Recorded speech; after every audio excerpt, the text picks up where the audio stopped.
Which is a great lead into who wants to give a recap of what happened? I can do it. I found the notes. All right, lay it on Yeah, us. go ahead. Let's hope the notes are good because I didn't read them before I'm about to start this recap. So here we go. Okay. We started off in our failed attempt at finding a temple, facing off against an acolyte whose name I have as Mika Kasawa, something like that. Mekakasiha. Okay, I can see how I tried to make that phonetically. I actually have a SP question mark next to it, indicating that I had no idea how to spell that. I tried to. So that fight didn't go so well. We did win, but me and Kozai were both seriously injured, and I have a crippled arm. Kozai is okay, I think, but I have a broken arm. So I have to spend a long time in Bacta. During that time, Dooley builds me a super sweet lightsaber. Yes, it was awesome. Which I then put my training emitter in to make a cool green, what is it, big green fish themed lightsaber. Yeah. Yeah. So, once that is all taken care of and I'm at least able to walk around, we decide that we are going to try to act on some intel that we've got and free some dissidents from an Empire convoy. Mostly because I want some tank trooper armor. And I feel like there's gotta be some in that convoy somewhere. So, we decide to set up an ambush and attack this convoy. We did a lot of preparation for this, and everything looked like it was gonna go well. It was a trap. We were totally played by ISB agent. What's his face? Growl Ina, something like that. You named him. Yeah, I did. I did. A couple of months ago, and he's not in this part of my notes. So, oh yes, I do. He is in this part of it. Just his first name, Growl. Yeah. What we do find is some stormtroopers and some, I think, a shock trooper, right? With the one with the electro staff. It was a purge trooper. Purge trooper, that's what it's called. You brought him in because Yes. you knew you're force sensitive. Yes, and so we take on that fight. About halfway through that fight, we realize that Growl is actually on board the huge transport that we attacked. We didn't expect that. We thought he was going to be in whatever it's called, the Lambda fighter or transport or whatever it is. The special Lambda transport, the one that's for officers. The Delta. Delta, that's it. Not the Lambda, the Delta transport. So we make somewhat of a mistake, and we open up that section of the convoy while we're still fighting the Purge Trooper. So we're kind of caught between the Purge Trooper and a whole bunch of people with blasters, and Scraps. Scraps is in there too, still being a jerk right now. So we managed to defeat the Purge Trooper. Some TIE fighters come in. We pulled in Crimson Squad to help us with that. And then we steal Scraps. Almost a couple of my friends were really thinking hard about blowing him up, but the action economy worked in my favor, and and we escaped with Scraps. With a great despair that went the other way and turned him back good. Yes. Undid the despair from the first session, and we took him. We crashed the transport over the hill, thinking that we were going to be able to take out Growl with that, and he James Bond escapes out into the Delta shuttle, and we make it back. On the way, I grab my tank trooper armor. Stop back by the other ambush site, and I know I missed some things with the ambush because we did set up some bombs and we took out a couple of those transports, but yeah, that's what I have on my notes. No, that all sounds accurate to me. The one thing I do want to correct is that you didn't defeat the stormtrooper, but Kozai did do one of the funniest things I've ever seen in RPG, which is disarm him, steal his weapon, and then run out of the tank as it's like flying off a cliff. That's right. We didn't take him down, but we disarmed him, 3 times during that fight, to the point where he was like, sigh, walks over, picks up the... Yeah.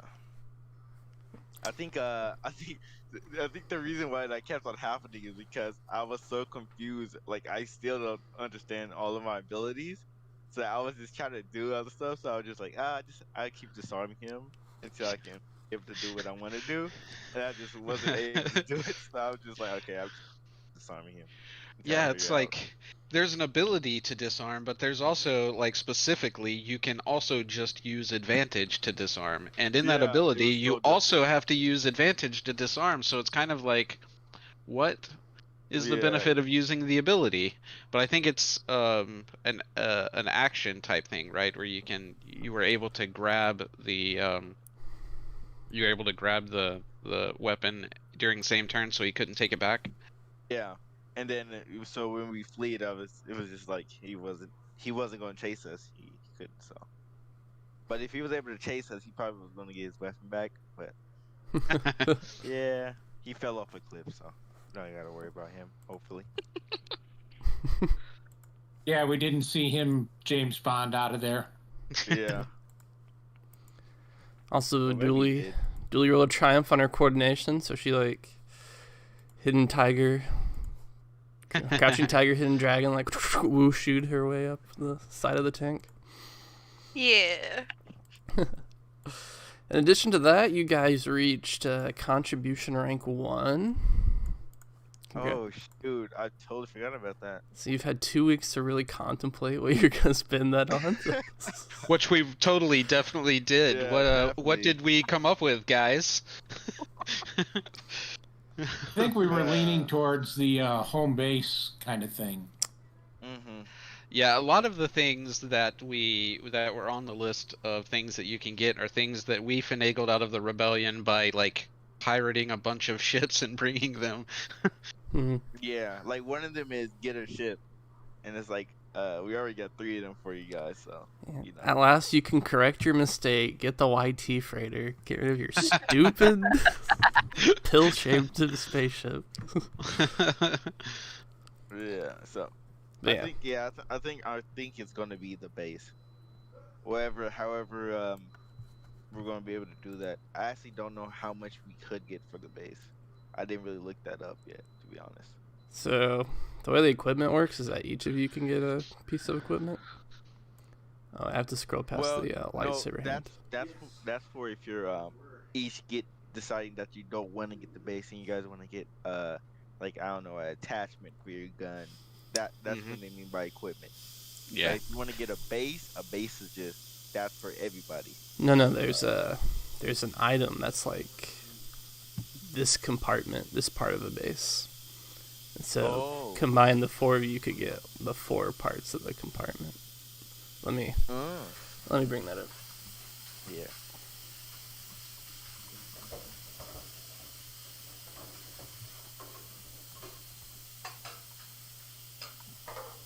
I mean, I guess I'm more for that. Is let's try and get someplace that we can call our own. So if we want to disappear for a while, we're not hanging around with a bunch of other people, in space, that kind of thing. Yeah, definitely. We can actually just, okay, we're gonna we're gonna go search for XYZ, and we'll keep in contact with you if you don't have any, if we don't have any missions or anything like that, and boom, we can go to the base and do what we kind of want to do. So I link the. Ooh, there's an ad for Terraria on this Wikipedia page. Yeah, since they're all rarity 3 and below. Oh, I understand. So there's the command center, the bunker, a motor pool, if you guys want to have a bunch of ATVs, the hangar, another hangar, and then a barracks. And we each can choose one? Is that Yeah. pretty much it? Yeah. Oh, so pretty much we should have decided which one we're going to do. Okay, beforehand. No, I mean, you can right now. Alright. So, I mean, it's obvious command center, right? Oh, wait. For command and control space with hollow tablets, workstation. Yeah, I think command center is definitely one of them, right? That we should get. Yeah, Yeah. I think command center. I'm reading the details now, but I think command center, bunker, and barracks all sound pretty good. I'm not sure. Then we can choose between 3 different hangars as the 4th one, I guess. Okay, so either the modular hangar or the which one did you say? There's a modular hangar, or a modular hangar / motor pool, or just the motor pool. I think we have a lot more hangar style vehicles than we do ground vehicles, but maybe that'll change in the future. I don't know. Yeah, I mean, I think it wouldn't be bad to go with the hangar motor pool. So because once we get there, we're not necessarily going to want to fly around in our ship to hop on the planet from one spot to another. We'll want speeders or just a transport or swoop bikes or something. So that way we got a place for our ship and a place for the future to store any of the land equipment that we want to get around on the planet with. Yeah, there's one restriction. Let me see if we're gonna have a problem with that. Nope. So the restriction on the modular hangar motor pool is that you can't have any vehicle larger than a Silhouette 4, but the Lothcat is a Silhouette 4, so that will fit in there along with up to Silhouette 8 other vehicles. 3 Y-Wings, yeah! It also We can do that if you want to. it also has a full set of mechanics tools in it, which Dooley, I'm sure, will appreciate. Oh. Something Dooley might not appreciate is that it also contains an oil bath for droids in that same room with the tools. But when used to repair starships or vehicles, you get an extra 1 hull trauma and 2 system strain. Oh, that's good. Yeah. Neat. Oh yeah, it says, yeah, +1 hull trauma, 2 strength. Nice. Oh, yeah, it says you can combine, the way I read it, up to 3 of these units to increase the silhouette limit by 10 per unit. Yeah. Oh, that's cool. So we could have extra ships or extra land vehicles or whatever we want. Yeah. Eventually you can put your Star Destroyer in there. As long as we can configure it and get some retro engineering to keep the silhouette down below. Yeah, that's what I was gonna say. Down to 4. Very small Star Destroyer. It's just the micro Star Destroyer. It's very scary until it gets close enough that you realize, oh wait, it's not getting any bigger. It's still it's very small. Size. I mean, hey, Yeah. you guys had your chance to get the micro Star Destroyer, and and you didn't take it. We can't steal every ship that we come across. That was the one we decided not to steal. Yeah, not yet anyway. Give us time. Yeah, from now on, no mercy. I already have like a casino heist session planned. Oh, perfect. All right, so you guys cash in your favor with the Alliance to get some base stuff, presumably to set up on your undiscovered Mhm. the planet that you discovered. What did we say? Orcus. Orcus, yeah, because they have the whale or the green fish. That's right. Yeah. Let's see. Everybody's duty's at 0 right now, so we don't need to roll on that. Yep. I think we're ready to go. We need to Destiny. roll Destiny yeah. points. Yeah. That's right. Star Wars, of course. Make sure I don't have any lingering difficulty dice like I always do. Yeah. I was just looking at that. Well, that one's for me, but technically I was on the Lothcat. Thank you, Lothcat. Yeah. Ouch. Oh, shoot. Ouch. Oh my god.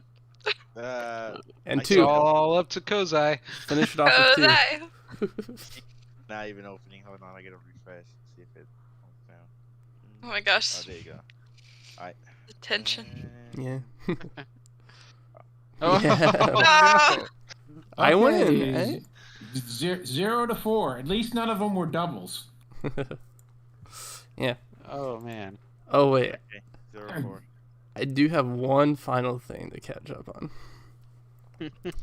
I was reading one of the High Republic books, and last week I was talking about how they like got a crowbar and he just spilled Jordan out on the floor. I was listening to this book, and they get someone out of the back to tank, and they describe him as just like spilling out onto the floor too, and I was like, that's canon. They just cracked the things open, I guess. I'm liking the High Republic so far. I haven't read all of the books, I don't think, but because they've spread it out against like a bunch of different like genres, but they're okay. Yeah, there's like kids book and stuff. Yeah.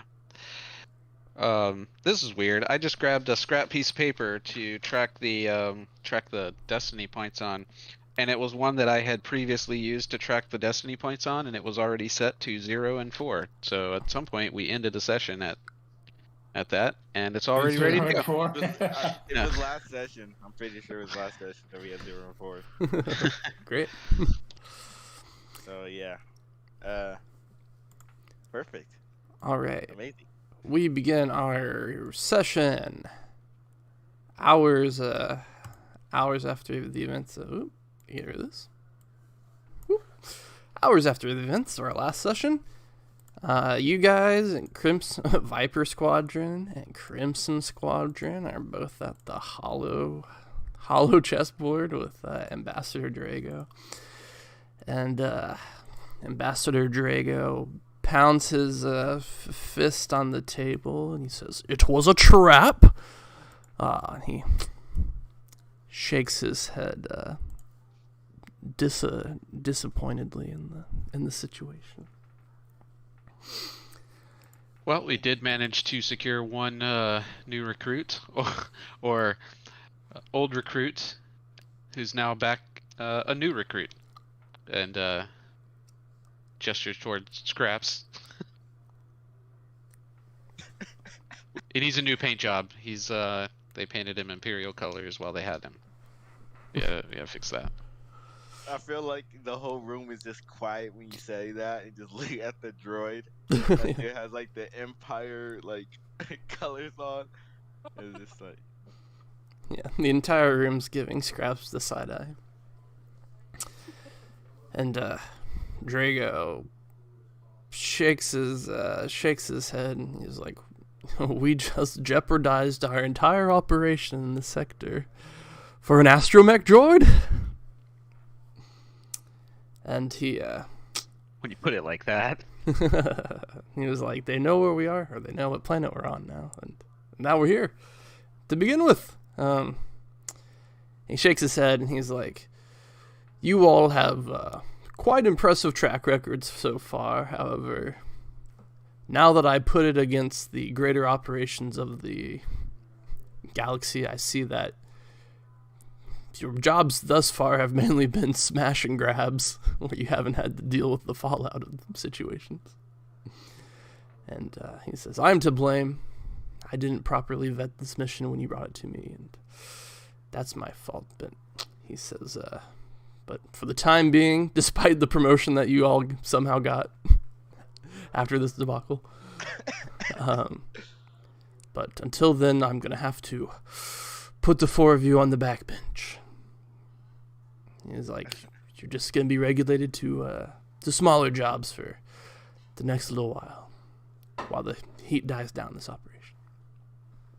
Koza is just gonna snap his fingers. He's like, dang. She tried her best though. I will say though, Admiral, it was a failure, but we did get some valuable information that well, I think is well, I guess Koze would look to the others, it's specifically Joran and Arya, and say, one moment actually, and I try to get you guys in like a corner to speak for like a minute. Okay. And so I look to you guys and say, all right, I know you have to keep this really secret about, what we are and all that, but I mean, we're getting hunted by the Empire. They know what we are, and I mean, if the Empire already figured out about who we actually are, and now they confirmed it with well, the people they sent for us, I mean, I think it's possibly the time to tell others.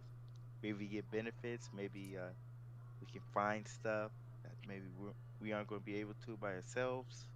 I don't know. Well, the only other thing I was thinking, especially if we're going to be put on the back burner and maybe have some free time, is maybe we turn the tables and we go around and hunt the ISB agent.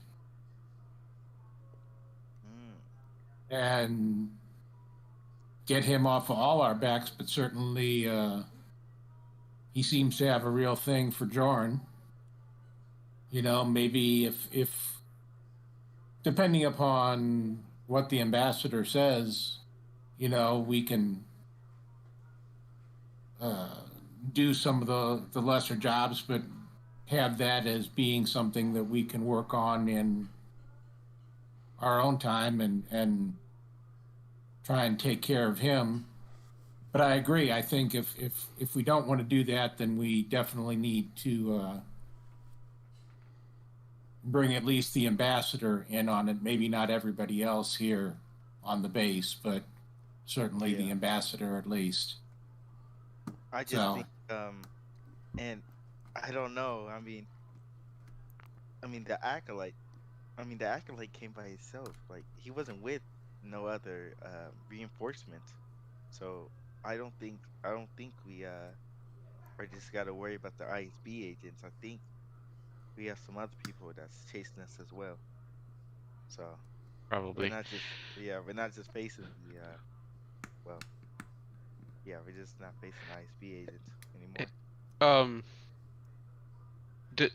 How many of the rebels already know that we're force sensitive? Because we haven't been very secretive about it. I mean, we haven't told anyone. I don't think we've told anyone, but the ambassador was on board whenever we had to bribe the Empire from taking the lightsabers and stuff.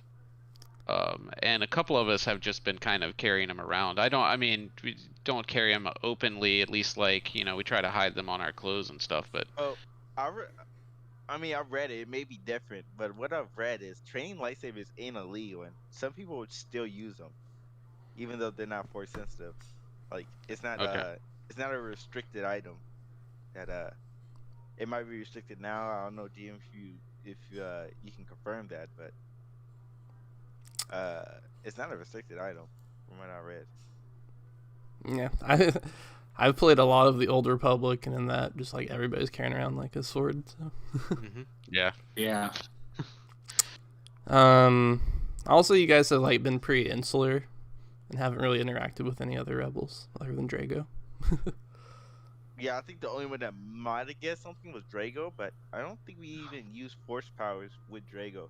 Oh no, we did. I remember he did the whole healing thing. When, Yeah, he's never like addressed it with you guys, but Yeah, he's seen like some of the force powers. Well, most of the force powers that Jorn uses are not like.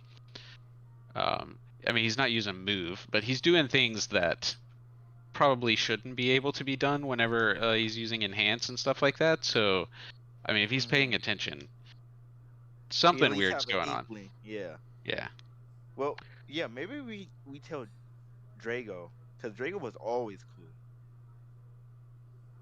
but I still have a little bit of a feeling about the Admiral, even though Well, he's technically our boss. well, let's see what he's got for us because he says he's putting us on the bench, but that doesn't mean that he doesn't have anything for us to do. And I think if we hunt the ISB, we need to do it the way that they hunted us, right? We need to lay an ambush for him instead. So if we want to hunt him, I think the best thing for us to do is probably to go on another mission, and if we find a place or we can think of a way that we can use what we have to ambush him. We just be a little bit noisy. We let people see us, Yeah, be or sloppy. yeah. So when he comes to find us, we're ready for him. You know, I think Yeah. it might not be a bad idea for us to start establishing our own intelligence, because what we got from that last mission, we got, oh, there's some distance that are being transported, and we fell right into it. Whereas if we would have just been paying attention to what's been going on in the rest of the system, we would have already known that that same ploy has been used on a bunch of other worlds in this system, because Yeah, Ina I told mean, us that himself. He said he just been going around trying that same ploy to see who's going to fall for it. Right. Right. Mm-hmm. That's true. So if we can get some feelers out there, kind of get a little bit more information about what's going on, then hopefully we can see him coming, and then we can reverse that. We can Uno reverse that same thing and just lead him into something where he thinks he's going to catch us. And, you know, I don't have anything off the top of my head, but I think if we start going in that direction. Yeah, it's not something that I'm saying we do, right away, but No, it's a good idea though. Something to think about, is give him a taste of his own. Yeah, we don't want to be passive with that guy. He's already almost killed us twice because we weren't prepared for, a trap. Right, exactly. So I don't want to do that again. I think next time we fight him, we need to do it on a battlefield that we prepared and not one that he's set up and waiting for us. Yeah, and I don't know. And because I was considering that same thing when it comes to, like with the bounty hunter and myself, is that, I didn't even give it a second thought if maybe we had, if I tried to get more information. We still, came out okay, but that one was a close one too.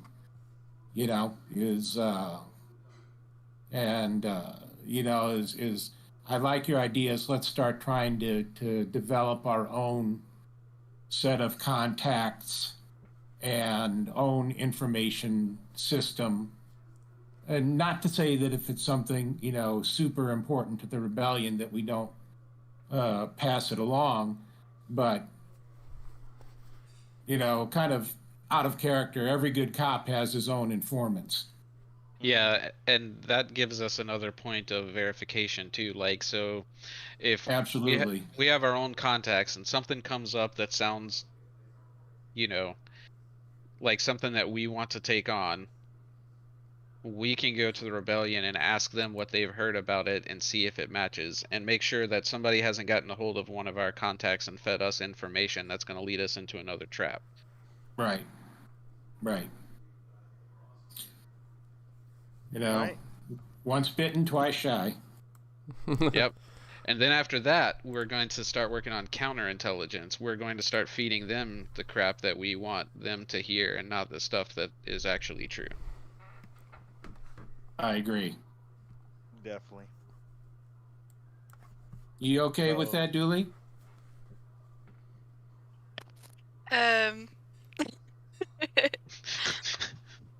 Is Dooley part of this conversation? I wasn't sure because I wasn't No, sure. To be honest, you could have came in during the after the effects about like counterintelligence and about maybe getting our own informants, but not about. Well, no. You could have been through the whole thing because Kozai has told you that he's voice sensitive. So Oh yeah, No, she's I would love if Dooley She's has seen never us. noticed. whole in all the time. battles. Every That's time something somebody that does a you- force power, she just happens Yeah. to be looking for a cigarette at the time. I didn't know somebody picked it up. Yeah. Yeah, I mean it. The times that somebody's been healed and I've been 30 feet away, you know.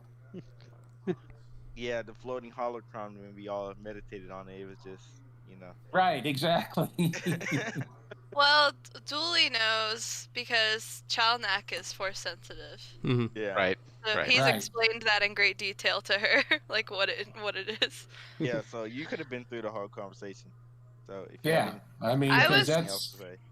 I was gonna say it'd be fine if she wasn't, because my thought was that you guys did go huddle off in a corner, and like I was sitting across from Drago, and he was just like staring at me. Yeah, the two of you just like looking we were over both at them. just like looking at each other and looking at them. no. I think it's important because especially, with your contacts, I think that we've definitely got some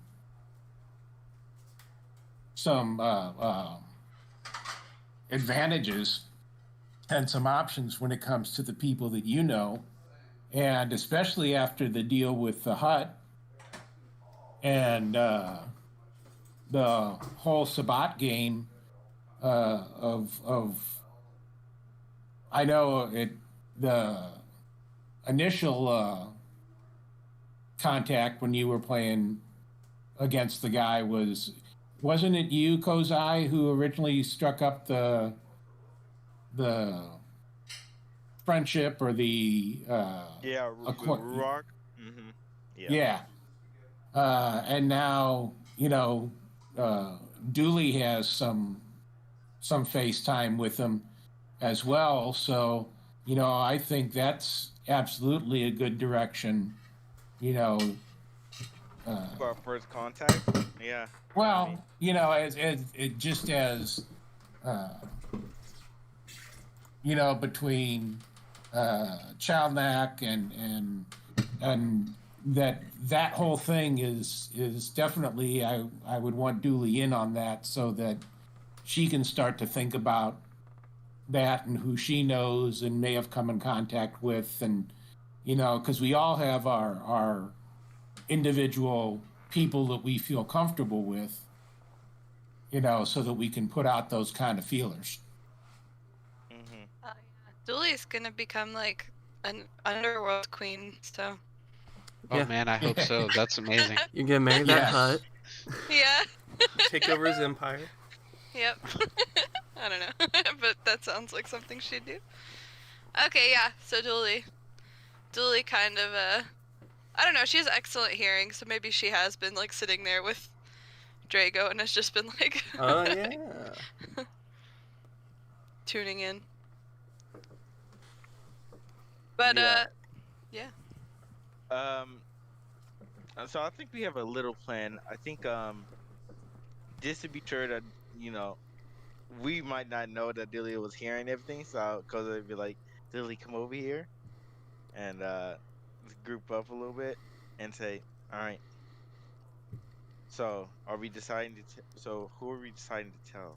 Because I think we need somebody that has a lot of information, so maybe we can, you know, maybe find some important stuff that we're not going to be able to find by ourselves. Uh, it may be useful information so that the rebels know who are actually going to come after them. Well, not specifically, but they're going to be, attacked as well if they're with us. So. What if we do this? What if we ask Drago what he wants us to do, since he's putting us on the bench, but I'm assuming that he's going to have something for us that's just Yeah, maybe he said low key. low key, maybe even busy work or something like that. If it takes us to a place where we can further our contacts or anything like that, then we go with it. But if not, then we spill the beans and ask him, hey, do you have anything that would, Be more of use. yeah, that would be more specific to us, like something Right. that maybe another team wouldn't be able to do. We'll play the old Space Wizard card. Yeah. Exactly. Yeah. Yes. All right, let's see what mission he was going to Yeah. give us. All right. And this joke sorry, isn't- Mr. Sorry. Yeah, sorry, Mr. Ambassador, for the delay. He looks at his watch. He's like, it's been 20 minutes. It was a long talk, okay? We had a lot of things to think about. This joke isn't going to be funny anymore, but when Guardian said the old Uno reverse, that's a technique that you guys learned in the holocron that you were studying. All right. I'm going to try to pay attention, but I'm also going to sit here and think about what that would actually look like in a lightsaber fight so that it can come up later. Go. It's parrying a blade so hard it just like reflects back into the guy's face. It's right back into her face, or any sort of I guess improved parry or improved reflect would send it right back at the. No, we got to do Uno reverse for the melee one, and then return to Cinder for the other one, because that's just a classic. There we go. I like that. Okay, now I got to look at my character sheet to see how far away improved reflect is. All right, so you guys return to Drago. He's looking at his chronometer, or whatever they call it in Star Wars. His chrono piece. And he's like, well, what'd you come to? We would like to hear what the mission is before we laying any additional information.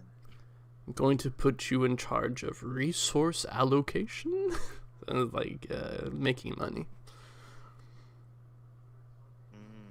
I see. That sounds like a vague term for a more specific thing that you have in mind. Yes. Okay. Details, please. Well, he doesn't really have the plan. I, as the GM, know exactly what you're going to be doing, but he doesn't. I gotcha. Okay. Well, what did you have in mind? What type of resources? And I assume that you want us to be far away from the base whenever we do this acquisition? Well, while working here, there have been various contacts that we've been able to make, and things such as that, where there's various smaller jobs that you guys will be able to take a part in to earn income for the base and for the rebellion, so we can buy more equipment and outfit more soldiers and fund more agents within the other planets.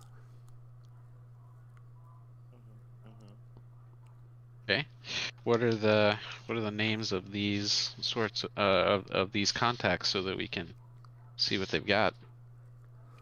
Okay, this line of questioning is not pertinent to today's session, I'll say. Okay, I got you. So I don't want you wasting your time on that type of thing. Yep. Put his hands on the table and say, "All right, spill the beans, Admiral." So I don't know. Continue with the session. Leave. Let the story develop at its own pace. Yeah. He tells you guys that, and he gives you information. You're like, oh, okay. But you guys are getting reprimanded, so he was like, and for now I'm placing Dreyer in charge of all major operations on Ordo. And with that, he wipes his hands and he's going to exit the scene. I hate that guy. Not the ambassador. The other guy. Yeah. And you get, as you say that out loud, you like look across the hollow thing. He's smiling at you, and he goes, "Oh, big promotion, you see." In charge of all operations, he said. And then he shoulders Joran and walks out as well. Got her own base. Jerk. Bet Sorry. he doesn't have his own base. Yeah, well, he does. You're in Dreyer base right now. Shit. Damn, he got us there. Fuck. Hero point for me. He's still missing one of his struts on his X-wing, though. That's right. Part of my lightsaber It's my now. lightsaber, yeah. Oh my god. Now, like 20 sessions from now, when you have a scene of you like dropping out of the sky, I have to do it to where you like land on like when you hit the ground, you like land perfectly on your lightsaber hilt. Like, I don't know. Completely ridiculous.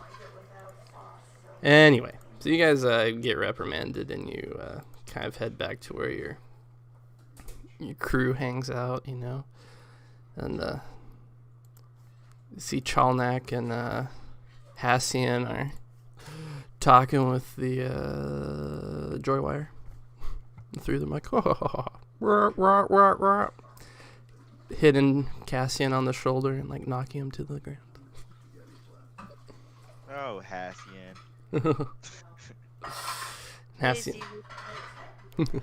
Hassian's like, that looked like it went well.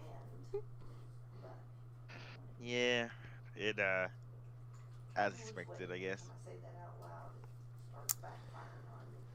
And he's like, well, while you guys were putting the entire rebellion at risk, I was doing some digging. I think I found some information you'd like. Ooh, go on. And he pulls from behind his back, that was sitting on a crate, the mask of the acolyte that you guys fought. And there's just like a big purple crystal like sticking right through the middle of the mask or something like that. Yuck. No, thank you. So he... Sorry. He was like, so I sent this to... I sent a picture of this to some of my contacts in Black Sun. And they confirmed that these are the people that attacked their base and kidnapped. Biggs was wearing the same mask. So those are the people that took out the whole of that squadron of people. Yep. And I this is in character. I can't remember. Was it 10 of them that have to defeat them? 20? How much was it again? 3. Ah, yeah, 3. 3. Yeah. Wait, 3? Holy, oh my god. And they were he was like them or stronger? But whatever You said organization it, was huh? attacking you here was the same one that took Biggs out. Oh. We barely made it out alive last time that we went and fought the imposter that was with Biggs. Yeah, we lost that soldier that was with us. Oh yeah, that's right. Yeah. Uh, dang. So what information do you got? He was like, "Oh, hey man, that was it." What do you mean? What information do I have? I connected this all. Oh, well, good job, Hassie. I'm a freaking genius. I was like, oh yeah, good job, Hassie. That's it. He whispers to Julie. Also, the guy Okay. didn't have any shoes or keys on him, so clearly he was on this planet. Well, actually, that's important information, Nancy. Good job. Yeah, I know. I'm the best. We didn't find any sort of like transport at all around the place, so he couldn't have been far from where that temple was. So maybe We the didn't best- look too hard though. I was unconscious. That's true. Yeah. Well, the rebels made a whole base, so I think if they found something, I mean, I would think they would have found something, right? Well, it's not the same temple, because remember we're in the one that Eric found. Oh Right. yeah. Ours was not very good. It had Oh yeah. it had weak floors with crystals under it and dinosaurs in there or something. Weird guys with Yeah. masks and swords. The crystal was the Oh, only good yeah. thing about it. That's what Dooley found, and everything else was trash. Yeah. Now remember, the crystals were trash itself as well. It was like Pretty. they're pretty, yeah. They We were, can't use them for lightsaber crystals though, unfortunately. They're not kyber crystals. yeah. They killed an agent of the dark side. Those crystals are heroes. Yeah. Well, Oh god, I forgot to tell you guys. I don't think I told you guys this last session. I think I remembered it after last session. After I went through all of this. Remember during the first session where I fell and just barely managed to not fall into the shaft that had the plasma engine at the bottom? I recall, Mhm. yes. Yes. yes, I And remember then that vividly. right, and then we had a bunch of money to use. And what did I do? I bought something called a gravity belt to make sure that I never had to That's worry about right. fall damage again. Yeah, that was So I guess I have Yeah. to, in game, assume that I idiotically didn't wear the gravity belt that day, but I totally bought that because fall damage sucks so bad in this game, and totally forgot about it. I should have Oh, been able yeah. to just float gently to the floor, right beside guy with the crystal sticking out of his face or whatever. So, Forgetting gear is like your, number one death Yeah, sentence in that's this number game. one Yes. thing. I mean, I don't remember half of the stuff that I have. if we I- think about it, that's why Jordan was like so confident about Dooley blowing the floor. He's like, "I got this, don't worry." And then he was like, "Wait a second." The bad thing is, I remembered the stupid underbarrel grapnel attachment that I had that didn't help at all. Yeah.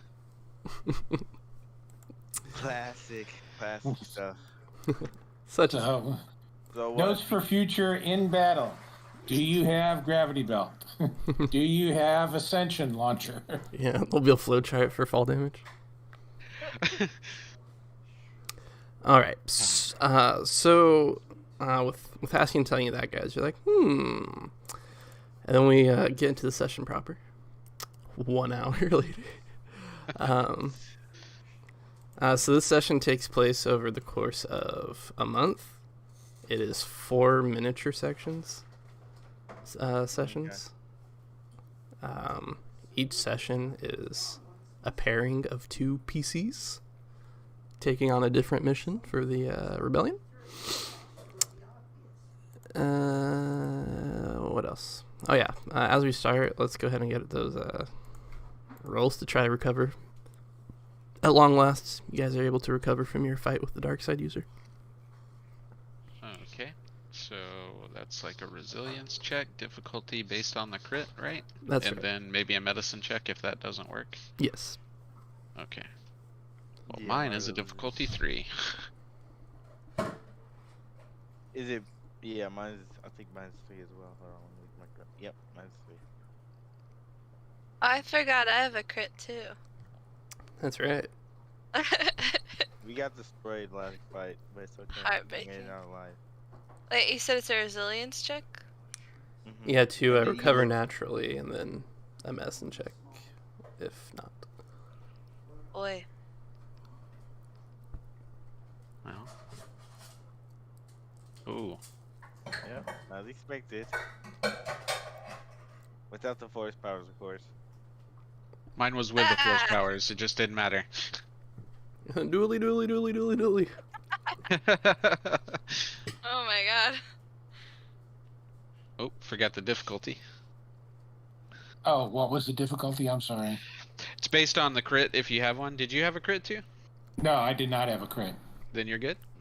Oh, then I'm good. Okay. I feel like I've never done damage to Arya in my entire life. Oh, she has shot up and gets strained. She just hasn't gone down, or else I've. Yeah, it was the last game where I actually used the harm on the dark side user to heal myself. Yeah, like Yeah, a that was the vampire. first time you used harm. Mm-hmm. Yep. Yep, vampire Arya. She has pale skin too, so. Yeah. Yeah, she does. We gotta figure out how to crit Arya, otherwise she's never gonna match her portrait.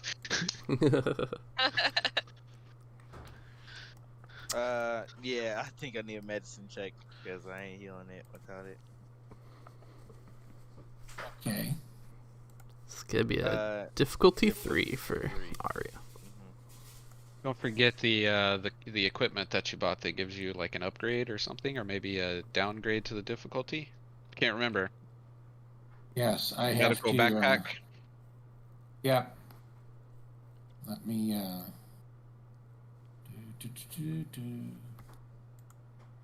Look at my notes Listen. here real quick. Listen to me reminding other people of their equipment as if I have my own equipment in order. Let's see. I've reminded people on stuff that I've had in my list, and I just forgot that I had it, but other people did. So it's like, yeah, like I reminded you guys on the Novocaine, the stuff that like removes the critical injury for the fight.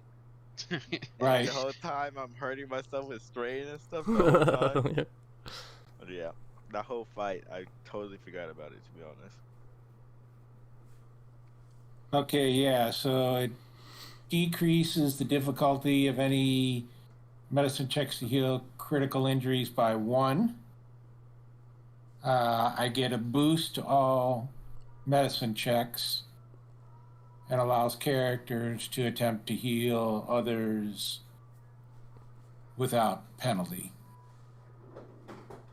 So yeah, I think it would just be 2 purples and 1 blue. Okay, so and up 1 blue, and we go down to. Sorry, I'm talking to myself. You're fine. And medicine. Senile old man. Yes. Oh my goodness. Okay, there we go. Doctor. Wow. That's my doctor right there. Arya cloned Kozai, but gave him the perfect body and then transferred his consciousness into this new super soldier. Yep, classic. Then save the old one for parts. Yeah. That's right. Exactly. We'll Just keep like it in the back to tank. All right. I think everyone's good now. So All right. So the first, Okay. yes, Bill. I was gonna say anybody else? Dooley, Jorn? I only had one and I healed up, so thank you. But Okay. resilience came through this time. all right, I think we're all good. So we're all back to normal, right? Mm-hmm. Okay. Shout out to 0 resistance throughout the entire group. Yeah, we're just built differently. Well, at least the other two are. I'm not, but. Zero resistance, zero perception. Gang. Hey, I bought the force power so that I didn't have to invest in the skill. That's what Yeah, Jedi do, right? Yeah, They use there the you go. force. Okay, so we're all healed up.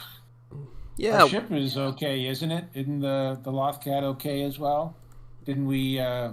You guys haven't done anything to We- it since you. Oh Okay. wait. You did have a hard time getting through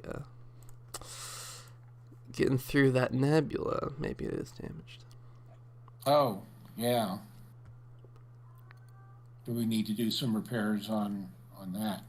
Looks like we have 2 system strain and 1 hull trauma. Oh, that's not a lot, right? So Dooley, if you could roll a difficulty 1 mechanics check. You got it. And Oh, easy. I'll assist. So you get a blue. Ooh. I guess we're not on our base right now, so we don't get. No, not yet. I was just thinking about that. You guys have been benched. We're gonna go to our own planet later, old man. we're gonna do our own rebels with blackjack. All right, Lothcat is back at 100%. Easy. Eric's just looking at his like A-wing where he's like, where'd my struts go? They're all gone now. That is how Dooley fix things. And as we walk by, we're just kind of, Go away. problems there, Bucko? Hey, Dooley, you just let me know if you want scraps to help you fix the ship or anything. No. Okay. That touches nothing. Oh, speaking of scraps. Da da da da. Wow. I My love dear. your astromech. The I first love 3 his words. ability. I'm gonna have to okay, first of all, before I go through the trouble, do I need to go find a a binary translator to figure out what these abilities say, or did you just 101010 with it?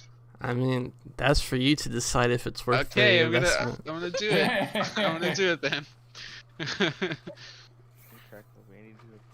I bet he did.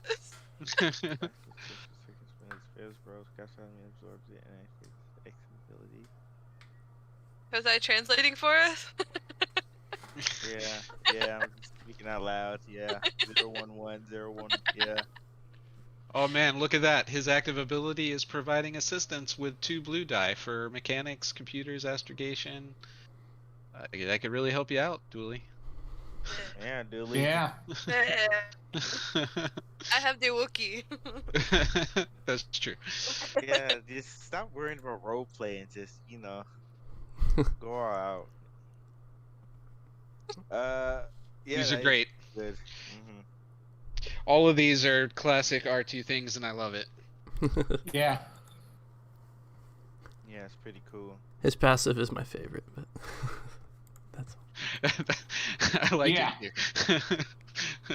At least he doesn't instantly join the other side. Yeah.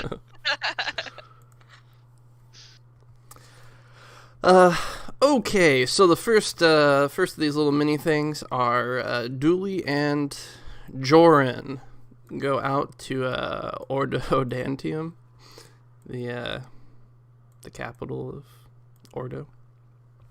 You're out in the streets. You're walking down the streets, kind of kicking a can, being like, "Man, I can't believe we got benched."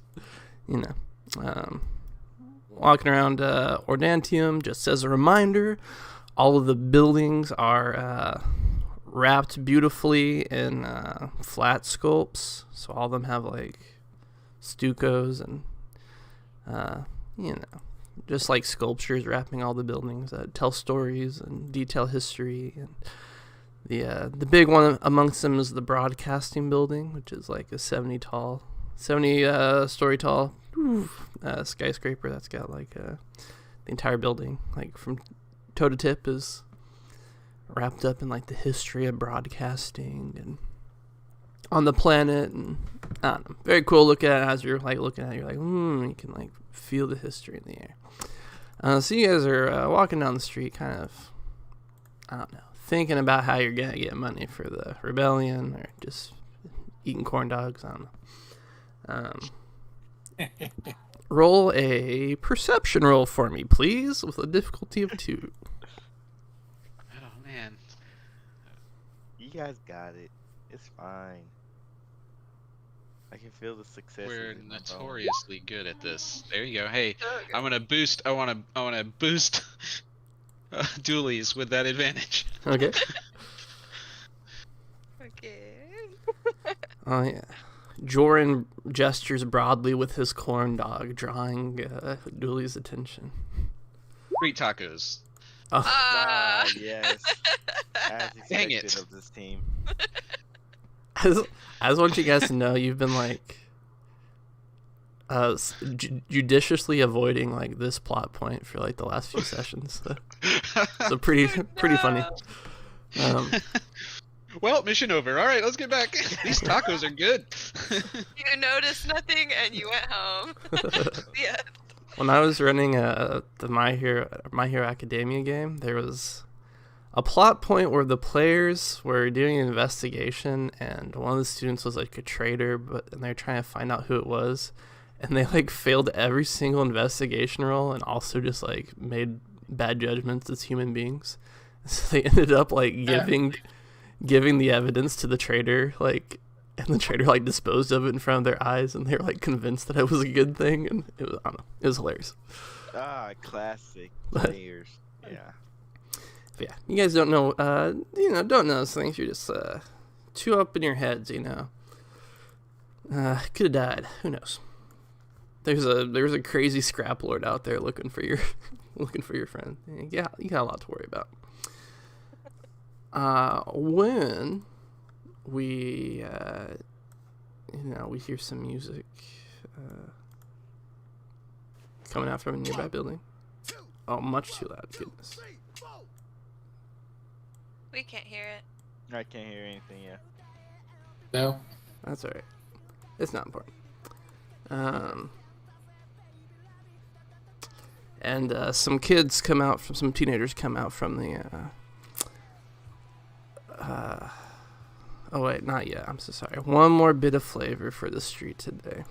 And the camera's like panning around the street, showing just what Ordo looks like, Ordantium looks like, showing, I don't know, Star Wars stuff. It's like, look at this alien doing an alien thing.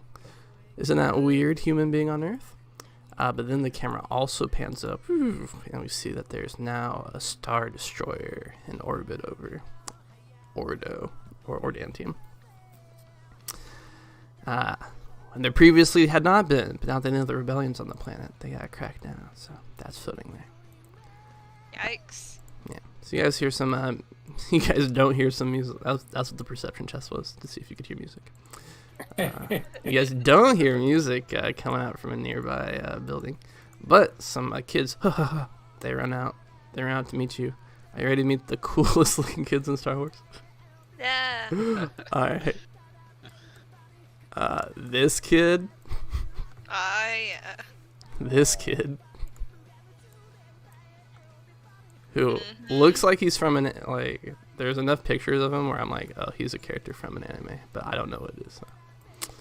And this girl. Yep. Google image search cool kids artwork. Yeah, pretty much. I was just like, cool anime kid. Got it. And they come running up to Dooley, and they're like, Dooley, hey. Hey, my friend. What's happening? Oh, they're like, this blue hair guy. His name's Sky. He says, I just want you to know that we've kept it real quiet. We haven't told anybody about what's going on with you. Thank you. It's getting a little tense around here, you know? Yeah. No, go ahead. No, I appreciate my supporters. We all do. And he's like, "Hey, who's your friend? Is he?" Looks to the left, looks to the right. Part of the rebellion. Oh yeah, man, he's cool. And she'll like elbow Jordan. Jordan will just give the bro nod. Yeah, I'm cool. Don't say anything to change their opinion of him.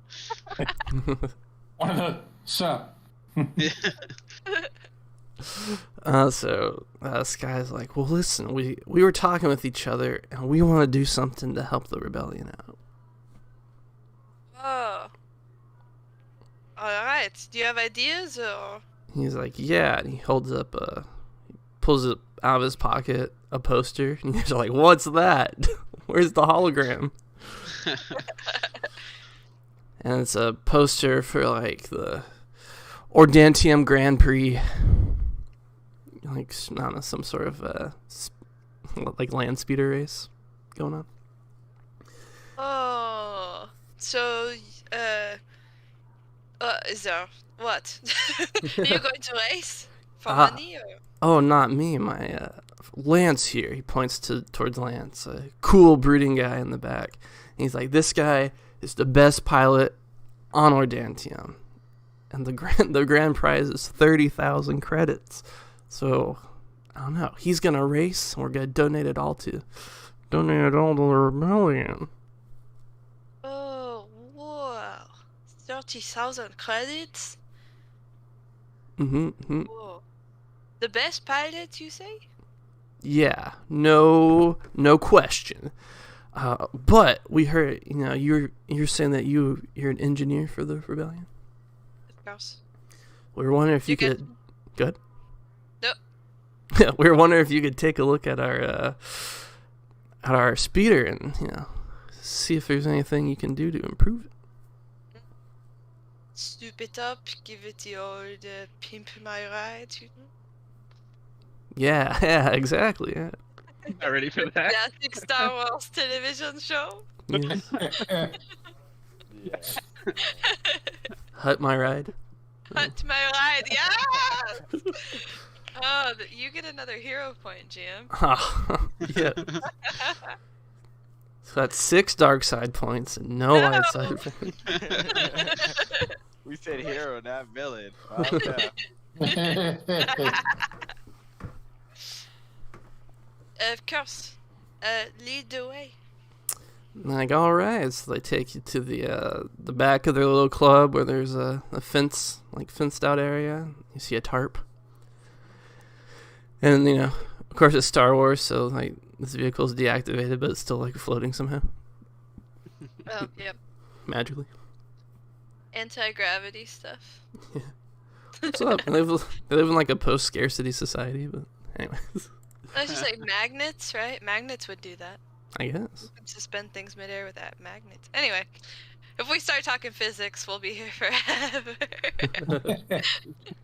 I know the comic book science that they use. It's called a repulsor lift, and apparently it is a generator that will push against a gravity well. Ah. Damn. Neato. I also strangely know that the poster is made out of flimsy plast because there's no paper. It's got to be a space material. So these are random things that stick in my head. I couldn't tell you much about the actual lore of Star Wars, but somehow, after reading the books, I remember stupid stuff like that. My favorite is transparent steel. Yes, no glass because glass would break. That's right. That's- But not steel. Anyway, so they take the tarp off from the book, and you see the badass blue speeder from Solo. Oh my god, they're so cool. This is it, our M68 land speeder.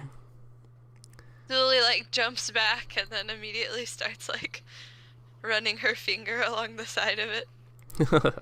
So nice. That's right. Julie knows a little bit about these. I think this is it's like literally a Ford Mustang. The lore is that the the people that produce these, they usually produce like minivans and SUVs, but for some reason they're like, we're just gonna make a muscle car. So like they just made like a speeder with like a souped up engine, and I don't know, it's supposed to be really cool. Dooley sees it and you're like, that's a badass little car. You're definitely going to win in style. All right, with Dooley saying that, we're gonna jump over to the next scene. We are in Joran's bedroom. We see, yeah, the temple's so big, everybody just gets their own little dorm room by themselves. You know what? Jordan and Kozai definitely shared a room. Yeah, battle buddies, you know, classic. It's nighttime. Jordan's asleep. The camera is like panning over to personal things. So just like the 12 melee weapons that Kozai has collected since this campaign has started. Yeah. A robe that's been shot with blasters, and then also 2 pairs of tank trooper armor. Yeah. That's like on a tinker table of some sort. The camera pans over to Joran, who's tossing and turning in his bed. He's got no shirt on. He's super sweaty. Camera lingers on it a little too long. Classic Star Wars dream stuff. Yeah. Yeah. You know, they gotta get their fan fiction somewhere. You know? That's right. This one's for the ladies. Yeah. The actor that plays Joran was really... Sheets that only come up to the waist for some reason. Yeah. Literally almost freezing to death because the So covers are like not accurate. covering anything. Classic. And then the camera gets a filter over it, so we're like, we're in a dream now. And we're no longer on this picture. We get a vision of this area, but like imagine it with a filter over it. Beautiful. Yeah.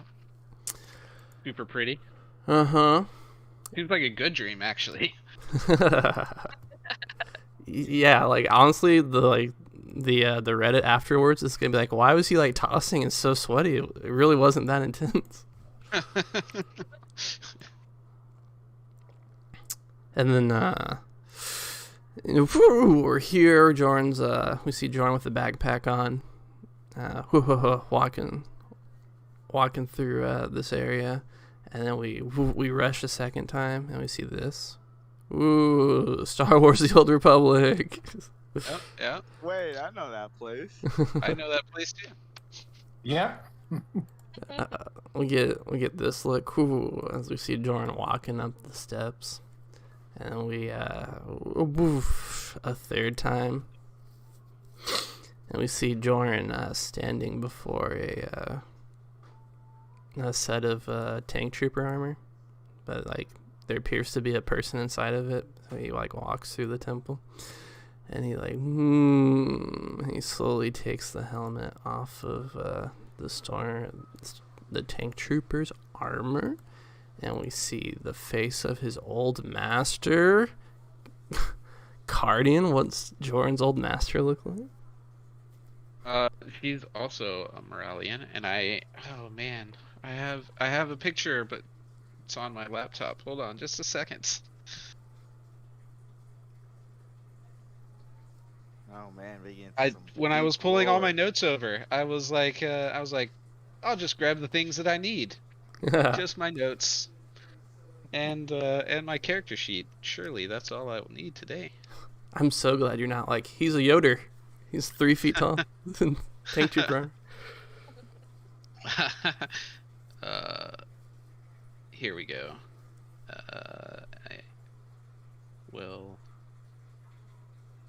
I guess post this in Discord is probably the best thing to do. I will just drop it into the Rogues Gallery, and we'll do a thing later. Oh yes. I'm ready. Hell yeah. Okay, should be there now. Okay. Ah, so okay. Man, if you're like, my old master was Luminara and Dooley, I'd be like, what? My like third favorite Jedi? No, I did not want to assume any canon or assume any stories for established characters. So Yeah, it's always like that. You never want to go too much in it. Well, sweet. Yeah. Swearing the tank trooper armor, you're like, whoa, unexpected. yes. And she says, come here, Joran. And you wake up. Whoa. Wake up from the bed. Sweaty. Okay, come here, Jordan.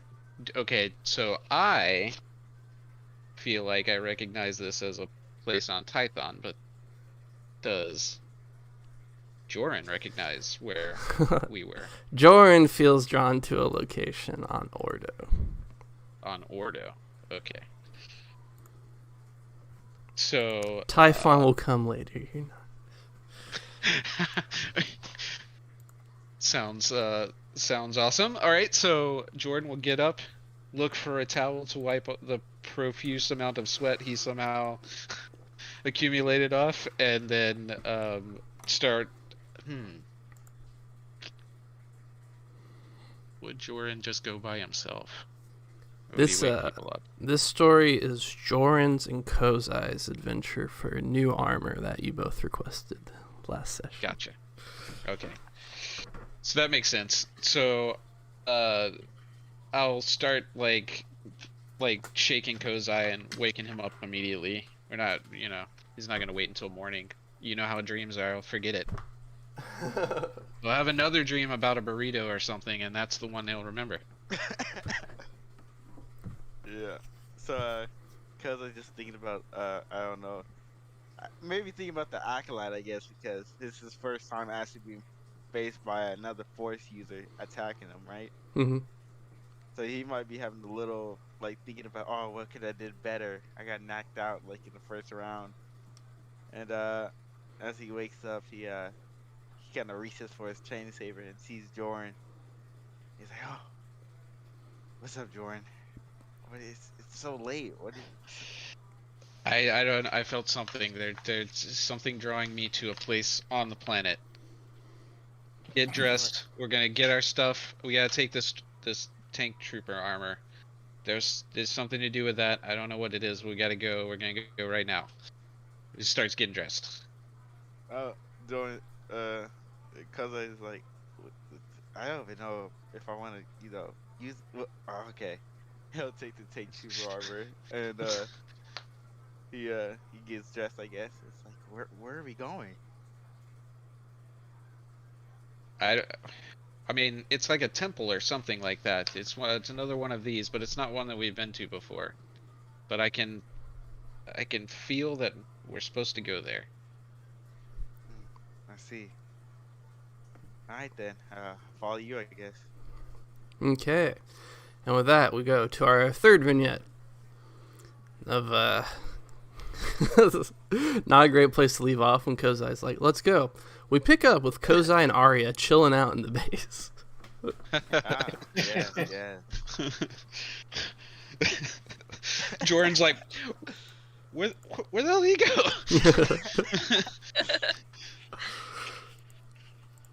Some other time during the month, Kozai and Arya are chilling out in the base, and Kozai, two of you are talking, discussing things, kicking cans around, eating corn dogs. We've established what you guys do when you aren't stealing spaceships. And Kozai gets up, your cell phone vibrates. Oh yeah, I answer my cell phone. It's a flip phone, of course. All right. You hear on the other. On the other side.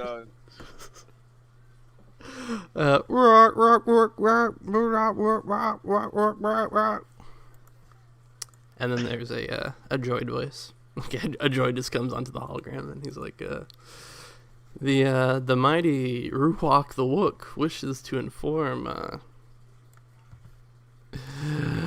Kozai of the rebellion that he has returned to the Strabon sector, and he wishes to call upon him to discuss, forming a alliance against the treacherous Hohusk.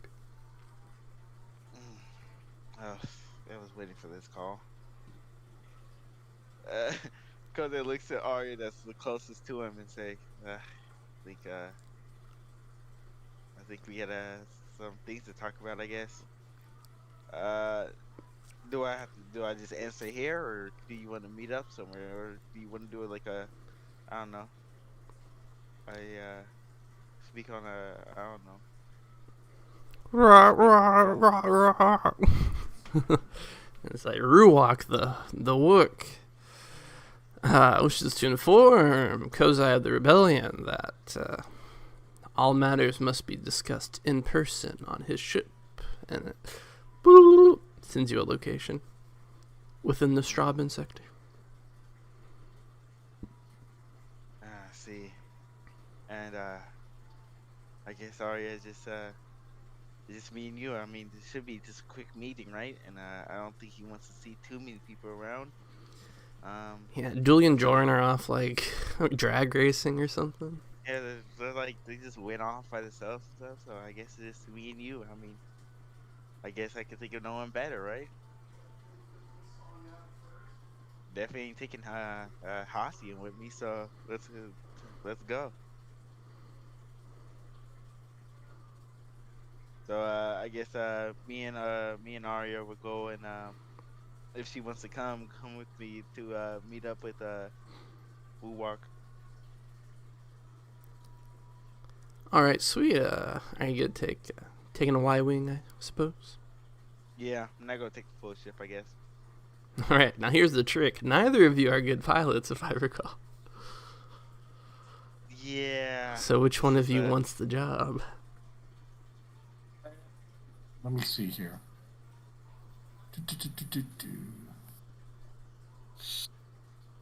I'm okay. Yeah, she got it. Think you can? Okay, sweet. Arya will be driving the Y-wing. Okay. Okay. And honestly, quite a simple little vignette right there. With the two of you get into a Y-wing and you fly off together to go meet up with a Ruwak. So after that, we'll go to our fourth and final vignette, which is Arya and Dooley waiting around the exact... Arya is in the exact same position she was in just at the start of this scene. Exact same place, but now the model of Jay, of Kozai, has been switched over to Dooley. My body, what's happening?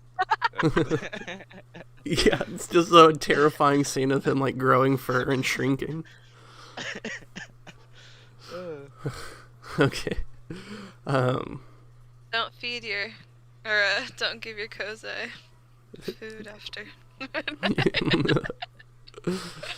Totally just messing around with the water cooler and stuff. Yeah. All right. Now the two of you are chilling out, eating corn dogs as you do. However, this time it's Arya's communicator that starts vibrating.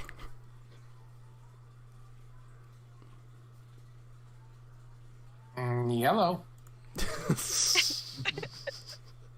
I don't buy that's how Arya answers. Arya speaking.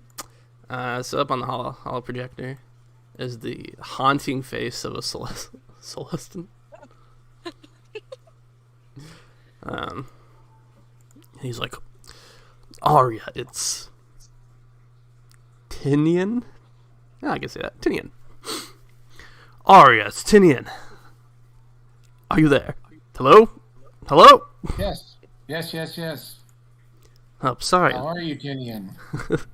This place is got a lot of jamming going on in it, so I can't get through very easily. He's like, listen, I have a job I'm looking for some additional help in, and report around our friends is that you have a Gazanti? Yes. Yes. My friends and I do. And he's like, perfect. That's exactly what I need right now. Listen, bring your Gazanti over to Jakku. Get some fake IDs for it. And I'll contact you once you're here. I've got a big payday waiting for you. Ooh, how big? And he looks to the left, looks to the right, and he's like, not at liberty to say, but big. Well, let's put it this way. Enough that I can split with my entire group? Absolutely. Awesome. That will be great. All right. Excellent. You've helped me out enough. Anything that I can do for you, you know I will. All right. Now be careful. The Empire's really cagey on this planet. So. Fly casual. Yes. And he exits out.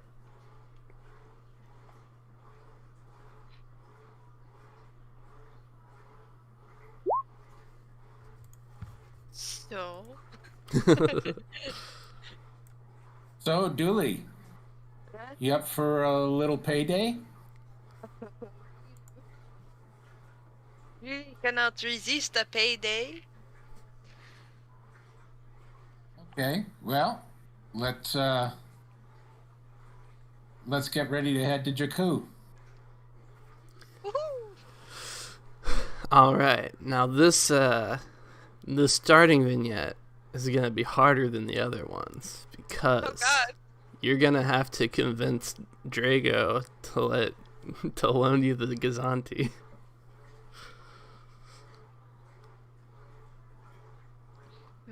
Okay, so I'll head to where Drago is, and excuse me, sir, can I speak with you a moment? He puts down whatever report he was looking at. He's like, "Oh, of course, always have time for my women." I just received some information from one of my old friends who had been helping me, ferrying me around while I was doing a lot of solo things against the Black Sun. And he has some information for me and would like me to head over to Jakku for a meeting. And if I could, I'd like to take the Lothcat and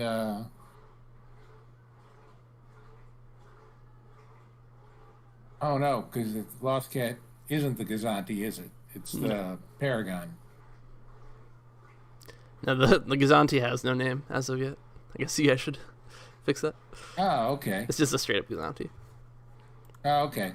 If I could borrow the Gazanti freighter and Dooley, if we could run over there to see what he had and maybe pick up some parts for the rebellion at the same time, since that has a little more capacity than the Lothcat, and I certainly don't want to leave you without a ship. So, would that be possible? He goes, he thinks about it. Arya, give me a... Let's see, what system am I playing? What's their fancy word for persuasion? Not coercion. Charm? Give me a difficulty to charm. Hey.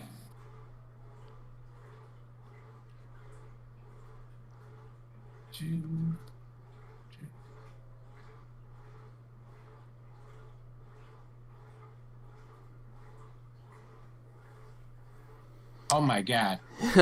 Improbable. Alright, sweet. The strain is just from Arya, like, convincing someone.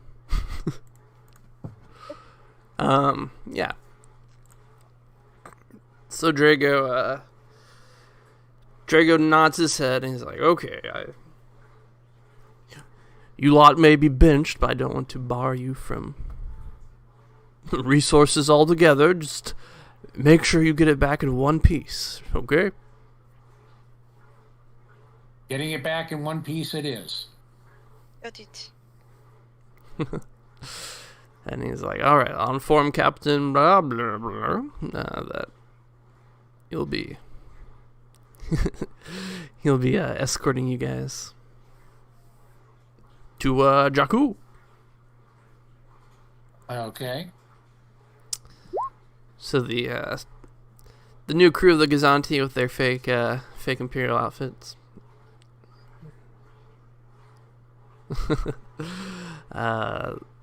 Their fake Imperial outfits are, they welcome you onto the Gazanti and they're like, oh, welcome aboard. And you guys are like, okay, kids, we know where to sit, okay?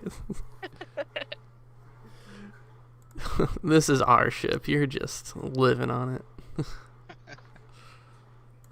And actually, Arya has one of the things she got when we were with the pirates was some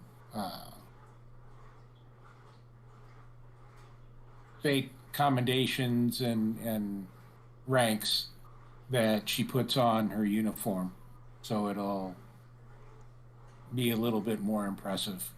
Awesome. All right.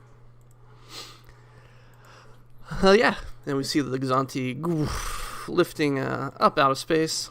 I guess it wouldn't land. I guess it could land, but I don't know. I always imagined it was in orbit. So you guys get a shuttle up there. And then whoomp, warp speed over to Jakku. And then we in the last of the setups of these vignettes, we open up into one final thing. Is the through line through this adventure, or through this session, is that the NPCs, aka Hassian, Chalnak, Joywire, and Scraps, the 4 of them are on their own mission while you guys are going through all this. A mission that has apparently been planned by Ambassador Drago. And so the 4 of you are walking through the temple at some point in this month, doing your own thing, talking to each other, eating corn dogs, obviously. Oh, corn dogs. It's like the only... Drago's like, I don't know what humans eat, just a bunch of corn. Yeah, everybody loves corn dogs, right? Yeah, it's the only food in the entire base. Yeah. Corn dogs and, like, I don't know, Tang. For breakfast, it's the pancake corn dogs, and then for lunch, it's the regular ones, and for dinner, it's something special. You guessed it, corn dogs. Perfect. I love that. Okay. The dumpster out back actually- is just full of state fair boxes and nothing else. Yeah, I was gonna say, I know they do make a like a corn dog batter that's like a churro on the outside with cinnamon and sugar on it. I'm in. Ah, classic. That sounds great. Honest. I'll be right back. Okay. So yeah, breakfast, lunch, and dinner, and we've got dessert. Sweet. Yeah, before Arya and Julie leave, people come up to you and they're like, please, bring back vegetables. We've been eating the leaves off trees.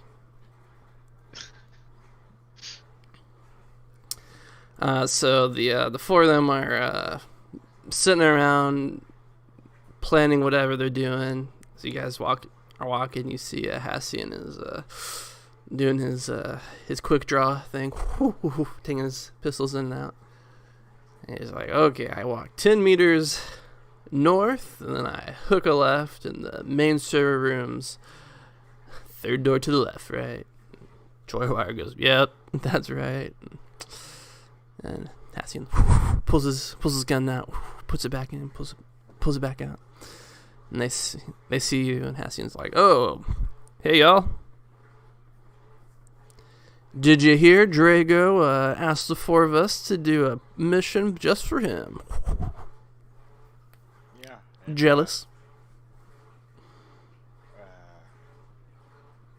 Yeah, Hassian. I think that you guys gonna. Well, you guys are usually together most of the time, anyways. Not all together. Maybe some of you guys with either Joywire with Scraps or any other two. But I'm looking to see how you guys work together, because you guys probably gonna, when we go out on missions, gotta stick together. So it's good that you guys gotta stick together. So I wouldn't say I would be jealous, but make sure you take care of Joywire and be safe yourself, I guess. Joywire smacks Scraps on the back of the head, basically. He's like, this guy's great. I don't know why everyone was so mad at him. He's hilarious. Joywire. I'm trusting you, buddy. I got a great feeling about him. And Scraps is like, doing that back and forth thing that the droids do. He goes up to Jorn, looks up at him, and he goes, woo! And the subtitles say, beeping earnestly. I'll be like, take good care of him. I know you're the most important part of this team. To make sure they all come back in one piece. He goes, whoop, whoop, whoop. And it says, determined bleeping. And then I'll do a fist bump with whatever tool he wants to use, as long as it's not on fire. Oh my god, you beat me to it. Alright, his little his scomp link. Alright, and Hassian looks over at Dooley, and he takes a wide stance and twiddles his fingers over his two holsters, and he looks at you.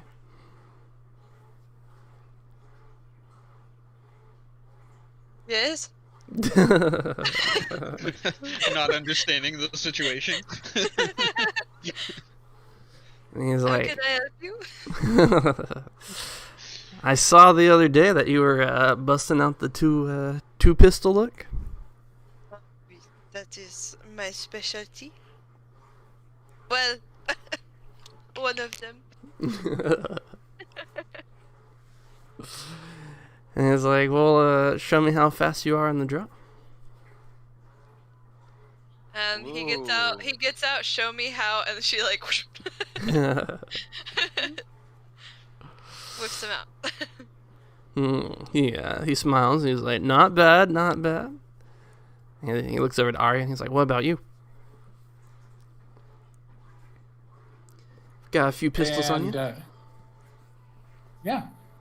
And she'll take out and draw both of them. He's like, very nice. And he's like, but can you? And he draws his pistols, and he does hilariously unneeded over the shoulder flips and stuff like that. And then everybody just shakes their heads and walks away from him. He's bouncing off his shoe and stuff. Lily's in amazement. She's clapping. Oh, it's like a snow with a ball. Dude. What is his background? Did he serve in the Republic at some point, or?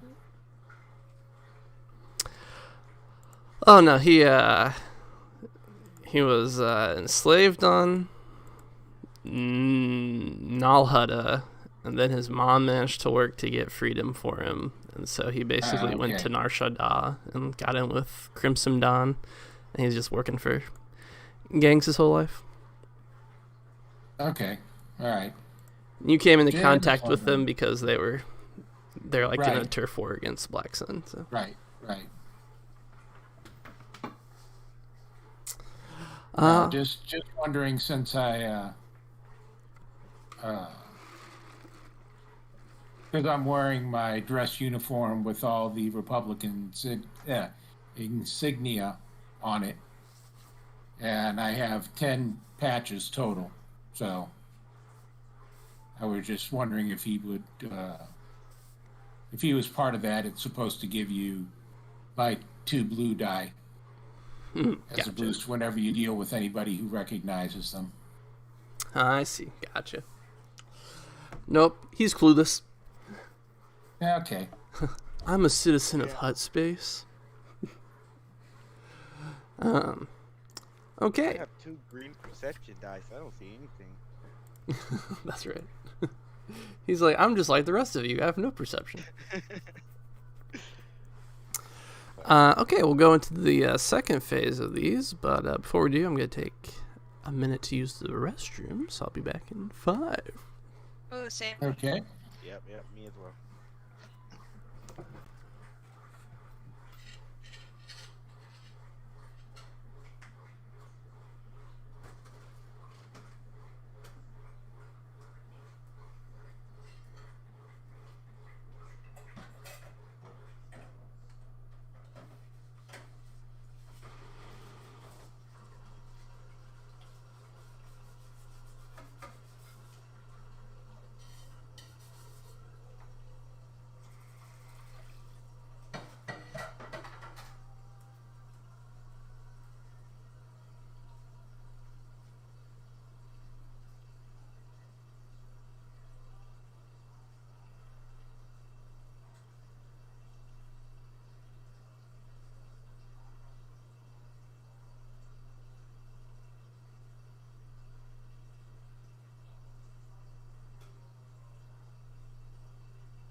I'm back.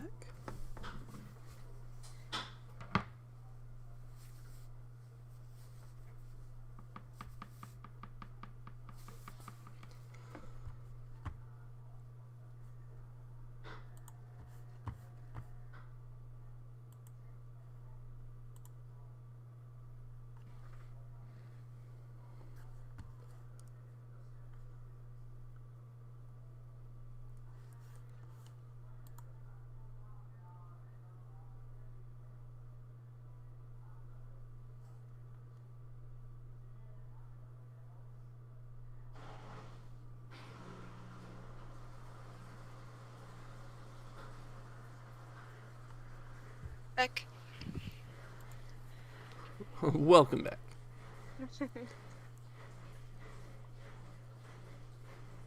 I'm back too.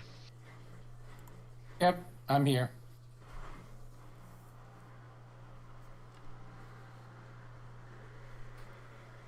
Have you guys watched All caught up with Boba Fett?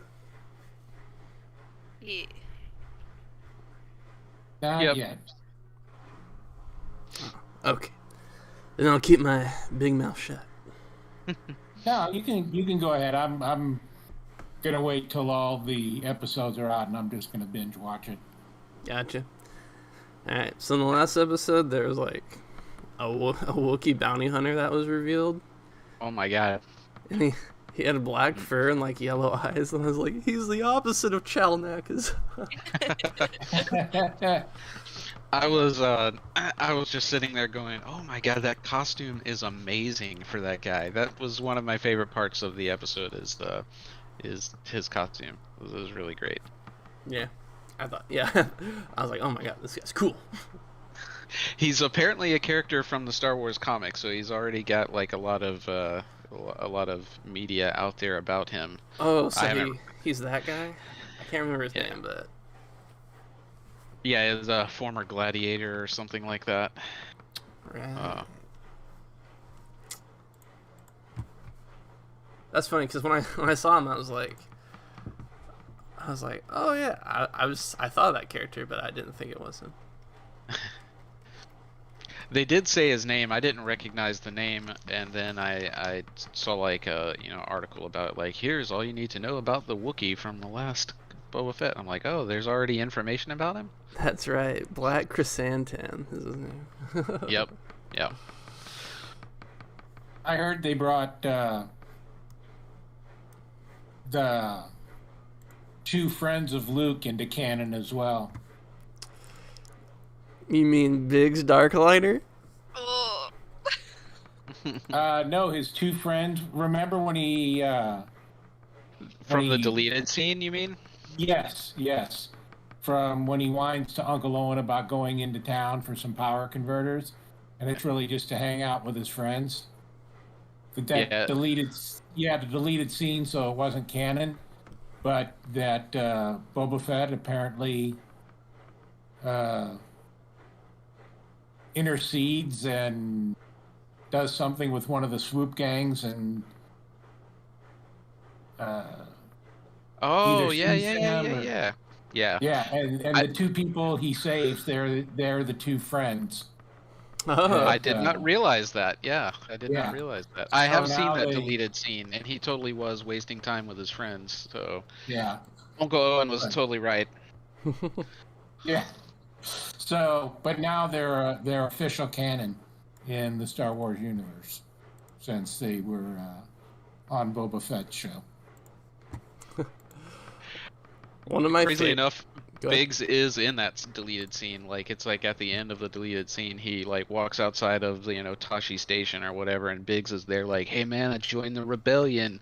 I'm gonna be cool." My favorite old canon lore is the Twi'lek that is like dancing for Jabba the Hutt that gets fed to the Rancor. Like expanded lore on her is right before she was dancing. C-3PO was talking to her, and he's like, "Yeah, Luke Skywalker's gonna be here, and he's gonna free all the slaves."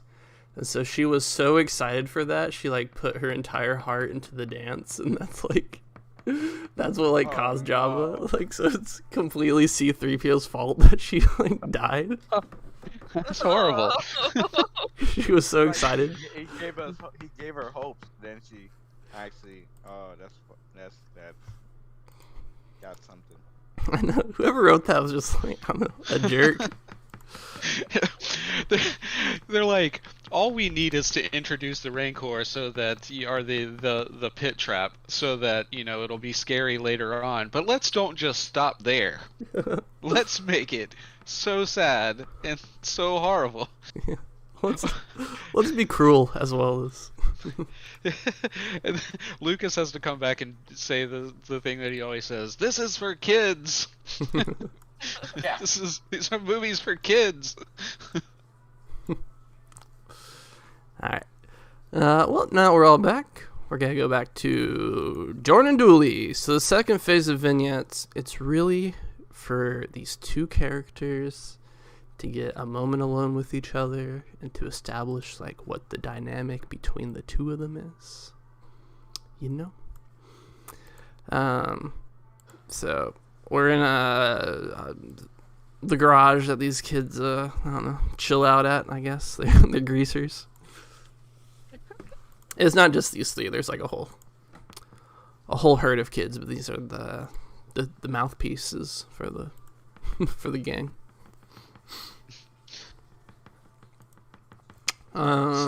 Good. So I think Joran would obviously be like taking the role of like what I do anytime I fix cars, which is really just find somebody that knows how to fix cars and hand them the tools that they need. So I think that's what, and I don't know, like I don't know how the dynamic would be. I just know that me as a player really loves dueling. It'll be hard for me to like separate Joran, like not just being like in the fan club or whatever. Billy's such a fun character. So I don't know. Probably just trying to pick up some of the tricks because he is somewhat trained in mechanics, and that's something that he would have been doing before he joined the rebellion, is like, you know, using that minuscule amount of mechanic skill to try to, you know, earn money essentially and keep himself moving and off the radar of anybody important that might not be happy about his you know, the training that he had a long time ago. So what if Dooley is like teaching you? She's like handing you the tools and being like 3 turns this way. Yeah, that's awesome. Yeah. I think that's a good dynamic. Yeah. So yeah, Jordan would be like probably, let's see, maybe I should roll like a mechanics check to see how well I'm following the directions. The roll will come. Fear not. Okay, I got you. Okay. Oh yeah, I guess it will, because somebody's got to pilot this thing later. Yeah, once So, Lance breaks his arm. Oh no. Not Lance, Lance! how would he break his arm? He doesn't do anything but just sit there and brood. He brooded too hard. So they're as the two of you are working on the speeder, these three are, you know, the other three are like playing on their arcade cabinet or something, and these three are, I don't know, just asking you about the rebellion, about your super cool adventures, as Dooley put it when she first met them. And at some point, Lance is like, yeah, you know, we just, you know, everybody here is just like living with their head down, and then we saw the Star Destroyer like appear over our over the city, and we were just like, you know, we can't pretend like we're not affected by the Empire 2 all the way out here. Yeah, if you have anything that they want, they're gonna come take it from you. That's just how they work. And that's why the rebellion is so important, because if we don't stop them from spreading like the virus that they are, they'll kill every host that they come in contact with. Or enslave them. But either way. And they all nod their heads. They're like, yeah, you know, you're so right. Yeah, we wish we were brave like you guys and could take the fight to them. Not everybody has to fight. I can't believe that you guys would put the prize money from this race and just give it to the rebellion. That's super generous. I'm sure that kind of money doesn't come easy any other way. Who's running the tournament? Oh, there's They're the Ordantium Racing Society. Oui, okay. Horse car, I think, is what it's called. Yeah. The 21 and under bracket. Right. It's really the 18 through 21 bracket, honestly. And Tim, you're an adult when you're 7. That's why this guy's got a beer already. Yeah. So, does this car belong to Lance? Right? Yep. This is my pride and joy. He runs his handle on it. How did you get it? It's so expensive. That was a birthday present from my dad. So it was. Rich kids. He like blushes when he says that, and he's like, when you're saying it's good of us to give the prize money to you guys, he's like, I'll be honest, I've lived such a good life that every day I'm ashamed of myself for never having to have suffered. Like you guys. I So it's like, pity you guys. Here's take a measly 30,000 credits. It's nothing. Car's worth like 500,000. yeah, let me. Could you sell the car and do a lot more? But I'm gonna win a race for the rebellion. That's right. Life comes with suffering. It's worth 9,200 credits. Nice. Go ahead, Dooley. I think you're about to hit on the theme of today's episode.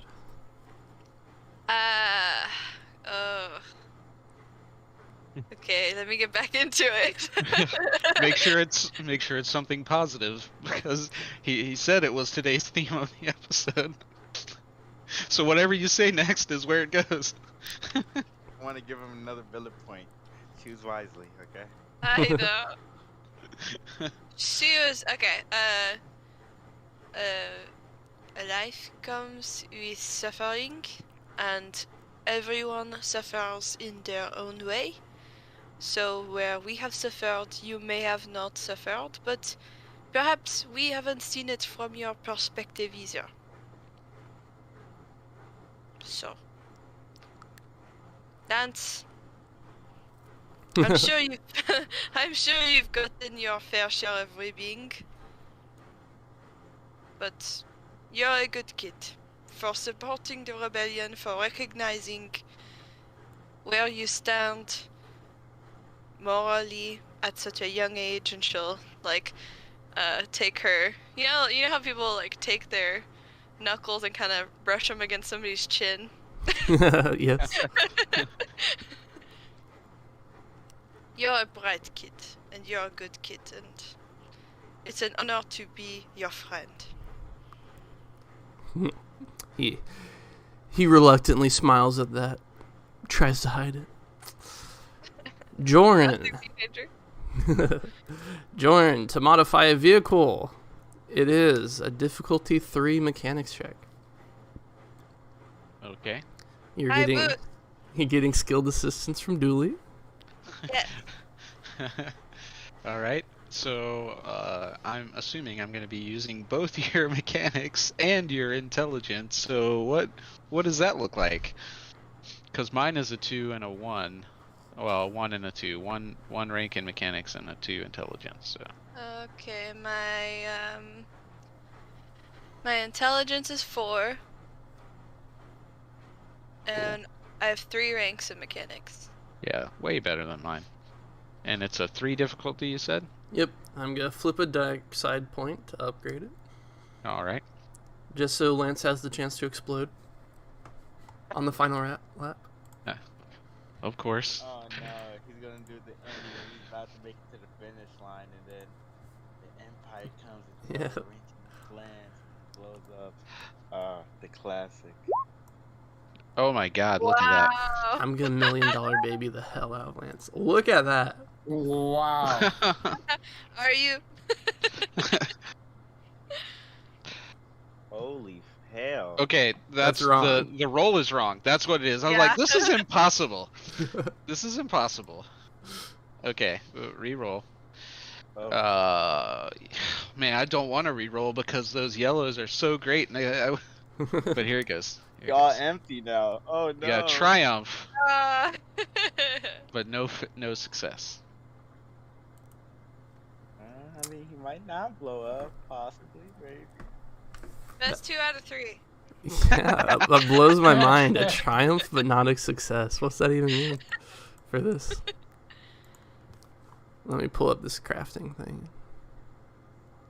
It is crazy that how the mechanics work. I don't really understand it too much. It's crazy that Triumph's supposed to be, oh my god, wow, amazing. But then if you get no successes, it's like you can only be so amazing with at least no successes. You know what I mean? It's a weird dynamic, Yeah. but I like it, and I like it at the same time. Let me see if. What does fully operational have to say about refits?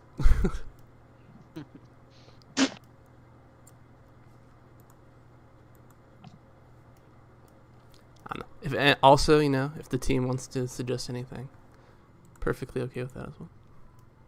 I think a triumph is a. I don't know. I think in the past we've done like a triumph is a success as long as there's no other like negative dice rolled. I couldn't say I would say yes or no about that. I don't remember, to be honest. No, so it's not a success for modifying it, but there's still a triumph somehow. So Joran, following Dooley's advice, somehow managed to I don't know, do something good for the speeder. Lance doesn't die. Lance doesn't die. That's strong, but also good. impossible. I So- think that one is a bit. Well, go ahead, George. Lance becomes immortal. So the modification, maybe it's on there. It's not functional, but it looks like everything's good. At some point during the race, it either like cracks or leaks or something like that, creating an unintentional smoke screen for the cars behind him. Oh, that's pretty gnarly. Okay, I'll take that. I was looking at when the one cheat sheet you gave out, Mhm. and for under vehicles and starships, I don't think it would be crafting the frame, would it? But it could be working on the engine. And a Triumph by itself, it says fine tune, remove one black die from piloting checks caused by navigation hazards and difficult terrain only once, or a schematic creates a schematic that permanently reduces the difficulty of creating engines with this template by 1.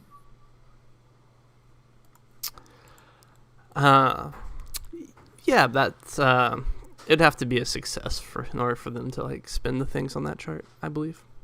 Yeah. Okay. Yeah, you do need a success. That's why I say it's a weird mechanic. I think I just want to give it an option. I mean, it could just be as simple as, I don't know, like he said, it just pimps the ride, I guess. Make it look nice, I guess. I like the smoke screen idea, honestly. Yeah. Alright, perfect. All right, sweet. So Joran locks the modified engine in there or something. Dooley, what do you I don't know. He looks at you for approval, or I don't know. Give me the scene. Paint me a picture. She pats him on the back. Harder than you think like a 3-foot tall bat friend would pat you on the back. It kind of like knocks you forward. I think Jordan would just laugh at that because that's hilarious, and then and then be like, "Oh man, like seriously, thanks for the help. This has been great." Anytime, my friend. It is important to learn these things in this kind of world, you know? You never know what you have to work on. Yeah, for real. I'm sure the next time some Imperial asshole has us stranded on a forgotten world somewhere, I will be very appreciative of these extra mechanics lessons. Just think of Dooley. I'll be there. And then Lance, Sky, and Carrie, whoop, they all high five each other, and they're like, "We're gonna be young and lit forever." And they start shotgunning beers, and they toss the two of you beers. Roll, I suddenly feel too old for this place. roll difficulty 2 resilience. That's right. Use the Force to resist partying with teenagers. Difficulty 2. Both of us? Yeah, Is this for the beers? yeah. Eh. Dooley's so small.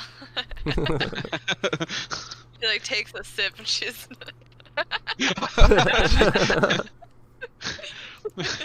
I'm gonna pat Dooley on the back and use that advantage to give her a boost. There we go. All right. Uh, Roll a blue die. okay. Give Julia water to pair with it. Just pace yourself. One alcoholic drink, one water, one alcoholic drink. No, 9. no, Joran, no. You're the coolest.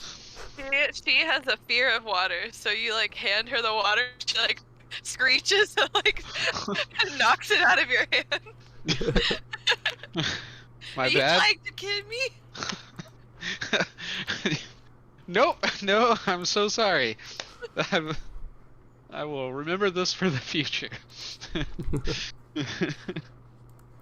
She like laughs and she like cries. Just like slumps over onto you. She's like, Well, I think we better hit the dusty trail. Let's get you back to the base.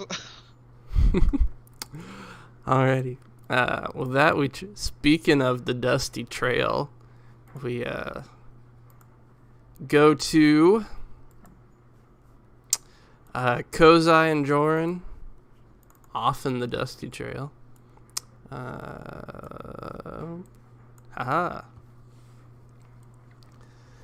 As the two of you venture out from the base together inexplicably without like a speeder, you just like go out on foot for dramatic effect. Mm-hmm. Nice hike. Nice Looks hike. like a great place for one. Let Yeah, me, I think. good. I think Kozai, he's like, when they're doing in the movies when he's like trying to move forward, but he's still putting on his armor and stuff, and he's like, "Hey man, I didn't want to question or anything." And gets hit by a branch or something. But what exactly are we doing? I mean, I know you said you got a vision and all, but what does that entail? Have you ever had these type of visions or what? Nope, first one. And I've got no idea what we're gonna do when we get there. It's one of those roads, huh? Yep. I think it's this way.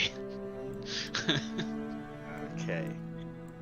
I've only dealt with stuff like this in, medical drugs and all that, and they never go well. But I guess I got no choice now. You woke me up and all. That's fine.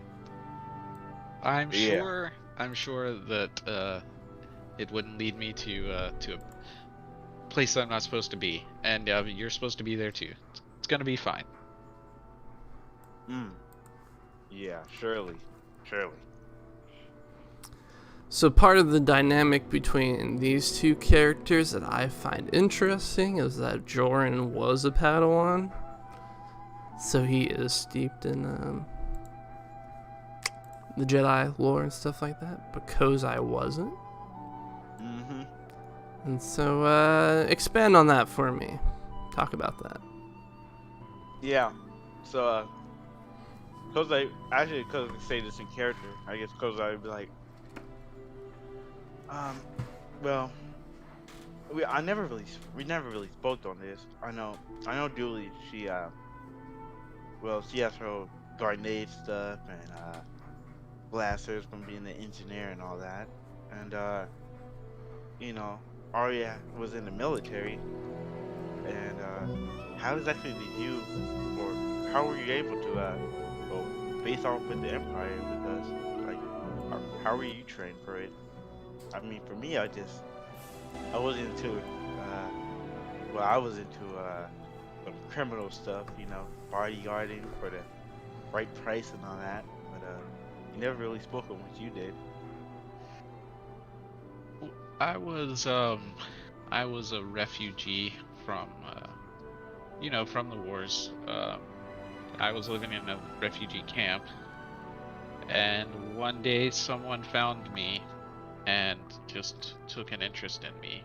I was young, and Uh, they her name was Mira. She could not well, the refugee camp, they were having trouble feeding themselves, and she offered to take me, train me in skills. There was a vagueness to that, uh, and feed me, and well, uh, I agreed to go. Um, there was no one there to really disagree. My parents were dead, so I went with her, and um, right after that, the Jedi Order fell, and apparently her plan was to take me to the temple and make me an official Padawan and stuff like that. Well, lucky me, they're all dead and I'm not, because we never wait. made it there. But anyway, she trained me. We hid for a long time, and I Hold on. never really. Sorry, go ahead. I don't want to interrupt you or anything, but are you saying to me that you were actually trained by one of the Jedi, a full-fledged one? Yeah, she was really vague on the details. For a long time, I didn't know that that's what I was being trained for because it was safer. I was just a kid. Kids aren't good at keeping secrets. So, all the stuff that I was learning, I thought it was just normal stuff that other people did. We didn't talk about the Force or anything like that. It didn't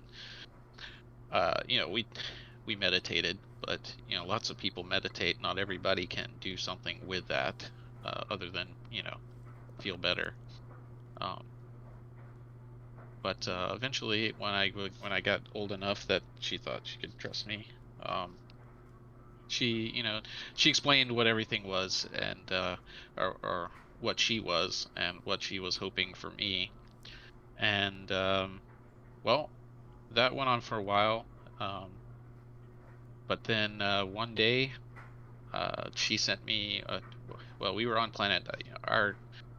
The thing that we would do would keep moving, and she was a pilot and also a mechanic herself, and so it was real easy for us to find work on freighters and things like that. And so she would just we'd go a couple of runs on one ship, and then she would quit and go find a different one. That way we were hard to track. And one day we were on this planet, and she was off, I suspect visiting a contact or something like that. And she called me, told me to get off planet as quick as possible, and that's the last I ever heard from her. Hmm. Cause I would be quiet, thinking on the words that he will say next. He'll take like 30 seconds to really contemplate what to say, and he'll be like, uh, I never, well, I never had well, a mentor like you. My parents are slaves and all, and I didn't really have any type of freedoms until, well, late. But I would say that if I was, well, your master, I would be very proud of what you're doing now, even though she's gone. I don't know too much about the Jedi way, but helping the innocents, making sure to take down the Empire, right? I think, yeah, I think that would be some things that your master would be proud of, right? Well, I spent a long time after that of avoiding that sort of responsibility. I mean, I was terrified, all the rest of the Jedi were already dead, and now, my master disappeared, and, well, we had been being, well, a lot more cautious than I've been the last, few months here. Um, so I don't know how anybody would have even, known about us or her or anything, any way to, to threaten us, and so I stopped using most of the things that she taught me other than being able to fly, so that I could, keep living. Um, but at some point I just I couldn't, sit by anymore, and hopefully she would be, or is. I don't know. Like I said, I've never heard from her again. I assumed that she got caught or killed or something, but who knows? She's never tried to find me. I think she could if she wanted to, if she, were still alive. Mm. Because they would kind of get a little bit closer to you. Rest up after you put on all his armor after equipping it finally, while they're walking in the jungle. He'll put a hand on your shoulder and say, "If there is a way that I don't know, maybe your master, maybe she like left you to I don't know, make sure that you were safe, or maybe she possibly thinks that maybe you're dead. Maybe I don't know, but if there's any way that we can possibly maybe find her, if only to find her corpse, right, and lay her to rest. I think I will help you in finding your finding your master if I can, any way possible. He, I appreciate that. I would definitely like to know what happened to her. At the time it was, well, it seemed like a terrible idea to go directly against what she told me to do and run after her. I didn't even really know where she had gone. She just told me the vague part of the city she was going to. And well, by the time I decided that she wasn't going to find me, the trail had been long cold, and I wasn't sure I wanted to mess with the people that may have either spooked her or worse. So I don't know. I wouldn't even begin to know where to start at this point, but maybe if we get high enough in the rebellion to learn some of the more important things, I'll find out somewhere to start looking. Yeah. That's all you could do, right? Yep. Just, now I'm trying to use the stuff that she taught me. Some of it, has come back to me. Hopefully the rest will at some point. Yeah. Anyway, she was part of this vision that I had. That's why I trusted. I don't think anyone or anything could use her in a vision against me without me at least getting a bad feeling about it. I didn't get a bad feeling whenever I had this dream. At least I don't think I did. But we'll see. Either way, I wouldn't have passed up the chance to go see what all this is about. Yeah, of course. I'm wondering why you think that I'm connected to this at all. Oh, because we have 2 sets of tank trooper armor. Yeah. One for me, one for you. Okay. And what does that have to do with your dream? Oh, she was wearing the tank trooper armor. I've got a feeling about this. It's gonna be fine. All right. Well, let's go on then. So if I could get a resilience check from the both of you, difficulty 1. Okay.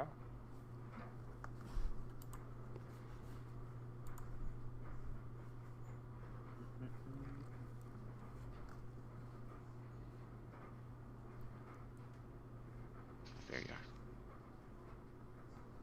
Okay, I will take a strain to turn that into a success.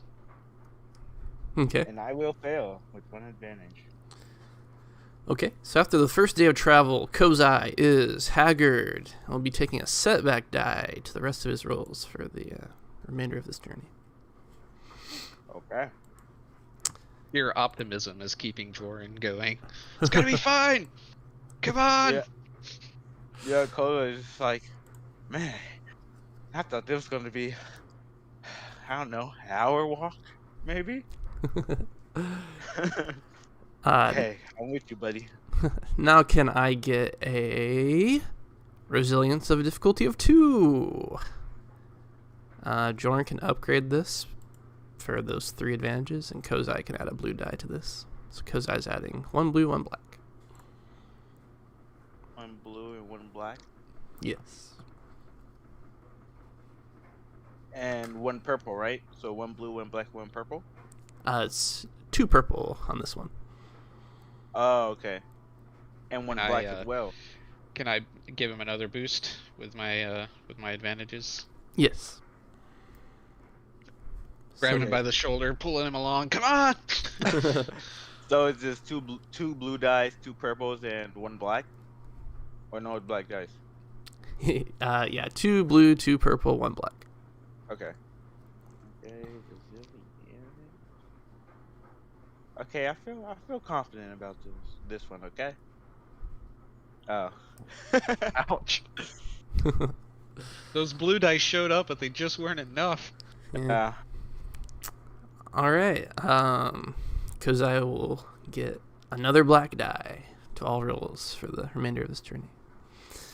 So the second day, Kozai continues to be haggard while Jorn is driven by the zeal of this mission as he's ready to go. Yeah, he clearly doesn't understand the drive for it, so it's like he's half-hearted into it. So And then give me a difficulty 3 resilience roll, please. Which is for Kozai 2 purple or 3 purple, 2 black. 3 purple, 2 black.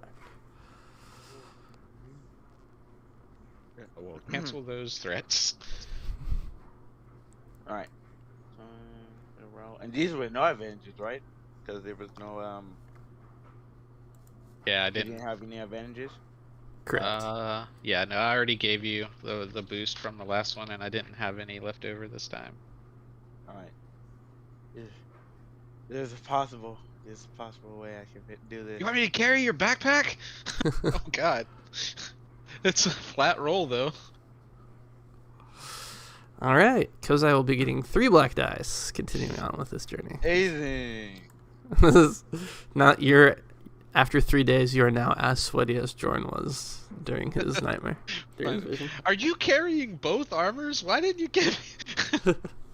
Cause they like off his armor, like they like find like a puddle, like a pond, and he takes off like the upper piece of his armor, and you can see his head tails twitch off with sweat. It's like, man. Oh. And then all you can hear is like the Ford commercial in the background. And, yeah. And he's like, man, this is gonna be a long trek, but All right.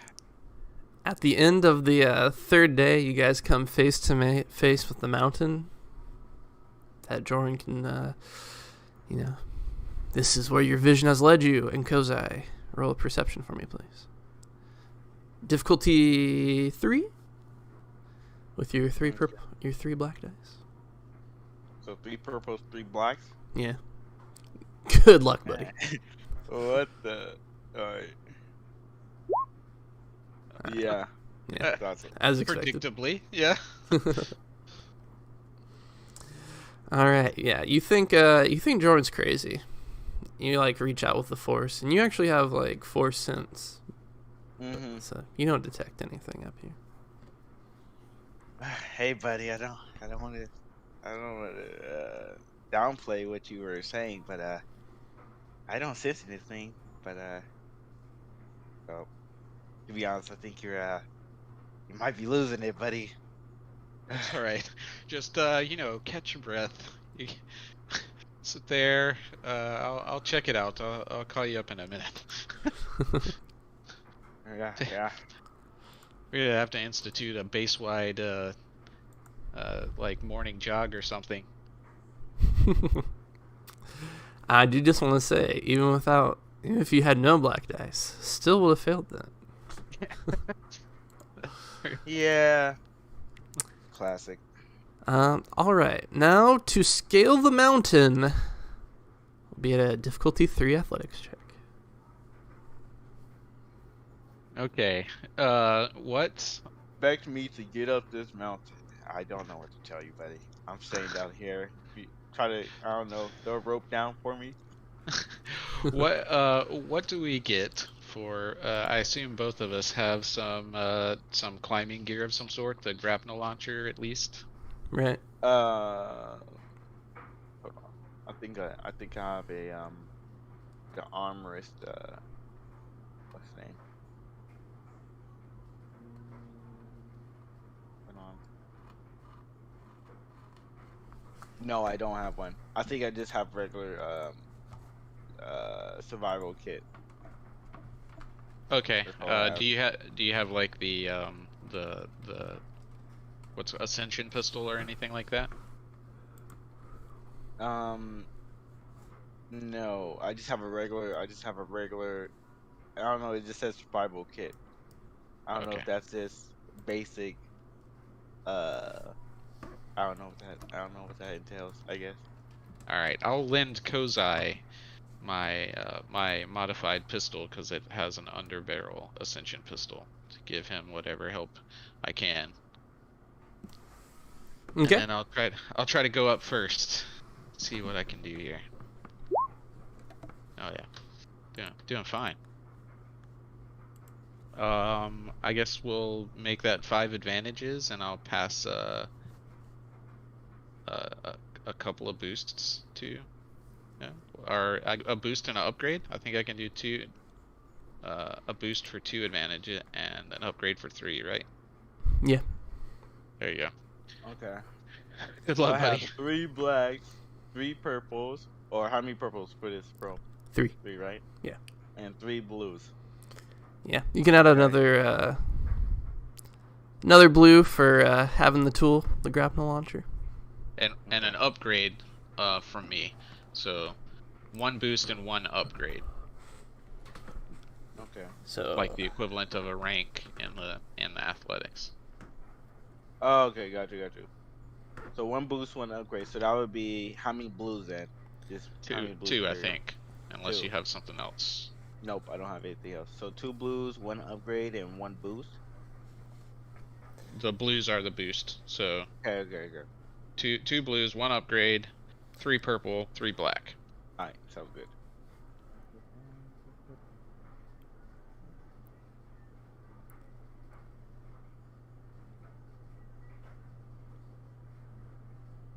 Saving my sheet does that. Okay. And athletics. Bam. yeah. Easy. You know, I got little scrapes and stuff, but you know, it's fine. Yeah. You finally pull yourself up, completely exhausted. Did you say I took 3 strain for like the whole journey, pretty much? Yeah. But up here the air is fresh and thin, and you guys can see off in the distance what appears to be some kind of ruin. And with that, there it is. with that, we go to a Y-wing, flying. I guess this would be hyperspace. Go to the Y-wing that Ari is piloting with Kozai in the back, as those two are on their mission to go make contact with Ruach the Wook.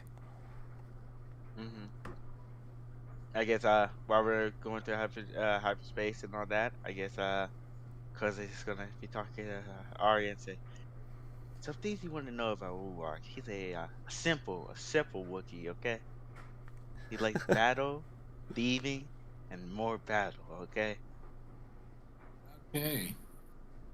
he's a simple man. You know, a simple Wook. I mean, so you got any idea what he might be wanting from us? Well, actually, no, he told us. But do you think? What do you think he's gonna suggest? I mean, is it gonna be as I don't simple know. as? Obviously,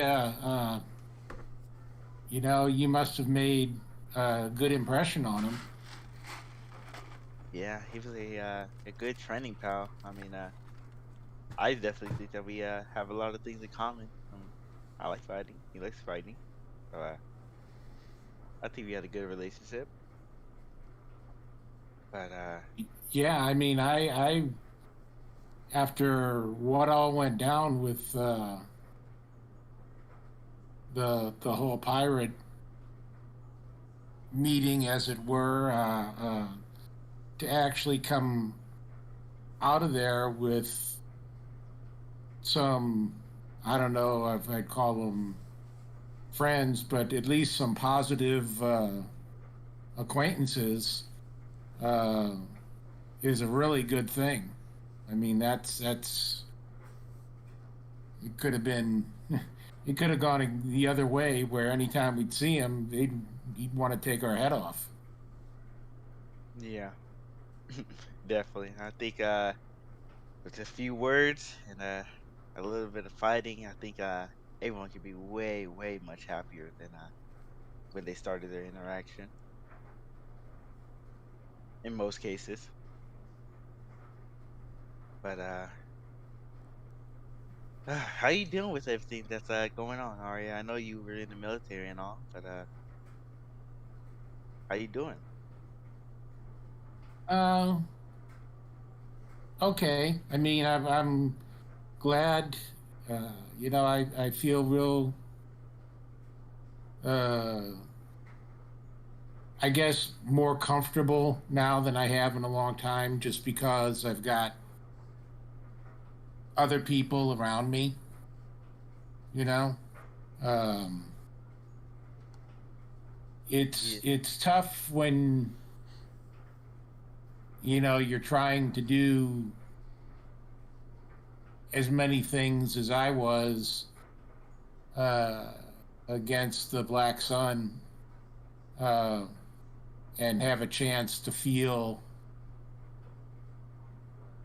I don't know if I'd ever call it safe, but you know, without having the stress and the worry of what's going to happen next. Yeah, I think to be honest, I don't know even know what to say to that. I mean, I was always pretty much alone. I had Joyway, I guess, but it was always just us two for the most part. But I can definitely understand where you're coming from. It's a strange feeling to have people that I think uh have my back. I mean, you know how many times I've gone down. I've had you know, a lot of head injuries, eye injuries, the whole loop. But somehow, in some way, I always get back up, and the first thing I see is you right by my side. I mean, it's a strange I feeling to have.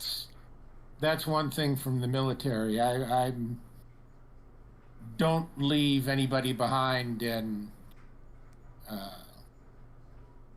you know my main goal is to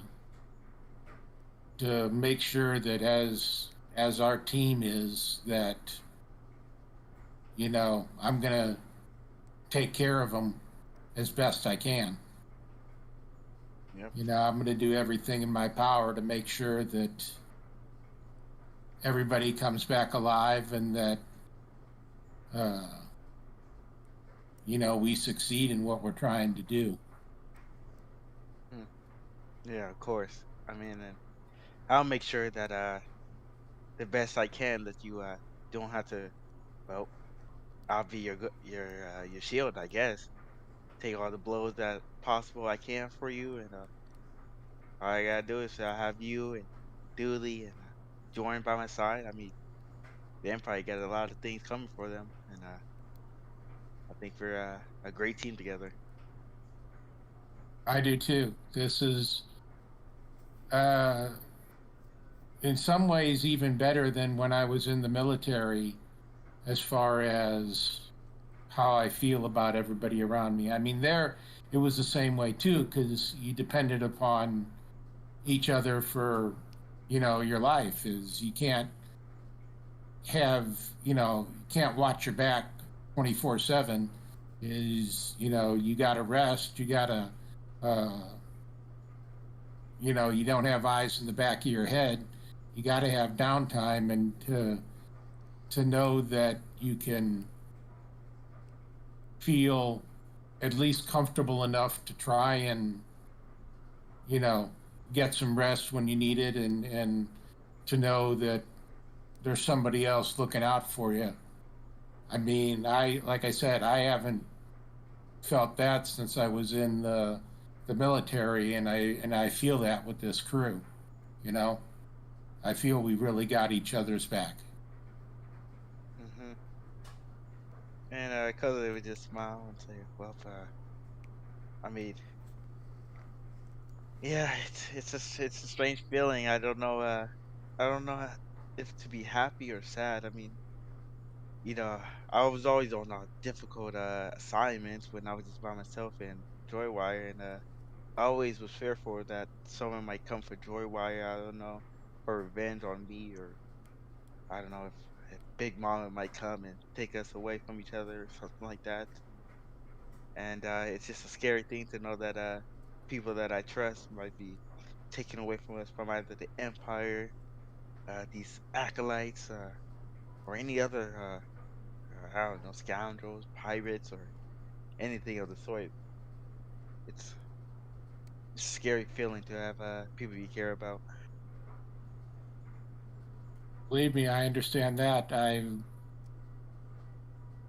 lost some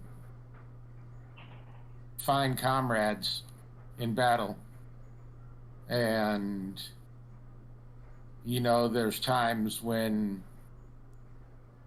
there isn't anything you can do, and so you're torn between you know being close to people, uh, and also not being too close, because you know that sometimes no matter what everybody around you does, is that somebody's not going to come back. And if it's one of the people that you really hold close, you got to figure out how to deal with that, whether you bury it and don't think about it, or whether however you want to deal with that loss, is you have to come to terms with it, because when you're in the military, there's always another battle to fight. There's always another objective to accomplish. And even though you lost somebody close to you, there's somebody new there, and now you got to make sure you take care of them.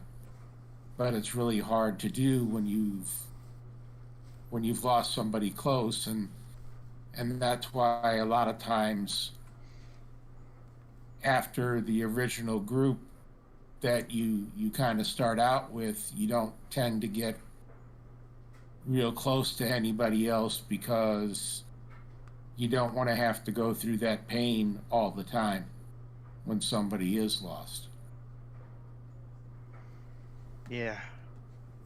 Uh, so I think the only thing we can do is all you can do is promise to try your best. I mean, and protect protect your fellow man and woman. And I mean, at the end of the day, the force will guide us to what needs to be done, I guess. But hey, it seems that we're getting to our destination. Yes, let's as we drop out of hyperspace. Yeah, perfect timing. That's the Oscars version. It's like Star Wars version of the band start playing during the Oscars. Yes, yeah. The music starts. Okay. Alrighty, Ruak's ship is parked in an asteroid field, as they all are. So, Arya, please make a piloting check for me, please. Okay. Difficulty is equal to the silhouette of the Y-wing. Ooh, looks like you took the Y-wing, right? Yeah. Yeah. Definitely wouldn't be hard, right? Yeah, I think it's a 3. Oh, here we go. Okay. A 3. And there's no way I can help, right? Am I doing anything else? No, yeah, That would yeah, be- you can assist her. Yeah, I'm assisting. I'm not doing anything else, I guess. Of course. Okay, so 1 boost. If you have gunnery, maybe you can shoot some asteroids out of the way. Nope. Not me. I think I'll just help with the unskilled aid and my Okay. my little Togruta thing. So it's oh, never mind. You got it. Perfect. I was going to say I think it's 2 blue dice for unskilled aid, but you got it. You're fine. It is for Kozai, not for the rest of us. Yeah, it's not for the rest of us, but yeah, since Kozai has their little aid thing, it's 2 blue. But it's fine. You got it. Alright, sweet. Ship takes a little strain. Doing some hairpin turns, but Arya is able to maneuver through the asteroid field no problem. You guys are, eventually you see Ruak's ship. The frigate. It's like it's a large ship. It's a frigate. So you're just like, ooh, big. I haven't decided on what it is yet. I was looking through some pirate ships and I was like, these all look stupid. Or I'm using them, so. You know, if you guys have any suggestions on what a Wookiee pirate uses as his flagship, do let me know. A giant No tree idea. that flies. Oh, perfect. He just And they'll surfs lead on it. into Y wings, like they shape like Y wings, so they come off and you never expect it. And Ooh, that's cool. yeah, Oh, he's just like the Tree of Life from Dragon Ball Z. I'll think about it. Anyway, you guys are allowed on the ship and are led on. Bunch of dirty pirates are letting you on. You smell the ship and you're like, okay, cleanliness not their number one priority. classic. But you guys are like brought into a dining room basically where Ruak and some pirates are pounding the table. They're chanting as you guys come in. As you guys do, good old Ruak the Wook. He And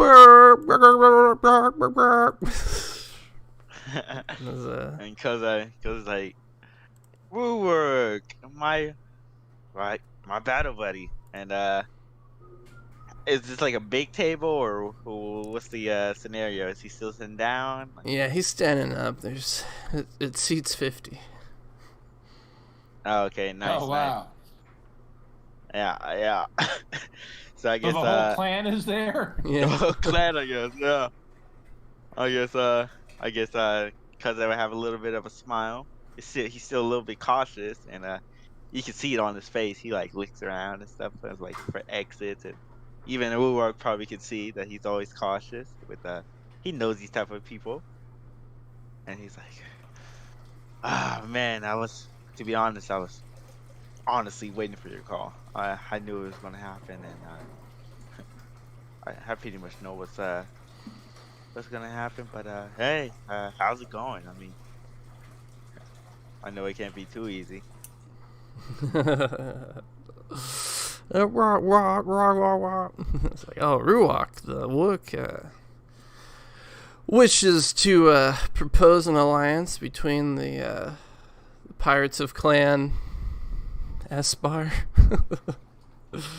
and the Rebel Alliance, in exchange for peaceful passage through Clan Esbar lands. The alliance will, help us get vengeance against Hohusk and her Ralak T for the treachery she's placed upon us. Kozai will get a chair and do a little smuggler's little lean backwards and feet on the table a little bit. He's like, Rurak, I enjoyed our battles, and you know that I think that you're a strong and powerful Wook, but you know what you asked me to do, right? You're asking the rebels to do. It's it's a mission and a half. We're gonna need more than just, well, me and your clan. We're gonna need information, equipment, definitely soldiers. What are you planning? What are you thinking?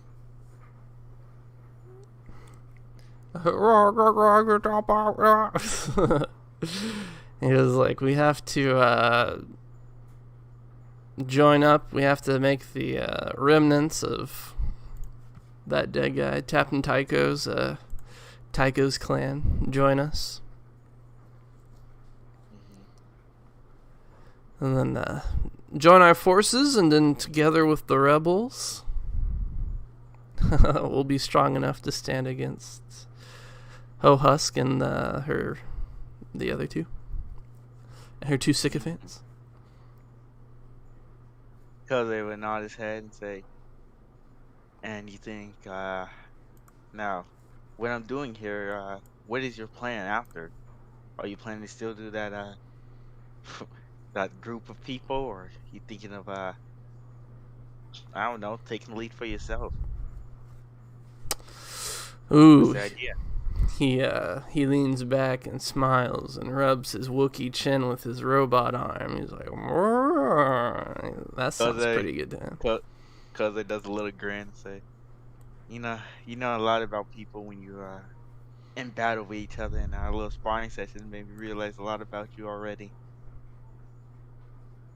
So if you understand what I'm thinking, if you lead the whole thing, I mean, you were not to don't take any offenses, but you would be just like who you're trying to take down. Are you prepared to betray or, I don't know, sabotage the other clan people of the other clans? He hits his fist on the table, and the 50-foot long table lifts up on your end where you guys are sitting. Mm-hmm. I kind of almost tripped because I have my legs on it. Yeah, oh yeah. Exactly. And it sets down, and he lets out the Wookiee roar, and the droid's like, don't dare insult Ruak by comparing him to Hohusk. He is a Wookiee warrior of great honor.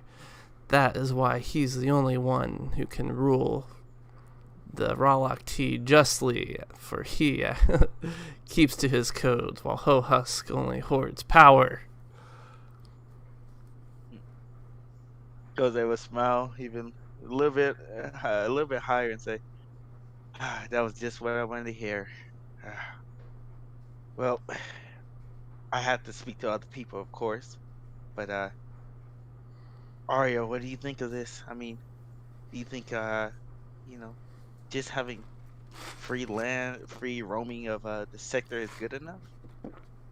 And he said that out loud so everyone can hear.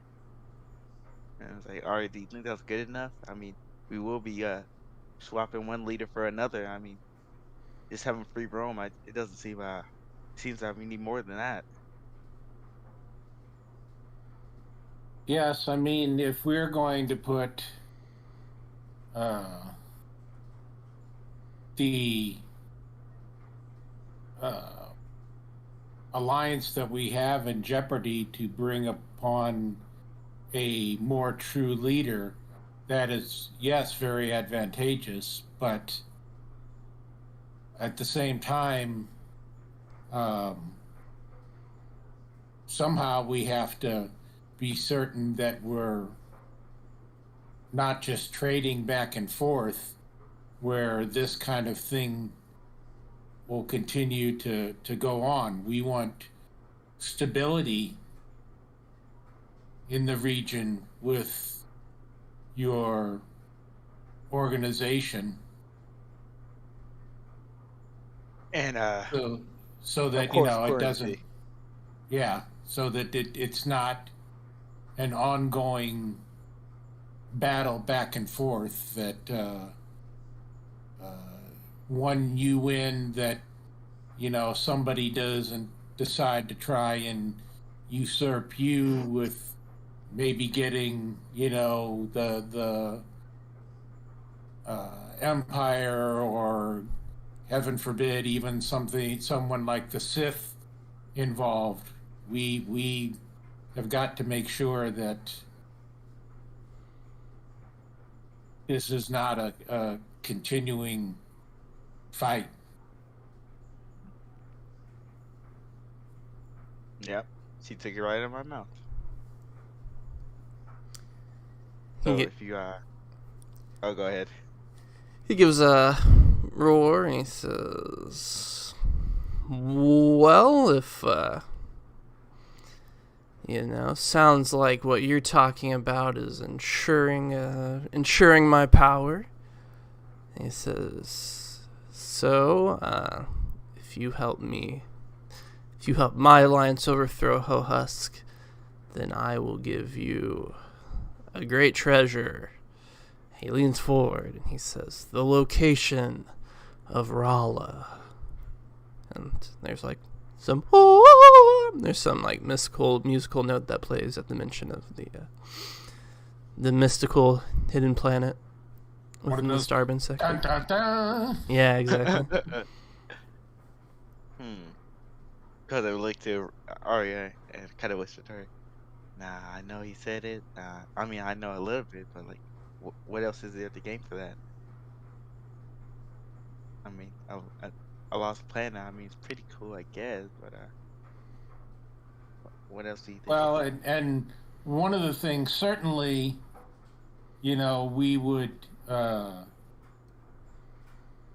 welcome a just and long-term ruler to your organization, and we would want to continue,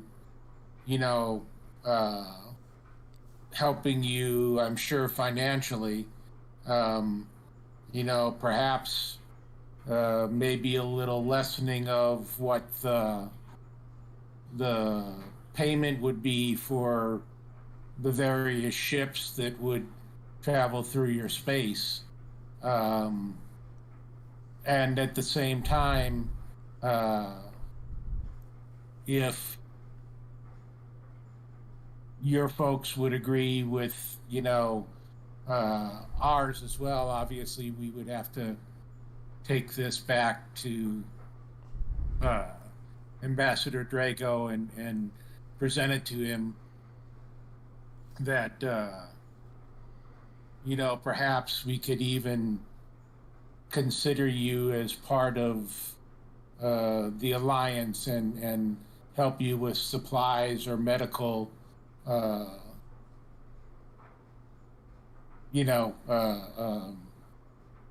drugs and capability as needed as well. Oh, of course. If the Alliance spills blood with us against the same foe, then they will be our blood brothers, and we will not charge them protection fees in the Strabin sector. And do I know out of character how much those fees are? I don't think we were told this, right? Yeah, it was something like It's we did roll well. I mean, It was like, comparatively. it's wasn't it like 500,000 or something, just like that? yeah, I can Or find it that, real quick.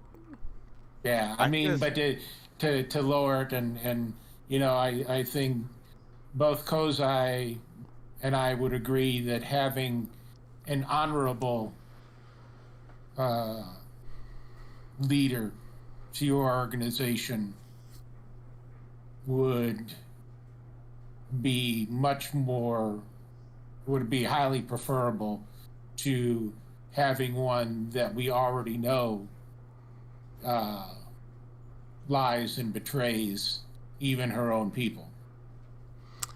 So the current fee is 30,000 for a Silhouette 3 ship, 300,000 for a Silhouette 4 ship, and 3 million for a Silhouette 5 ship. I thought so. I was like, man, I remember it was like so high, and that was even to Yeah. start a deal. It was like 500,000 just to even talk, right? Yep. So it was like a lot of credits. Damn, we said we doing some work. Okay, cause I will look for the nearest glass and say and say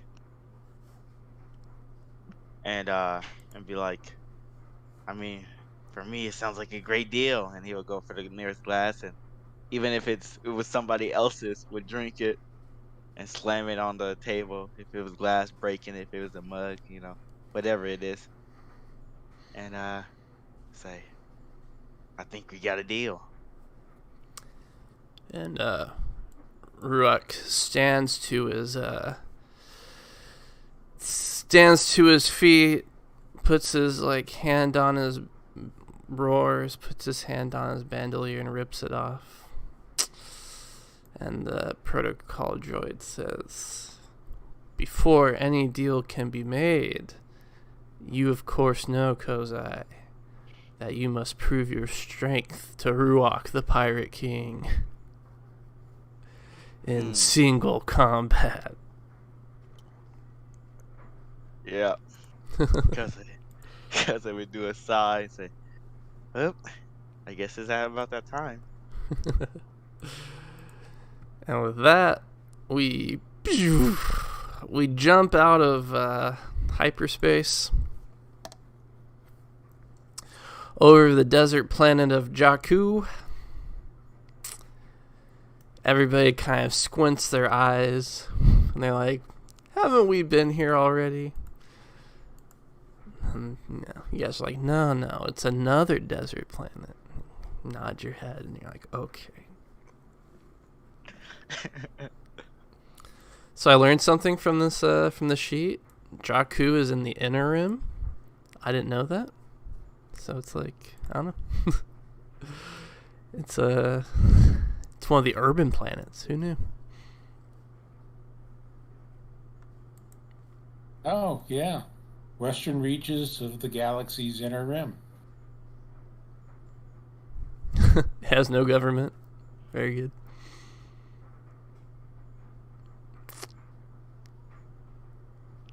I forgot who the anchorites were. Anyway, doesn't matter. Oh, the area of interest doesn't include the observatory. Interesting. Anywho, yeah. So you guys pull over Jakku in your Gazanti freighter, and first thing you notice is, wow, we have not yet been on a planet that has this much Imperial activity over it. This planet alone has like half a dozen Star Destroyers patrolling it. And there's like lots of activity around here. It's pretty surprising, I would say, to you guys. If you want, you can make a lore inner rim to, I don't know some stuff about Jakku. Yes. I'll try, also, if I can. Yeah, it's gonna be yeah, if core you world. do you have because all I have is just the 4 green die. I don't have any ranks in it at all. The same.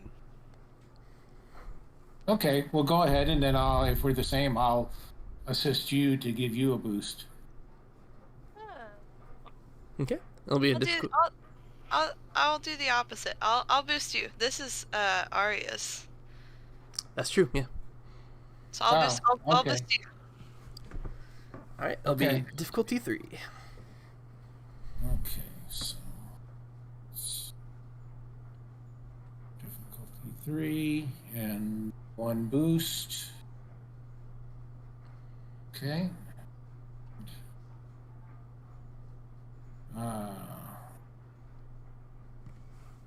That was straight lore, correct? Yeah. Core worlds. Core worlds. Okay. I guess it doesn't make any difference. I got the same thing, but just saw it. Hey. Okay. Yeah. Arya's up to date on Jakku. She knows what there is to know about it. That's a major arms manufacturer for the Empire. And other than that, it's basically no place, but it's just like a good, safe core planet that the Empire has a lot of stockpiles and stuff on. Yeah, sorry, nothing fun. You guys, the Gazanti starts to go into atmosphere and go to where what's his face? Tinian, yes. Goes to the location that Tinian has marked down on the map, and so you guys land far out into the desert areas of Jakku. Let's see, where's my picture?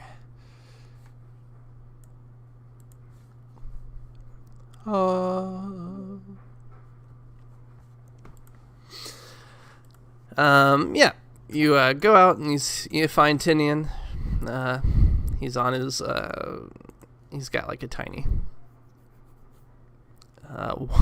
freighter that he's got for himself, much smaller than the Gazanti as it sits down out in the desert. And he comes up and welcomes you guys, and as he does, you notice that he's got a limp, and Arya, from plenty of time being a medic, can tell that he's been shot in his side fairly recently.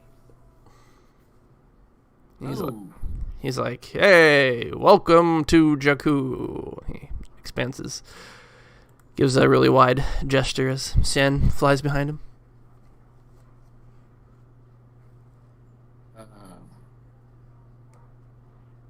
Arya will actually go up and give him a hug and ask, what happened to you?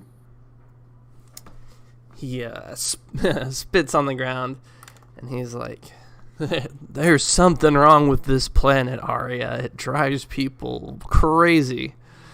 The crew I hired for this job, I don't know, they went ballistic one day and just killed each other. I managed to escape and get away from them before they could take me out with them." Oh my God. Okay. And as he's saying this, Arya, you know, when he says there's something wrong with the planet, you do feel some sort of I don't know. You could only describe this world as being sick. Like there's something at the very center of it that I don't know, it's just dark and wrong. I'll tell him, yeah, I kind of look at Dooley and to see, does she have any kind of a feeling as well, or since I'm just kind of getting to appreciate my inner touchings of the force. I'm just wondering if it's just me or does she feel it too? Go ahead. Dooley just like feels you looking at her. So instead of turning her head towards you, she like turns her whole body towards you and then waves. Okay. Well, I say, yeah, obviously, there is something here that I can feel. Would you like me to take a look at that leg and see if there's anything I can do for you? He waves his hand. He's like, we've got more important things to worry about. He's like, come, follow. Okay. Let's see, limps his way for a few miles with you guys in tow across the dunes, and then he dives at the top of the dune and motions for you guys to sit down or to lay down. Okay. I do. And he hands you a pair of viewfinders, and he points off into the distance, off to the horizon, and he's like, "This is our big score," and he points off towards a factory far off in the distance, just chugging smoke in the air. Blah, blah, blah. The smokestack is practically like in the shape of a skull. And you're just like, nothing but carcinogens in that. And there's a large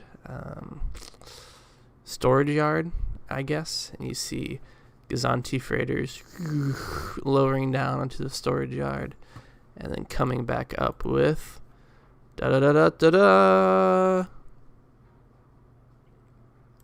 Ah. Walkers. He's like, that's right. We're gonna steal a pair of Imperial walkers. He looks at Dooley and gives her a thumbs up. Ooh. Exciting. How are you going to do it? He says, well, my initial plan with my crew was going to be to hijack a Gazanti freighter. But they all say, no, that's impossible. We'll all get killed. And then so, after their betrayal, or not even after their betrayal, because their betrayal was while you guys were coming here. Reached out to my network to see if anybody had a Gazanti, and somebody told me that Arya had collected one, so now my plan is that we're going to give them false credentials.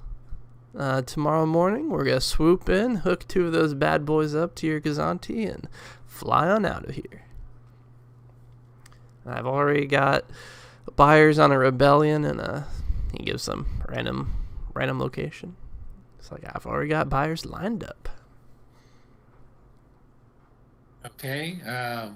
As far as paperwork and security clearances and all that, everything is good. And he says, yep, he gives you guys a data pad. He's like, I managed to pull these credentials, managed to pull it from a actual Gazanti operating in this area.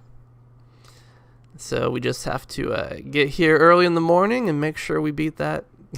We get here before that Gazanti arrives, and everything will check out.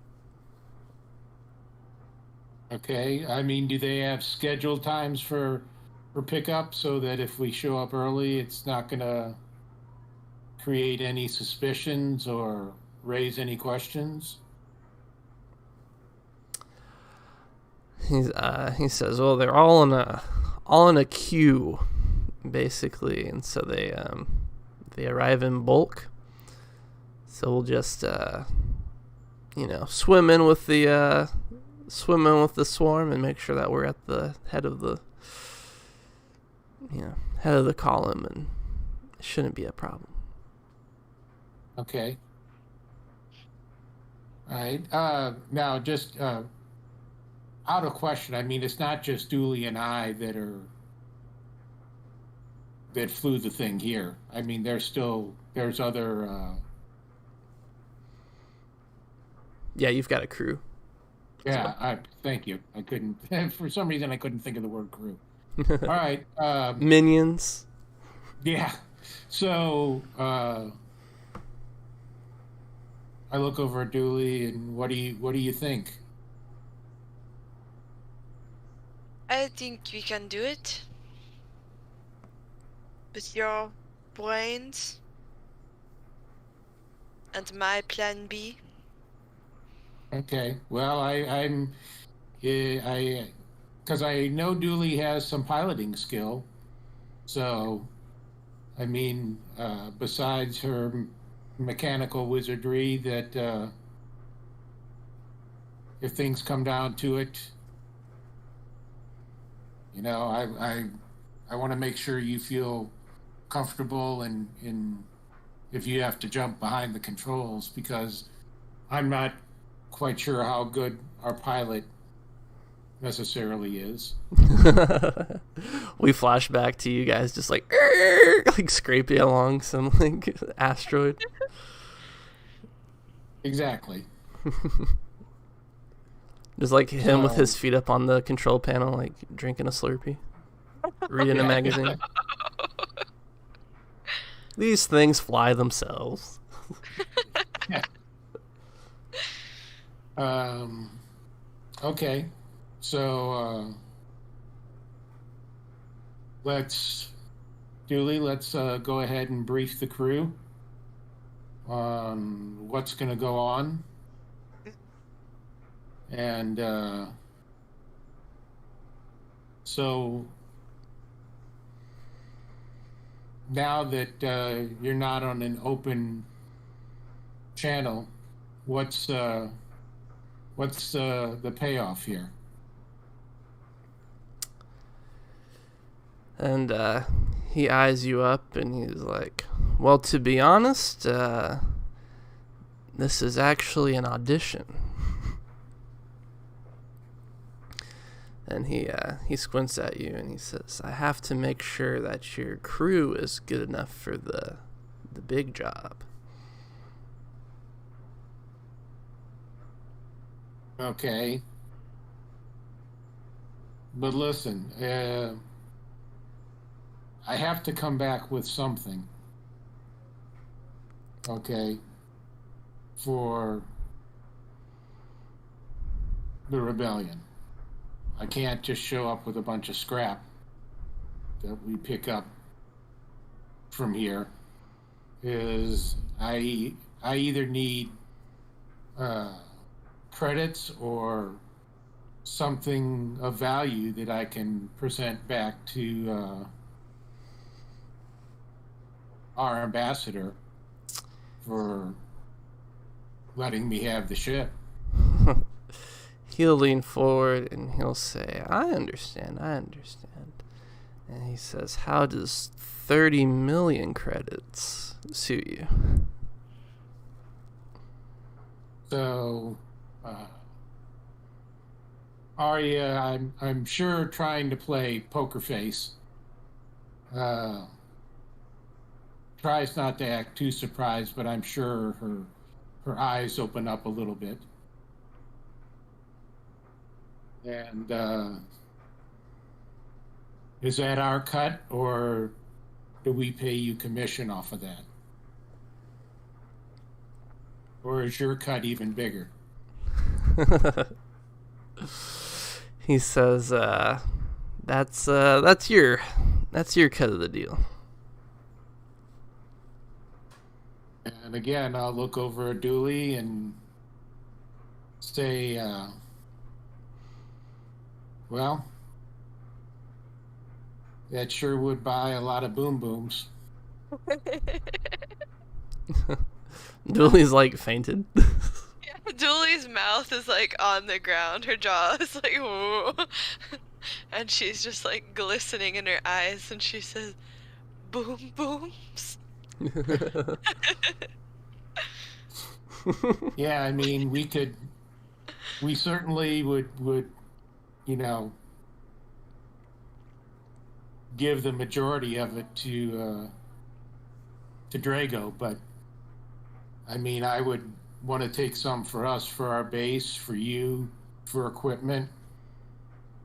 I mean, this is something big, and I look over at Tinian and say, you know, you've done a lot for me, and we've,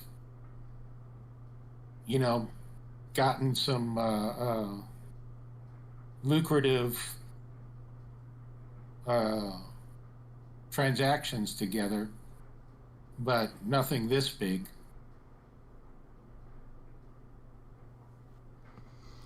And But go ahead.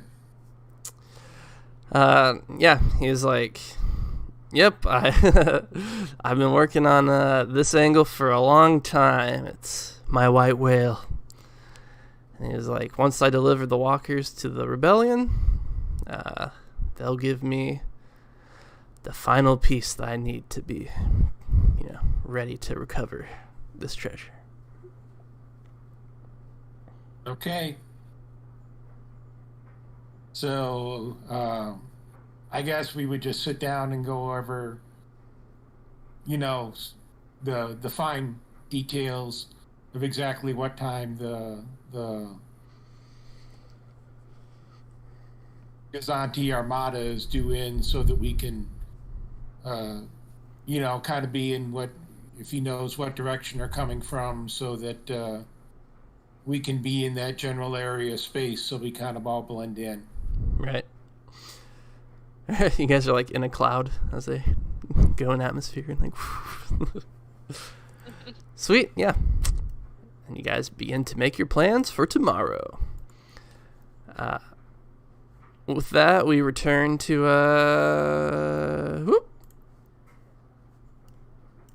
we return to the timeline where the four of you are together, chilling out, walking throughout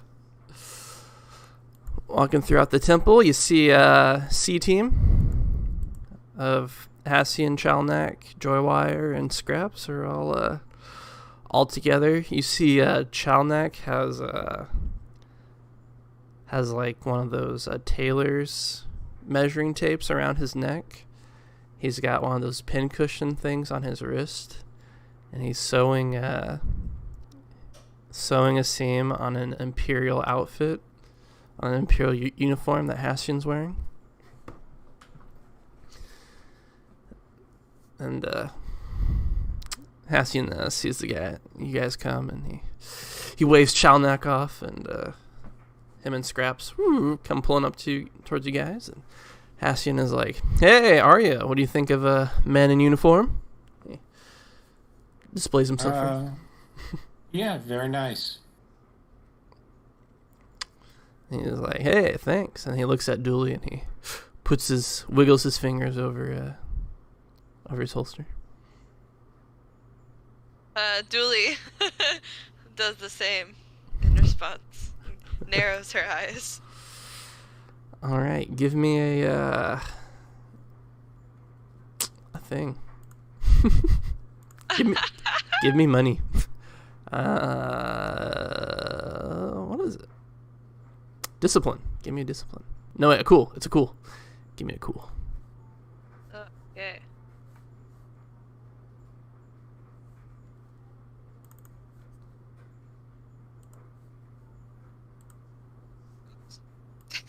I guess just like straight up cool.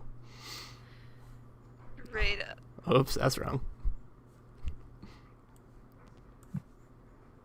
I was gonna say, man, Hassian, he's a little showboat, but you know. Hassian's the coolest. Man, it seems like you Wow. have no negatives. Amazing. Woof. All right, yeah. So he's like 3, 2, 1. He gets you and presses his blaster to Dooley's like chest before she can pull out her guns. And he goes bang. Dooley does a dramatic like And he throws him to you, Dooley. And he says, "They're not gonna let me take those on my first big mission. So keep them safe for me." It's safest. as she's like putting it on. How do they look? Very cool. Chalnak gives you a thumbs up. Arya looks over and goes, "You know, Dooley," and he keeps looking back and forth between her and him, and goes, "I think they may look better on you than they did on him." She like puffs up her chest and stands very proud. Kind of peacocks around after that. And Hassian's like, Arya, I think you're right. And he says, "But hey, don't forget to give it up for your man Chalnak over there. He's the one that's gonna be running point on this mission. He's gonna be my man in the chair." Chalnak, that's so exciting. Chalnak shrugs coolly, but smiles a little bit. But it would be no problem for the crazy Wookiee himself. And excellent tailoring skills. Chalnak, I mean, that looks like a first-rate Empire uniform. Chalnak takes a bow.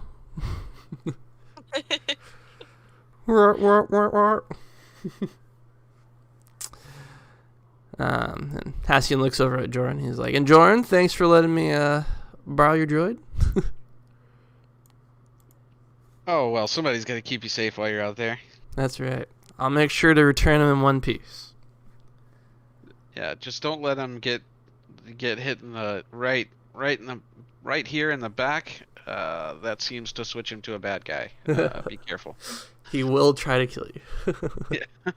Also, we haven't had time to repaint him yet, so... I was gonna say, once we get him back, you'll finally be able to repaint him. And Drago's like, "C-Team, over here." And 3 of them wink at you all at once.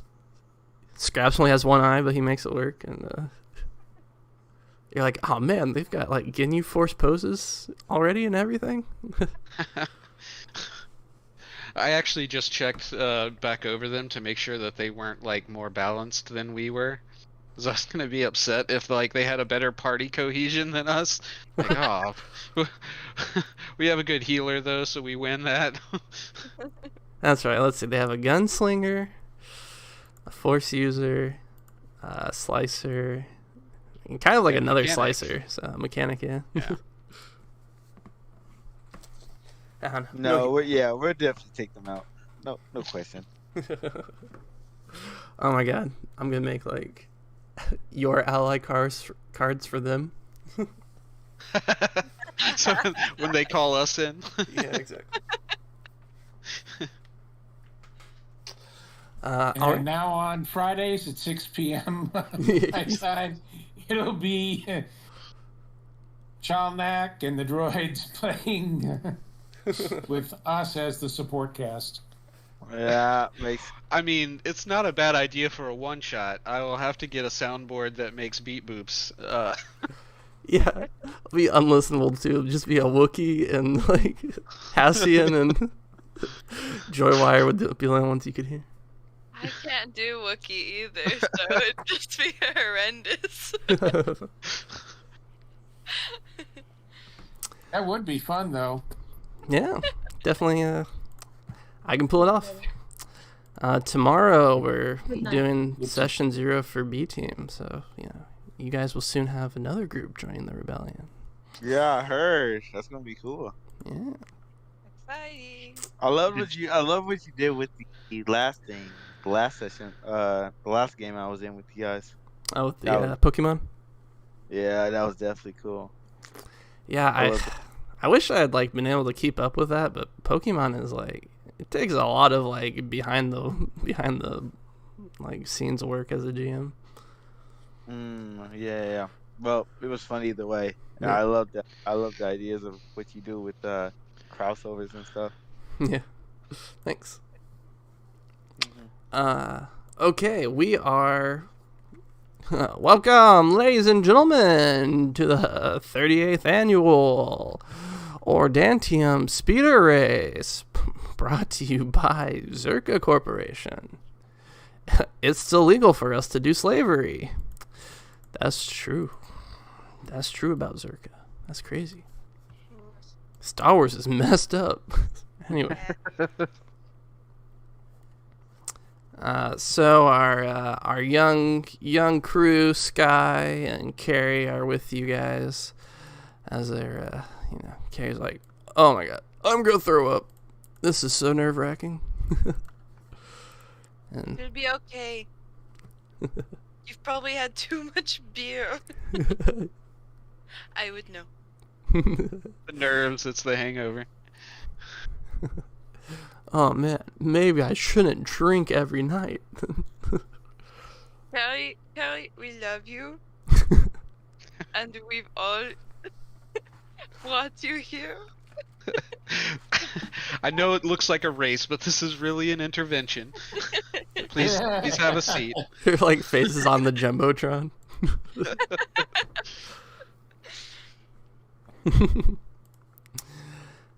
So I'm imagining Julie's at the Julie, Sky, and Carrie are in the pit.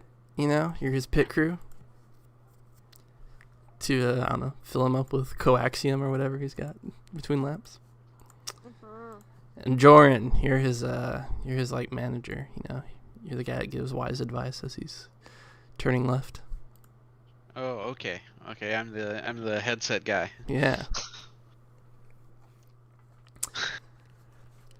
And so Lance pulls up with his awesome speeder, and he's in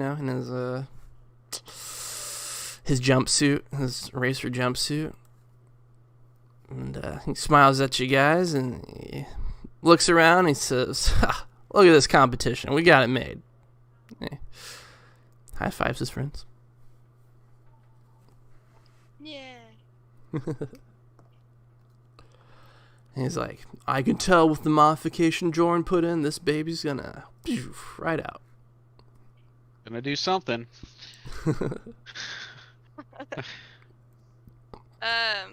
Julie is gonna go over to Lance and give him a charm that she's crafted out of the crystal from the cave. Ah. A little good luck. All right, awesome. Thank you, Dooley. And he hangs it on his rearview mirror, And as this is happening, the villain of the race, the real jerk kid, comes up with his helmet underneath his arm. The antagonist to the kids. Jay, what's he look like and what's his name? Why are you asking me? Because you're gonna be playing this character for.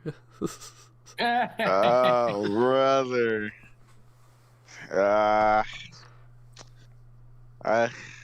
Which way do I want to go with this? I think I want to go the nerdy route, the one that thinks he knows everything, and he has the big glasses and he has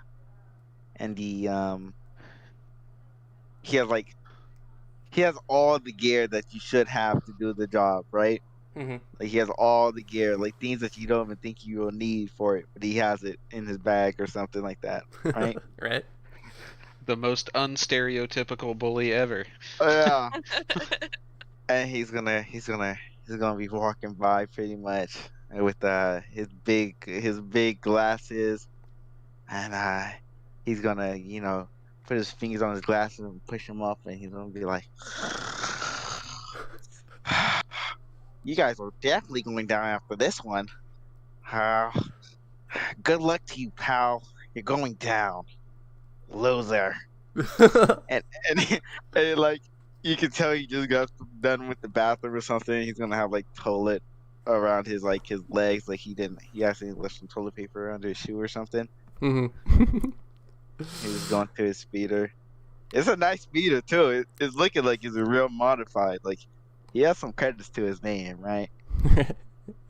Yeah. Sky throws down whatever he had in his hand. He's like, "Hey, we're not losers!" And he like jumps after him. And Lance puts his hand on his chest. He's like, "No, don't let him get to you. He's trying to distract us." Save it for the track. And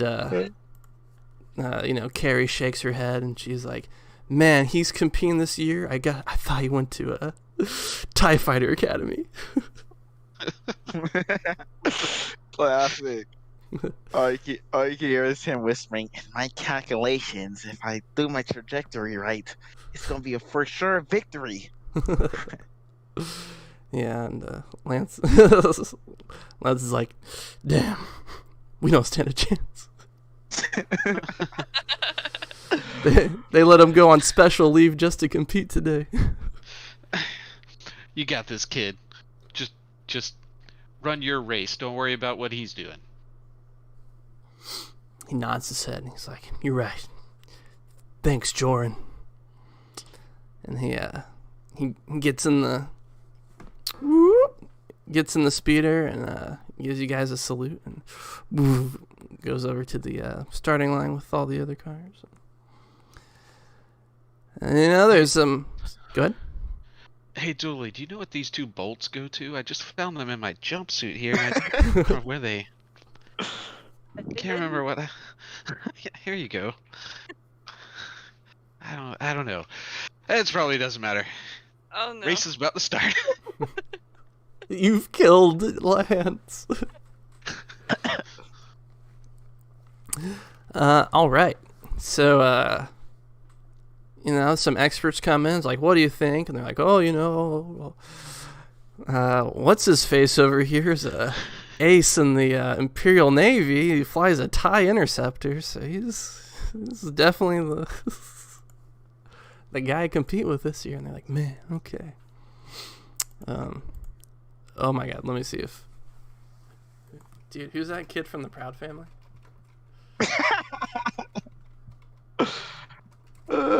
Myron? Oh my gosh. Got him. Okay. There we go. Yep. Yep. That's about right. And the cool thing is about this guy, man. What's his name? I don't even know his name. You I didn't forgot tell already. us. Nice. I'm not good with names on the spot. Oh, like a Steve Urkel? Yeah, like a Steve Urkel type of. Just We'll go call with him Mort. Paul. Let's call him Paul. Paul. Yeah, Ward. Ward better. Ward is better. I like Ward better. Wart? Yeah. Wart. Okay. Yeah. And the cool thing about him, he has on his little bumper sticker, he has a lot of stickers on it, right? And one of them is, of course, is the famous I forgot the name. What was it? The name of the boy group? Star Waver. Yeah, he got Star Waver on the back of his little plate. Yeah. Rep their influence spreads. Yeah, and then you can just hear it playing on his radio as he's hyping himself up, and he's like, my father, he met with the Star Wavers one time, and he has an autograph with them and everything. He thinks he's a cool kid. Perfect. All right. Okay, so with Mort/Wart in the cockpit, Lance and his boop boop boop gets off, and all the speeders race forward, going into jockeying for position basically throughout the the sweet Star Wars sci-fi race around Ordantium. All the droids are flying around, keeping cameras on them. You guys are looking up in the cockpit for Lance doing his thing. Lance is going to go ahead and roll the race. It's going to be difficulty 2. His vehicle has a handling of 1, so he gets a blue dice. Jordan, let's hear some advice. Okay. Crash into everybody. They can't win if they're... As somebody who doesn't watch racing and really doesn't know anything about... let me make something up here. Okay. Alright, kid, remember to pace yourself. Everybody's gonna try to take the lead at first, and that's where the wrecks are gonna happen. So wait for somebody else to make a mistake, and then make your move. He's like, all right. That's actually very good advice. You sound like a NASCAR person. I'll take that as a compliment right now. All right, we'll add a second blue dice to his... You sound like a NASCAR person.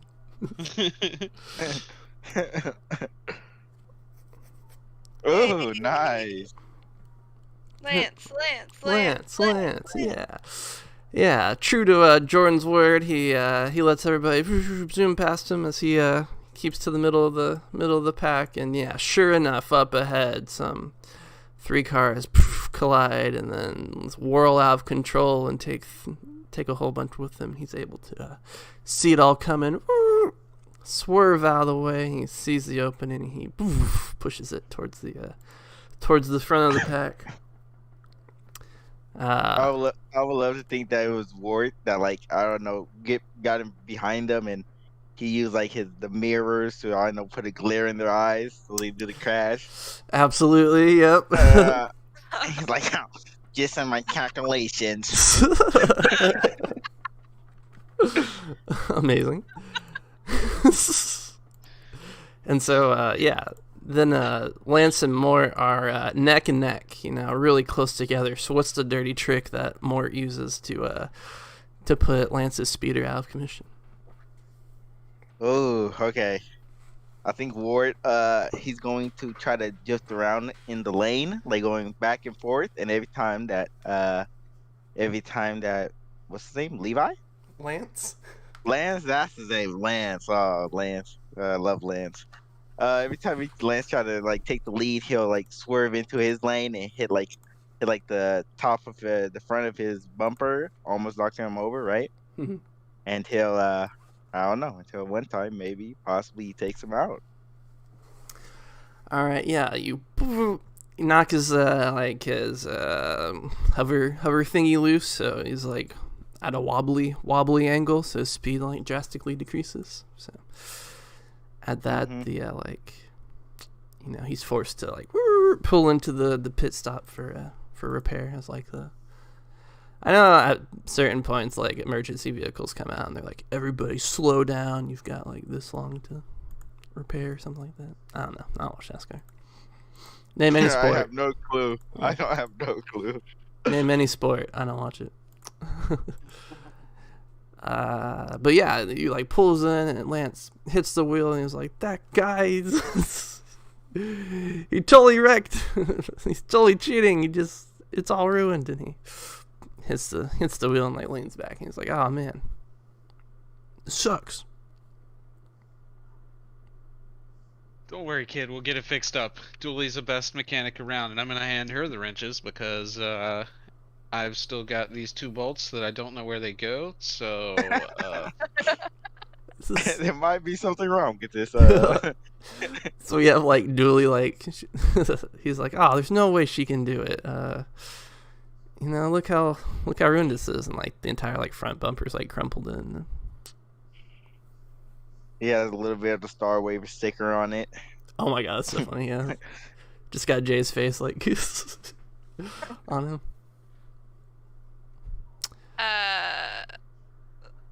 I'm gonna fix it. I'm gonna do it. I'm going to do it how Dooley does it, and I'm gonna see if there's anything around that's got redundant parts that she can scrap from. Oh my god, this is just Morts.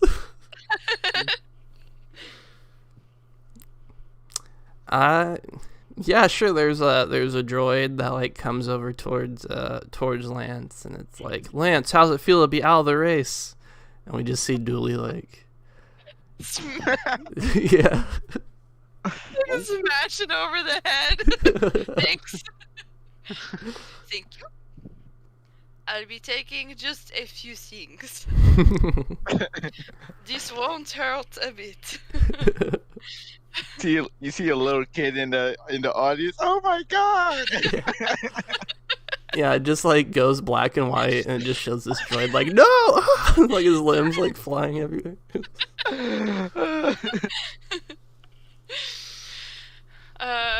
At the end, it just looks like, I don't know, like the cartoon equivalent of like a naked droid, you know? Right. It's like C-3PO before he gets plated, so it's just like all wires. Yeah, and stuff. yeah, exactly. All right, sweet. I'll give you a blue dice for that, for having the tool. Alright. It's gonna be difficulty 3. Okay. Jordan's helping you out. So another blue die. Okay. We see Dooley like smack on her welder's mask and start to work, and we have Jordan's just like circling the vehicle with the 2 lug nuts in his hands, and he's like looking at them and looking at the vehicle. Like, Not there. Done.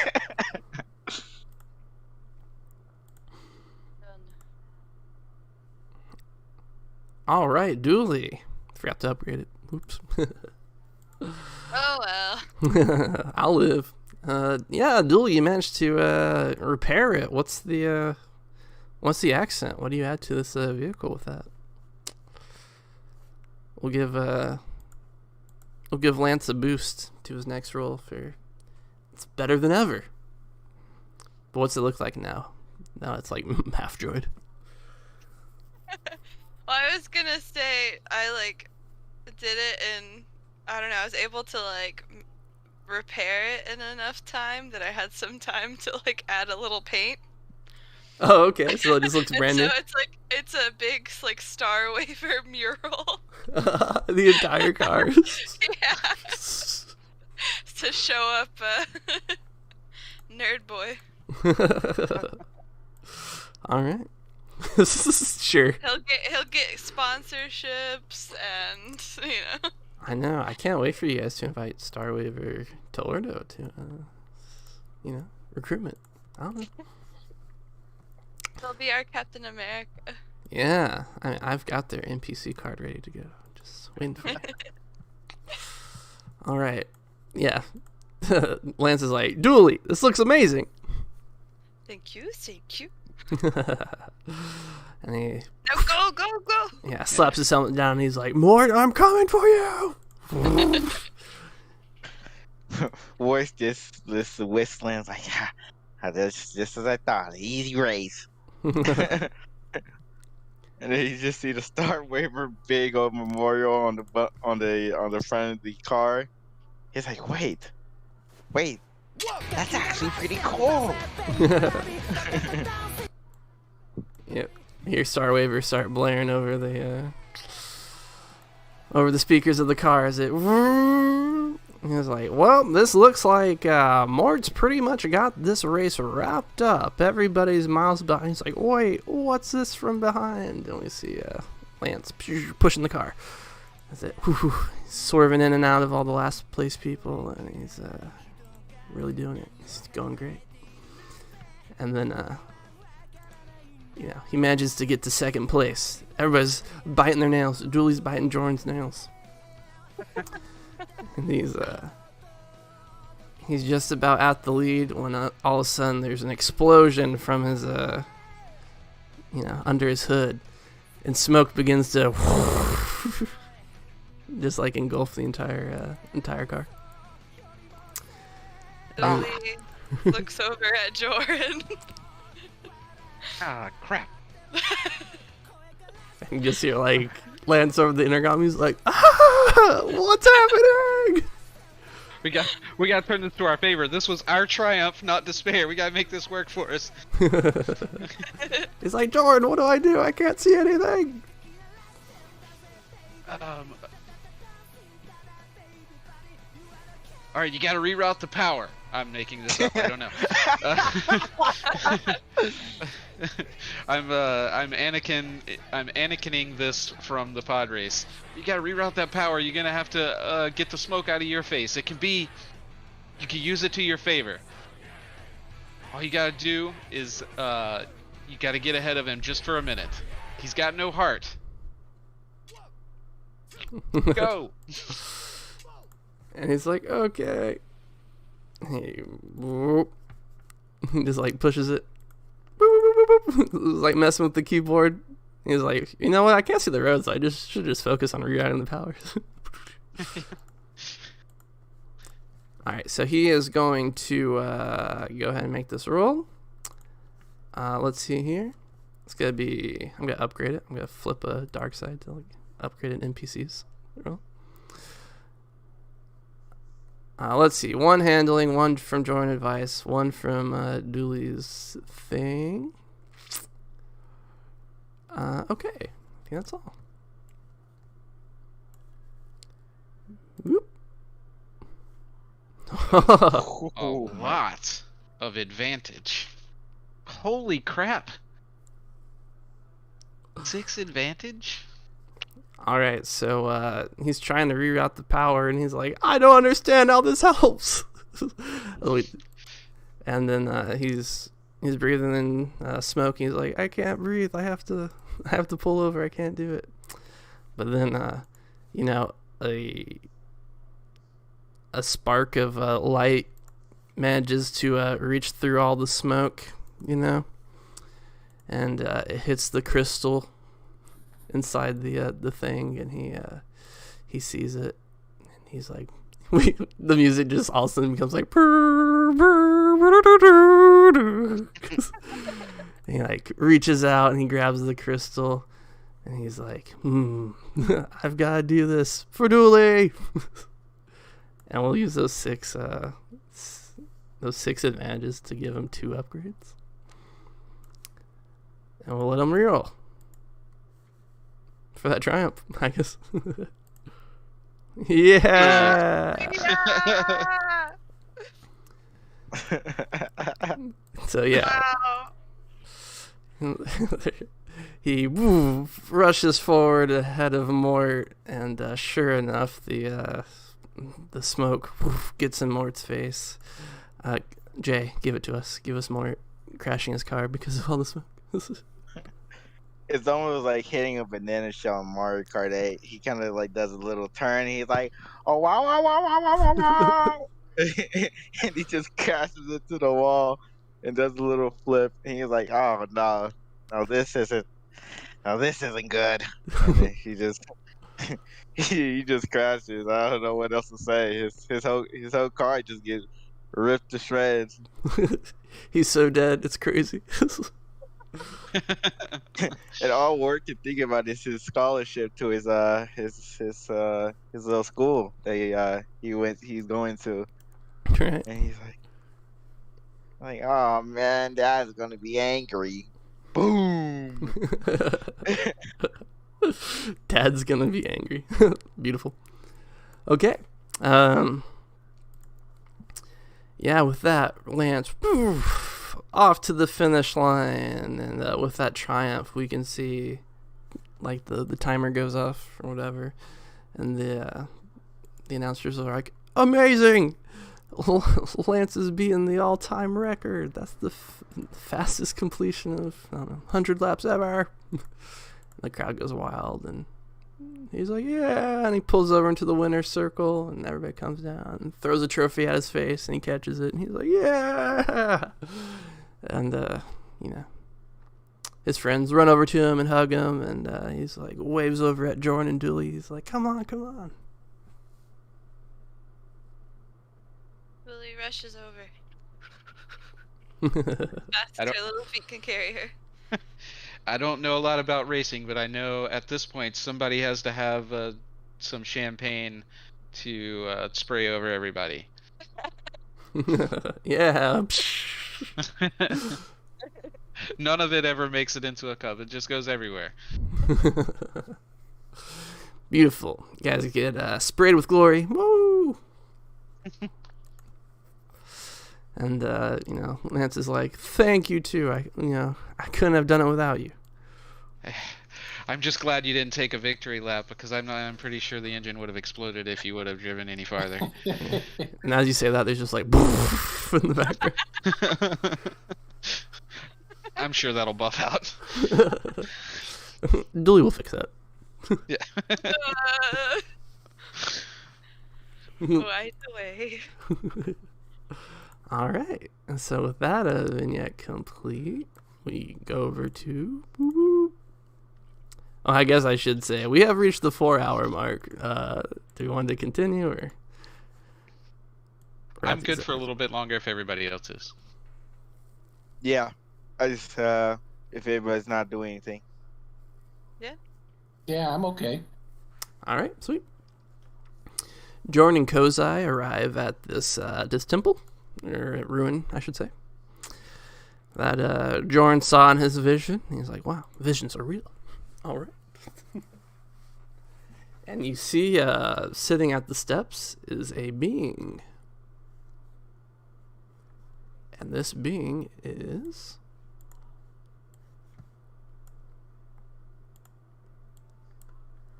Of course. One of those guys. Oh my god. Yeah. You see he's cross-legged sitting with his back to the step, meditating.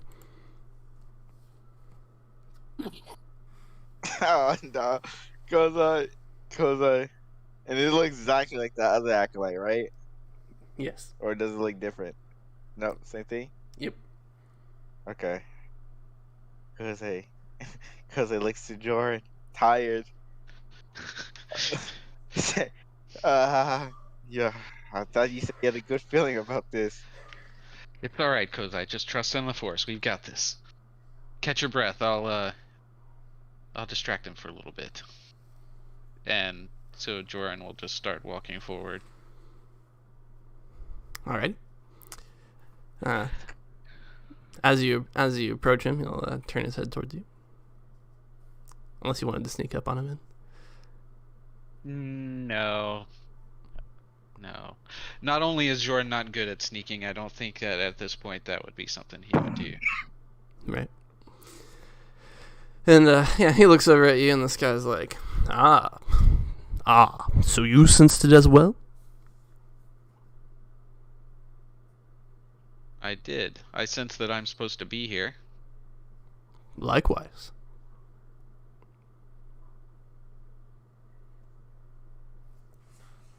And why are you supposed to be here? He gets to his feet, and he says, Mekakasiwa has sent me a vision. I am to forge armor here. So I have been complicating the Force and my vision before I get started. And yourself? I'm also supposed to forge armor here. I'm not sure... I'm not sure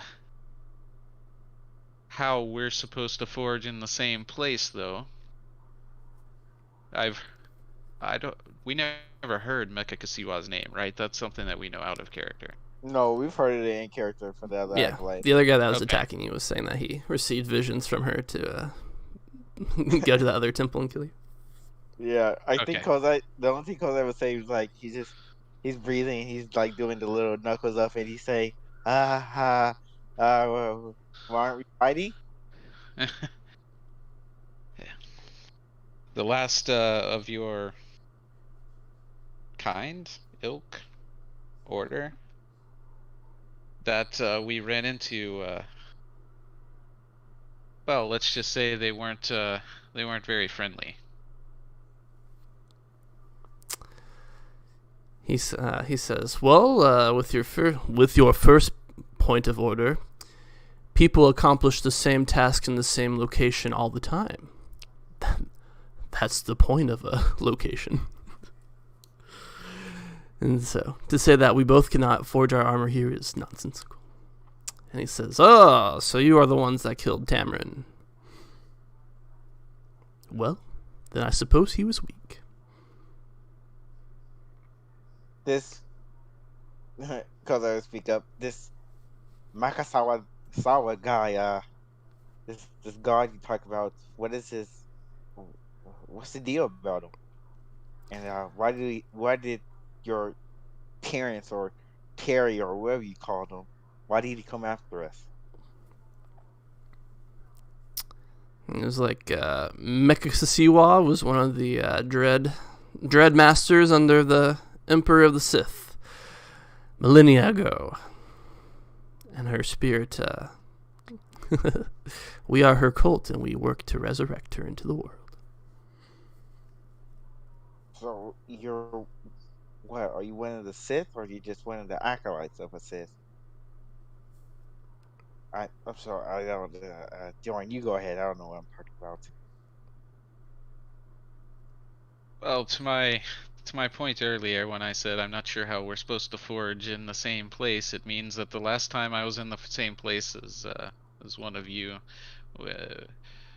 there was just a lot of fighting. Is that what you intend today? My visions have sent me here to forge my armor, so I have no other goal. Well, okay then.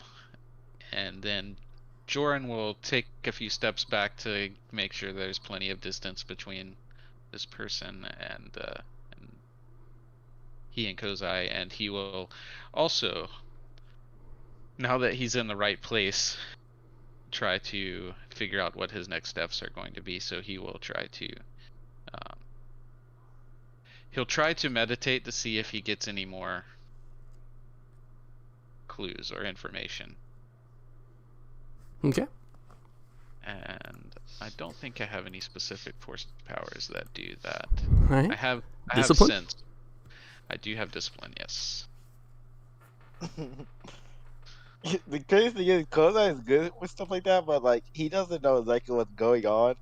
So I'm not even gonna say he knows what to even do in this situation. He doesn't even know what you mean by forging armor and people calling him to places, and not even that much about the Sith. So he's just gonna watch you and say, is it normal for us to just let them go or do what he's doing? I mean, he might come after us with the same armor that he's preparing to make. I'm confused. Well, that's true, but we don't know this person or what his real intentions are, and we haven't seen him do anything wrong. Can't judge him based on the actions of somebody else or somebody else that we've met. I think we just have to keep our eye on him and make sure that we're prepared if something happens. Mm-hmm. What's the So difficulty on that discipline? 3. There we go.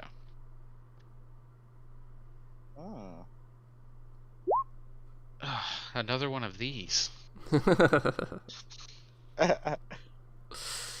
You attempt to reach out to the force or your master, whoever sent you here.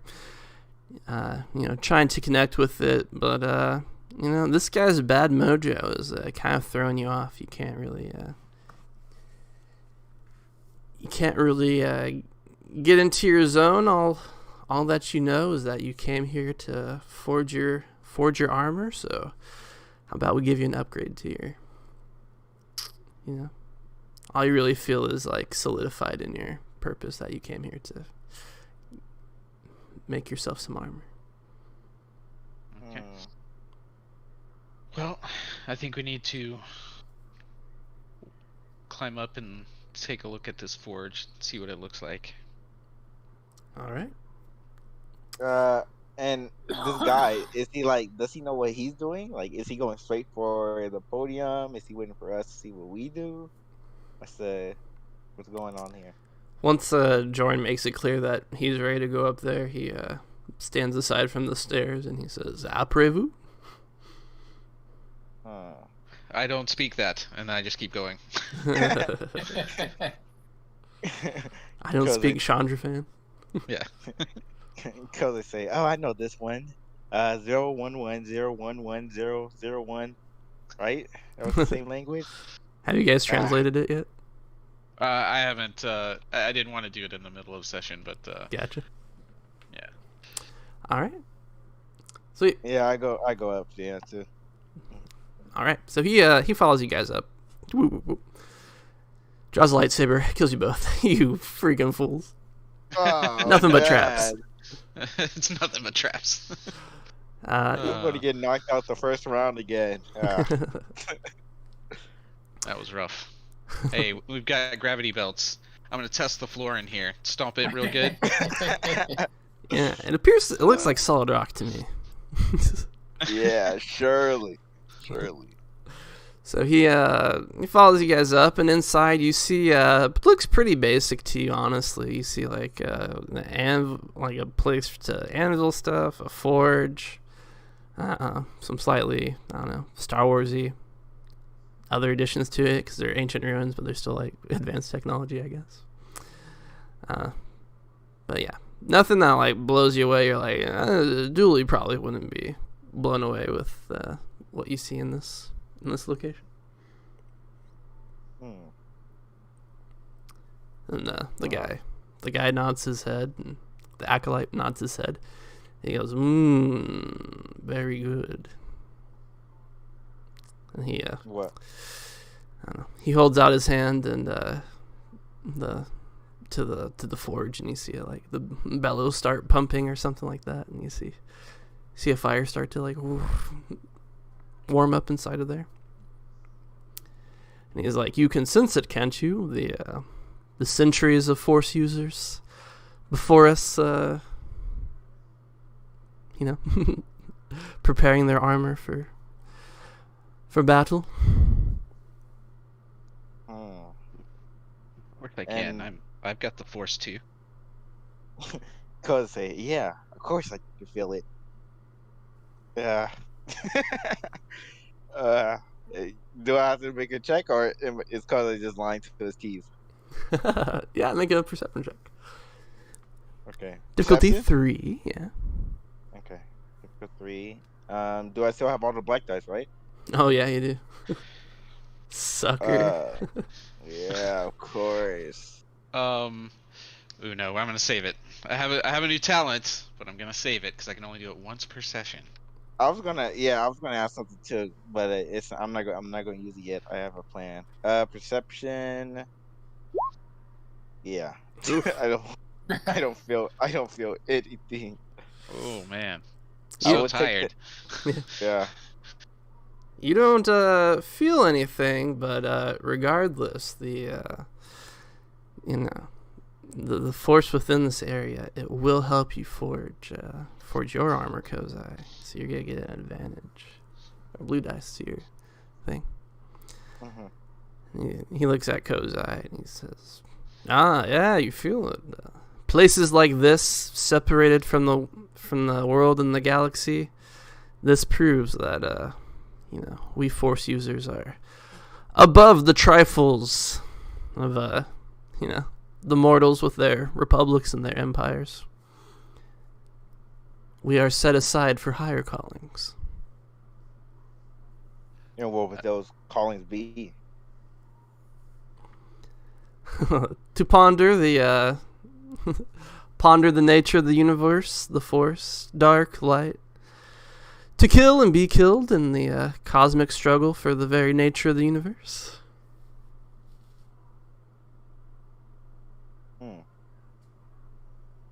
Interesting take. I might have to argue with that one, but you think what you want to think, pal. The Force comes from the living beings. You can't be a part of the Force and be above the rest of the people at the same time. Not if you really want to be a part of it. Yeah. Even because they don't understand what you're saying, but he'll back you anyways. Yeah, what he said. And he shrugs and he says, our take on ideology is irrelevant. And he starts to gather up. He has his own bag with him, and he starts to gather up what I don't know, bars of metal he has, and starts to. He waits 3 days for the forge to get hot enough, and then melts them down there. I don't know. In the Mandalorian, I guess you can just it's just like a jet engine that he throws it in pretty easily. So I have a question. What armor does he grab? What does it look like? To Starting forge. from scratch. He's got ingot. Yeah. Oh, he's going full. Okay, that's it. Yeah, he's got ingots of The something. one that we fight. Oh no, wait.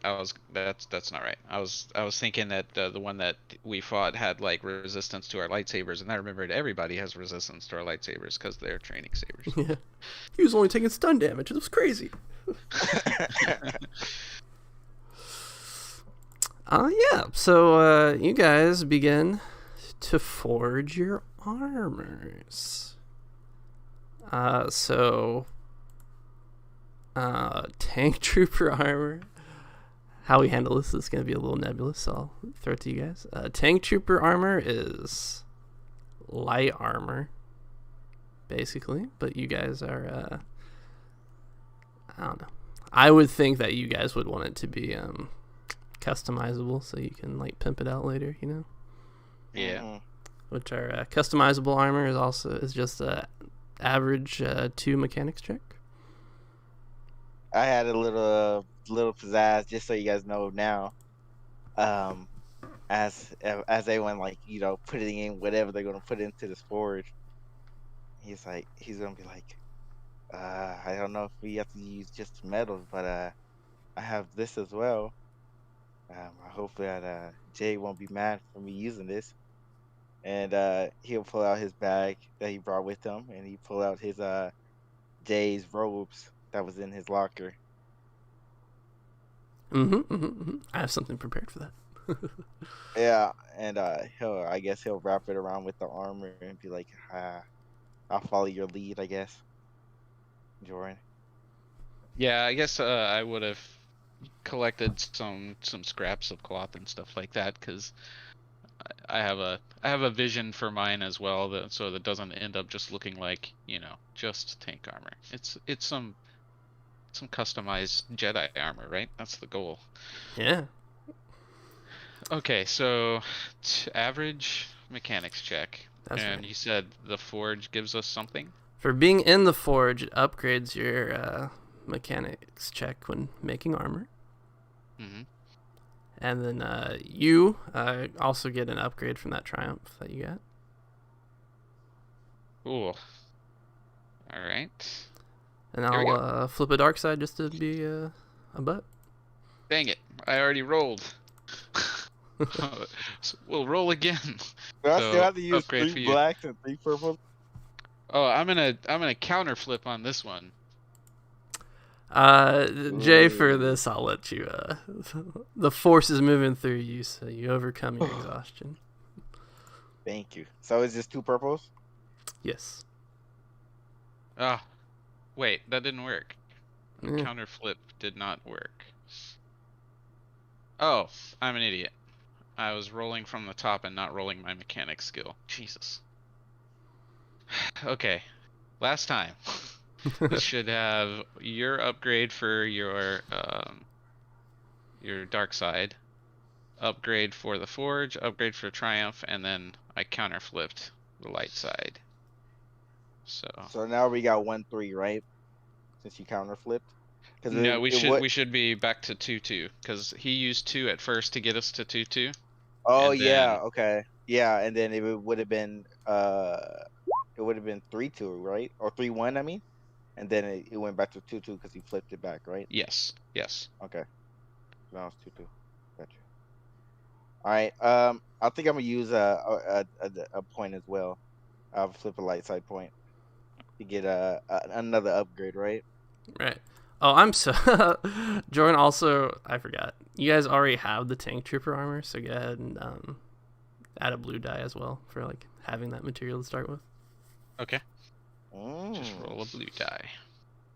So I should have one advantage, right? Because of the one advantage that I had, Yes. and then I should have another blue dice for what? For having the tank trooper like armor already like ready to go. And that's it, right? Yeah. Okay, I thought I heard an upgrade for something. I don't know why I heard that. All right. One for the forge. If you should have one for the forge at least, and then that one true, for Liam? one upgrade for the forge and one upgrade for you spending the light side point, and then one boost for the tank troop armor. Yep. And then Okay, so you in should be total- rolling two blues at least, and and then then one up, and then 2 upgrades, 2 upgrades. Okay, and then Alright, so one now we're purple, at one one- red. one purple, one red. Okay, got you. Okay, let's do this. And mechanics that I have no skills in. Let's see how this goes. Mechanics. Where's mechanics at? Oh, okay, there you go. Bam. Nice. Nice. Dude, those boosts. Oh. Yep. Those boosts is ridiculous. Oh my god. All right. Okay. Yeah, you guys managed to what is it? 6 hours? Customizable armor. 16 hours. For 16 hours, you guys are in this forge with your buddy. Dink, dink, dink, doing all the armor shit. You know how it goes. Yeah. Regular shit, you know what I mean? Yeah, Star Wars stuff. Yeah. Just as your force-using brethren millennium ago used this building, so too do you now. Use it to don your own suit of armor, to engage in your own war that you do now. For the Jedi are spiritual beings, but they cannot separate themselves from the physical world, for they must go out and keep peace and enlighten the masses and fight those that cannot fight from themselves. So to do this, they must engage in the martial art and forge long-lasting monuments for this duty. So with that, you guys convert your tank trooper armor to where it can fit you. It doesn't ride up in the crotch anymore. Oh, yeah. He was doing that, huh? Yeah.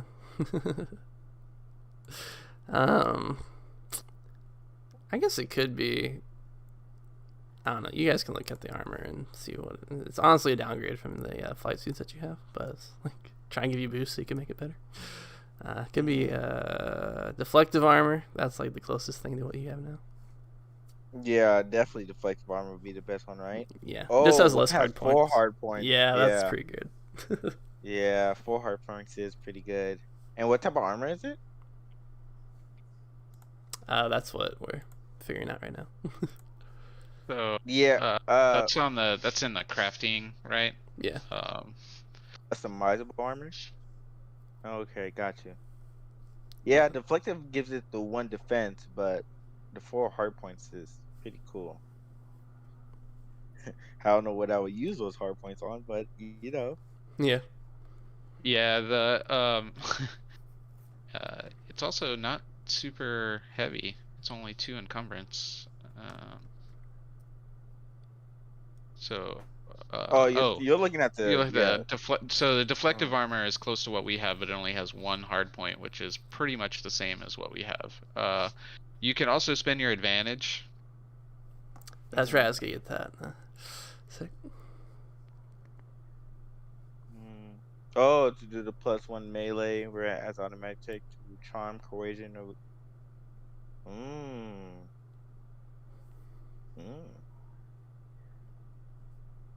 Make Okay. it sealable. So you could Yeah. add the vacuum sealed attachment, and that would make it so that it's now a spacesuit as well as armor. I think I have 2 advantages, right? I think I could do this 2 advantage one. Yeah. Mm-hmm. So I think I don't know what the HPs are. Which one is more better? Do you think the HP is more worth than the 1 defense already? I think it is because you can add in defense Yeah. to it afterwards. Yeah, there's attachments that you can do that add defense and stuff like that. So Okay, I'll do the customizable armor. It makes sense anyways. Sweet. I'm pretty sure you can just like add in like like a minigun like shoulder mounted thing like with hard points. Yeah, that's gonna be pretty wicked. I'm gonna do some cool stuff for it. It's gonna make sense too, since I don't know any ways of the force and what they use. So I'm just gonna make it the best way I can. That'd be so funny. You're like in a lightsaber fight and you like lock lightsabers and then you're like just shoulder mounted like shoots them in the face. I can do the extra melee defense, but I think for my character, it would make sense that I have the special embellishment. It makes way more sense since it can help me with my one of the following skills, either charm. The ones I'm going to choose either charm or negotiation. I already have 2 in negotiations. I already have 2 ranks. I think I'm gonna do charm. So I have 2 ranks in charm and 2 ranks in negotiations now. Okay. And that's it for my armor. Or so you think, but as you don the armor, then you slip on Jay's master's robes over top of it, or integrate it with the armor. Much like you felt the spirits, the force imprint of the people that came here to forge their own armor in the wars of yore. You can also sense, the force is it's all one thing. So as you don on Jay's master's cloak, you can, kind of relive, kind of get a vision of him being gunned down by the clone troopers that killed him. So you flash back to where all the holes in the cloak come from.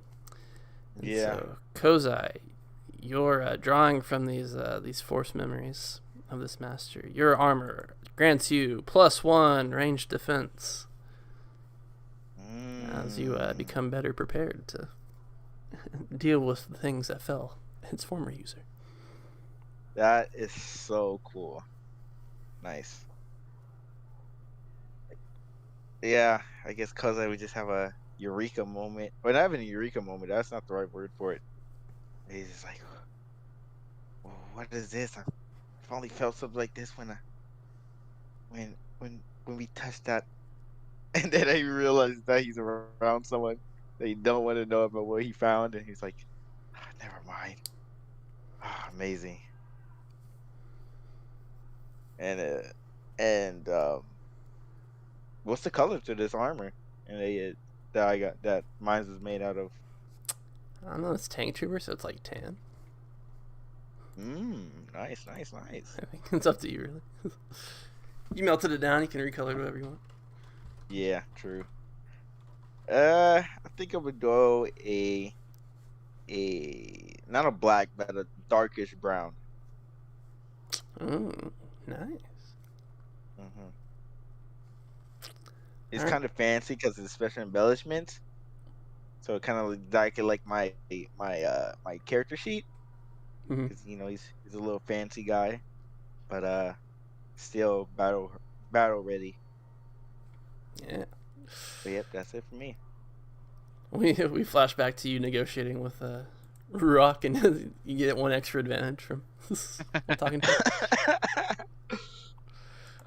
Yes. him. All right, and Guardian, how's what's your armor doing?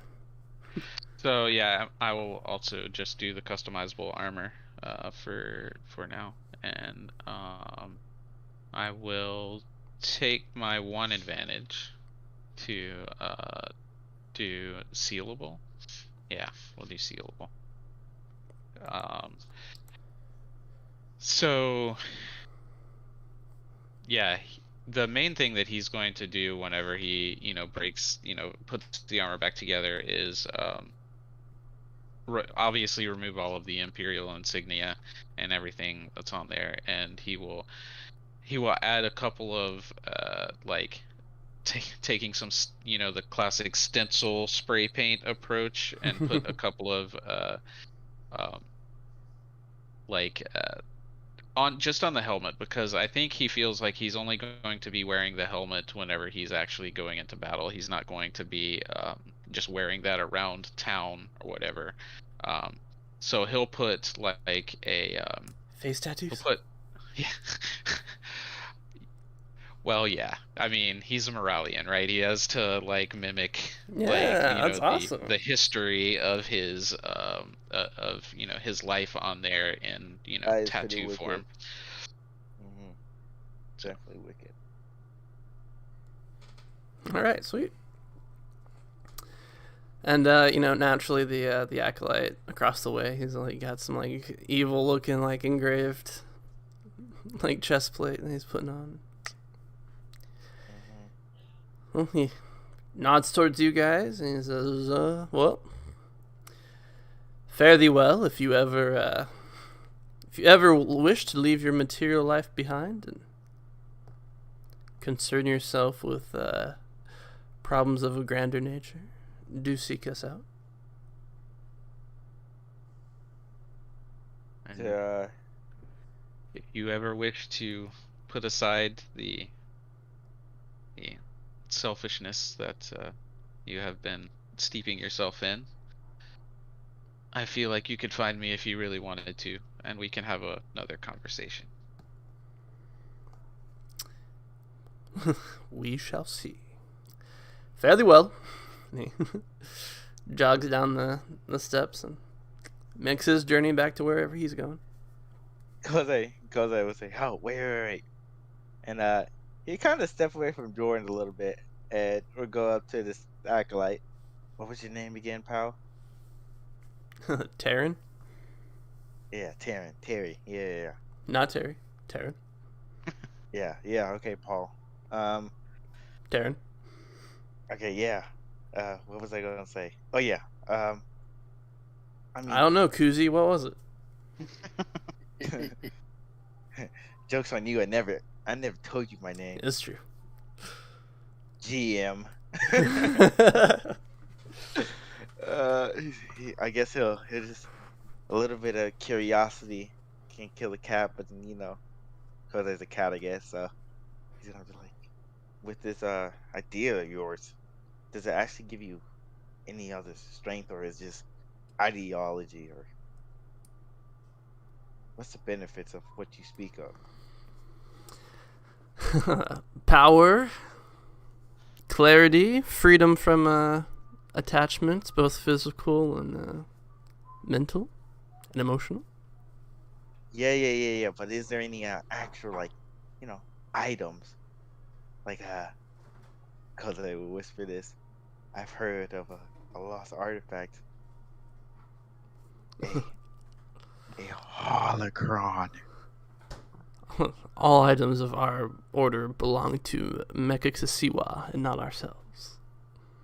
I see. So do you guys watch over him if the person's dead, or what? We meditate on them and learn from the lessons she has for us. I see. All right, pal. Have a good day. We will skin you alive if you come for us and our artifacts. Yeah. And he'll start walking right back up to where was Jordan is, and say, well, we'll be speaking soon, I guess. And yep, that's it for me, I guess. All right. I'll finish off that vignette. Now Koze's got to walk 3 days back the other way with Oh, 3 black God. dice. This isn't right. Jordan's just feeling fresh and rested, ready to go. Yeah. He's like, this armor might be lighter than our other armor. This is. Because it's the exact opposite. He's like, man, this might be even heavier than my other armor. Ladies and gentlemen, you could have been anywhere in the galaxy, but you chose to be here, in this corner, weighing 1,000 pounds. I don't know how much a Wookiee weighs. 800 pounds. Ruwak, the Wook. And in this corner, weighing 98 pounds. Hey, Kozai, it's 98 Oda. pounds and 98.5 pounds. Okay, get it right.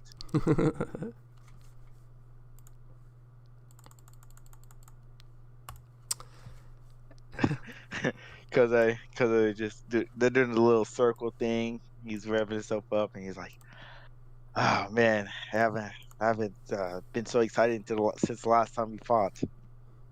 I'd love to show you how much I've evolved since then." Crazy thing is, I feel like out of nowhere I got some better I don't know, combat skills or something. You've been earning them. All right, Arya and Kozai, please roll your initiatives. Alright, Arya, I'm gonna get destroyed. I need you. Yeah, that was the idea behind this. Yeah. Okay, so we're Cool, I think. yeah, I was gonna say it's not a surprise.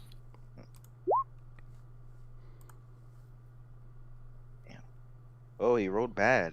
Nice. Cool as in his strong suit. I I think he's- strong is his strong suit. Yeah.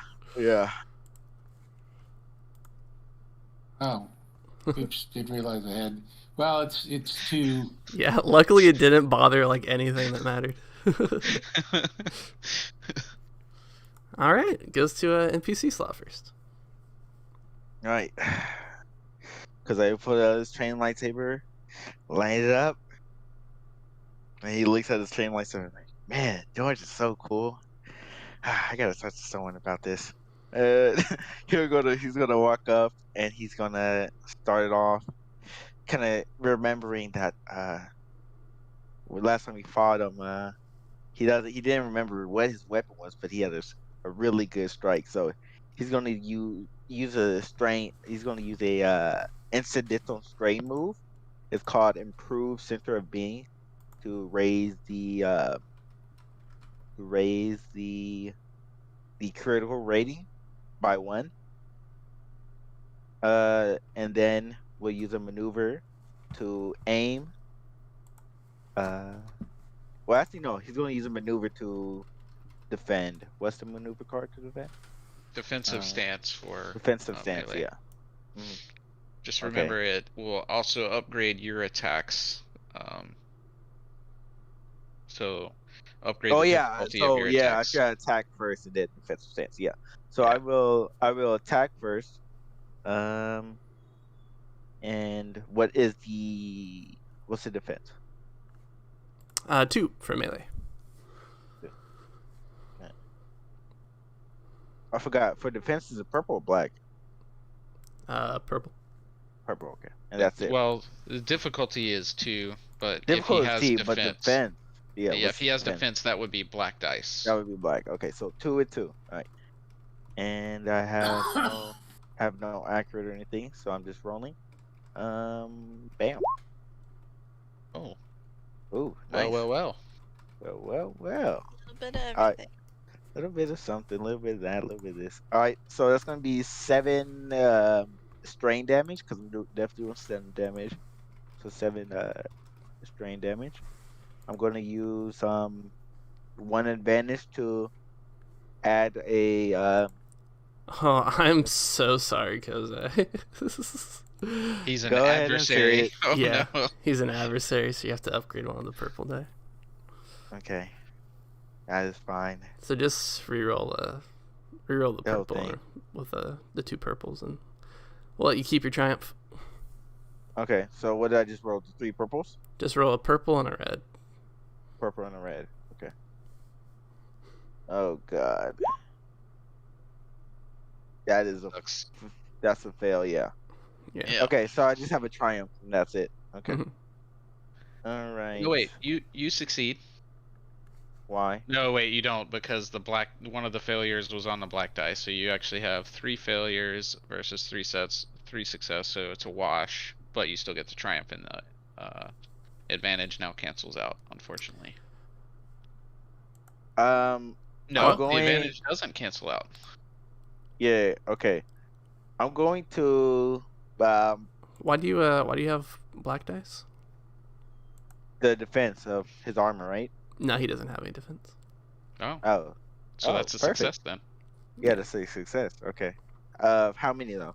I'm 1. looking at. Just 1.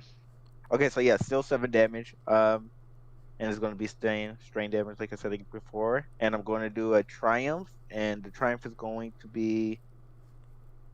Holy shoot! I got so many things. I'm going to do something vital to turn the tide of the battle. I don't know what that would be. You can decide yourself what you want that to be. You training lightsaber. You like short circuit his robot arm with you like hit it with your lightsaber and like. With the stun damage. Yep. Yeah. Sounds good to me. Okay. It's all down. He's like, Good. yep. And because he's gonna be like, I learned something from my last battle.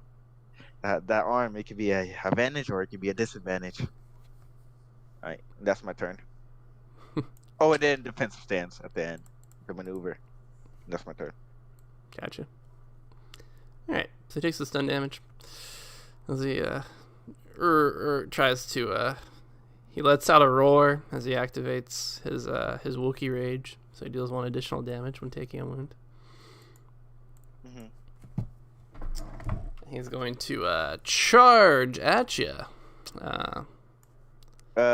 Only 2 defense, 2 melee defense. So 2 black dice. Sweet, thank you. Let me. So let's get down. I can just downgrade it, right? Yeah, I'll downgrade it for him having only 1 arm to go with. Luck be a lady tonight. Nope. Nope, it is not. Fix the sheet, pal. Character sheet being mean. Yep. All right, can I just Seems do like this? you don't. Oh, Oh my god, that's awful. that is something. Let me see if that includes the downgrade or not. Just to make sure I'm doing this right. Oh, yeah, it does. It does. Okay. Well, look at this. With better dice, I rolled worse. Yeah, it sounds about right. I'm definitely gonna parry whatever his damage is. I'll use this. How many strain is it to activate the parry? 3. 3. Yeah, I'll do 3 strain to activate the parry. So now I'm at 4. And yeah. Bro, does it have any critical or anything like that or no? Well, with a triumph, he can crit you even with the improved, because it just, it's however many advantage you need to crit. Right. So his weapon does 9 damage. He's gonna spend 1 advantage to use Sunder. So with you parrying the blade, you feel your lightsaber like the beam it emits starts to like get less good as like your weapon cracks from the strain. Okay, how much damage? Does it go from So it's minor? Yeah, it's minor now. So now, okay, cool. And then he's also gonna crit you. So roll for your crit. Okay. Oh, it's an automatic crit, even though I raised his critical rating. Yeah, because an advantage will, or a triumph will just allow you to crit. Okay. All right. So and then I gotta do the critical injury, right? Yeah. Okay. And just roll critical, nothing else, no offset or anything like that, or number. Yeah. No offset. Okay. Oh my god. Oh my god. Why do we always roll 90 plus criticals without even an offset? Holy. Wow. All right. That is something. He's gonna cripple the same arm that you crippled, and he gives you a roar as he's like, game recognized game. Yeah. Yeah. Wookiees believe in an arm for an arm. Yeah. Yeah. How much was the damage again? So I can know. No problem. So the damage is 9 with his Wookiee Rage. He has Pierce 2, so ignores 2 of your soak. Then you got 5 advantages, so a total of 14 damage. Ignoring 2 soak. Holy. Minus Okay. your minus your parry rating. So Mhm. 3 plus your ranks, right? So if you have 2 ranks, 5. then 5. Okay. And then you One can soak. subtract. Okay, I have well, one soak. you have With one soak before the yeah. pierce. No, it was 3, and then and then after the pierce is 1. Okay. Okay, so it's 6 in total, right? And Yes. so if it was 13 damage, that would be 7. Yes. Okay. Yeah. Holy. All right. Okay. Then it goes to Arya. Cause like knowing what he's planning, he'll like do the little get hit and like do the little and like fly like kind of purposely, but at the same time not, because he got swing on. So he gets a little bit closer to Arya as he flies. Yeah, you like stumble back into her corner where she's like in the audience.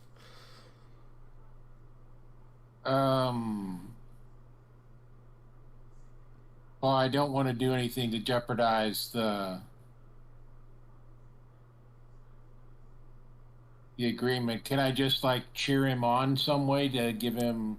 Yeah, you can give him a a boost. Yeah, you can use an action to give him an assist. Yeah, that's what I'll do. Okay, sweet. Okay. Then Kozai will get a blue dice to his next attack. And goes to Kozai. That's great. Or it goes to a PC slot. It can be Arya again. If the spirit so wills you. Yeah, it depends if Arya is going to heal or she's not going to risk it. But if she's not going to heal and she don't want to risk it, then I'll go first. Not yet. Okay. Because I'm looking at this, and I know last time it wasn't to the death. It was just to, basically unconsciousness.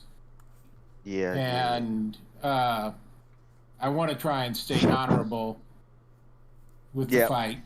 I understand. So. It's all good. It's all about your character. All right. Kozai will.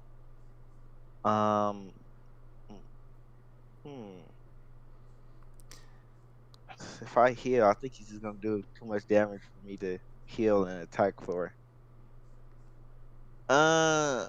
Okay. I guess Kozai. With using a lightsaber, do you have to use 2 hands, or how does that work? Yeah, lightsabers are supposed to be like a 2-handed thing. 2-handed thing, right? So I'm getting a difficulty die. Ugh. Okay. I don't want to use no medicine. I don't know if that's allowed, and I don't know if that's gonna change anything.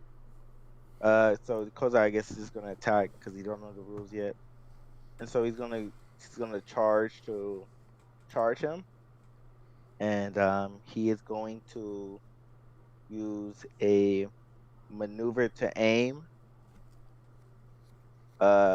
Use 1 strain, to do the incidental center of being to raise the critical rating. even though he might get a triumph anyways, it's still worth it. And I'm gonna use my second maneuver to do another aim. So that would be 2 blues, another upgrade, right? Black dice for the critical injury. No, it's another purple with that one. It increases the difficulty. Oh, okay. So now I have 2 purples and 1 red. Yes. Okay.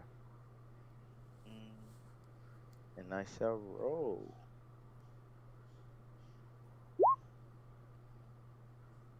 All right.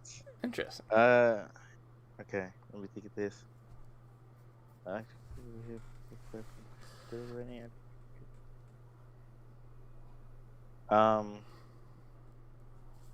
going to give a black eyes to the next target's attack. Mm-hmm.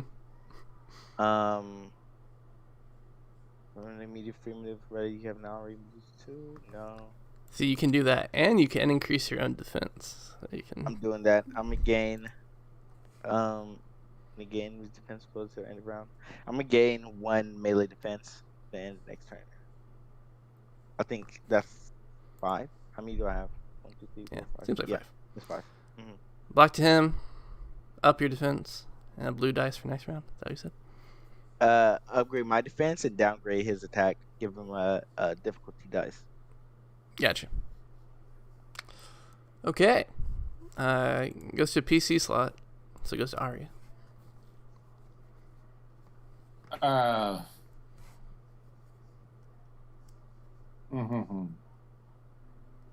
Is there anything I can do to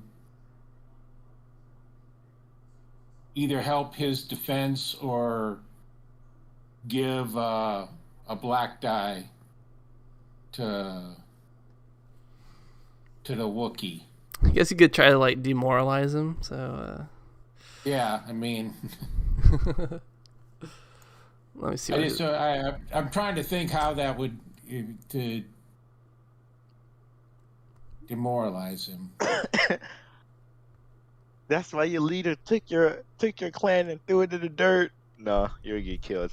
That's not. Yeah, that's exactly. Or he might get so pissed off he rips your arm off. That'd be cool.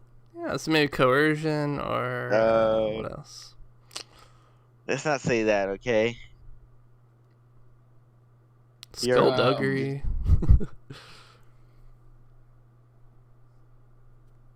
Yeah, again, I'm trying to definitely play it straight. Maybe leadership for Kozai. Oh, just for the inspiration and that's it. Yeah. Just like keep your guard up. Yeah, I guess that would be it. It's just to keep trying to root him on.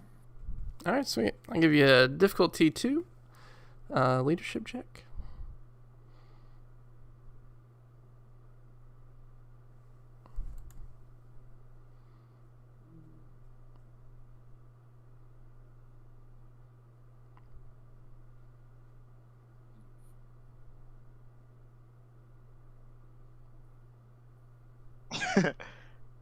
That is a no-go. Yeah.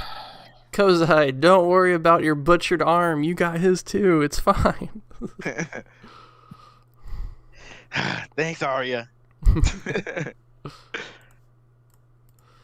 All right. Okay, so he'll go next. So it's 3 purple, 3 blacks. 3 purples, 3 blacks. Yep. All right. Well, he's gonna aim. Okay. Surely with 3 black dice. Surely. He's gonna aim twice, actually. This is a little sweaty. Surely he won't roll a triumph. You're right. Look at that.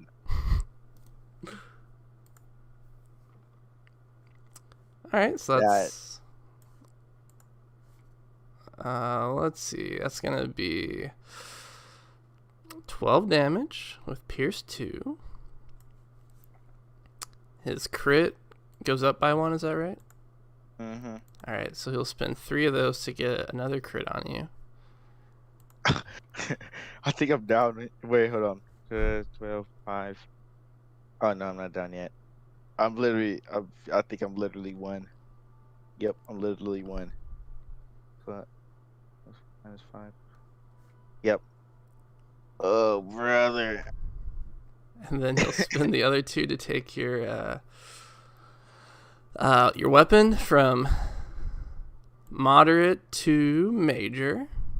Or wait, from minor to moderate, and then moderate to major. So your beam is like, it's like erratically like spraying all over the place. It's just about destroyed. All right, and then it goes to the top of the round. Oh wait, let's get that crit. Let's see what we got. Okay. Is it a thing where if I already have a critical, does the thing add up? Yeah, it increases by 10. And do you put that with the critical roll offset or the critical number? I think you should do it automatically. Oh, okay. Other limb. Yeah, see, it automatically does it. Okay. Flip one light side the dark. Okay. Man, your villain points are they're getting up there. Yeah. All right.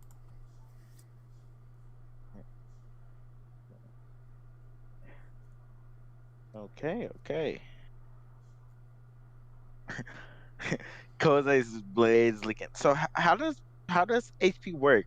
If it's on major, does it get destroyed and it can never be fixed again, or how does this work? Let's see. If a weapon already suffers major damage, is the target of a successful sunder, it is destroyed. Yeah, I guess it'll take some checks in order to get it fixed up. Okay. All right. All right, Kozai. Kozai's going big with this one. Kozai's gonna look at him. He doesn't even look injured, right? He's pretty cool. Yeah, I think he only got 6 strain, and that's not even adding soak and all that. Okay.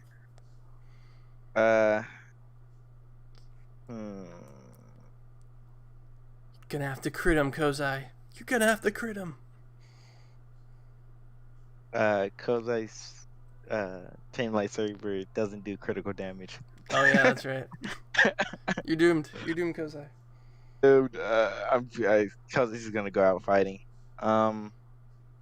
Kozai will boom. All right, I'm back to defense, right? Yes. It's only for that turn. Okay. Kozai is going to. I don't think the critical thing. Well, I mean, it doesn't really matter what my strain is right now. I'm going to do the incidental again to add 1 more strain to do the center of being to raise the critical rating by 1. Okay. I am going to. No, that did matter, Kozai. You wouldn't have a lightsaber right now if you hadn't done that. Yeah. It's the crazy thing is you never really think how good that ability is until you have it. Yeah. I'm going. Yeah. So I did that. So now I'm at 7 strain. I'm going to double aim and I will attack. Well, no, I'm going to aim, take the 2 strain to do I'm gonna attack and then do the 2 strain to do the defense maneuver. Okay. So that's 1 blue dice.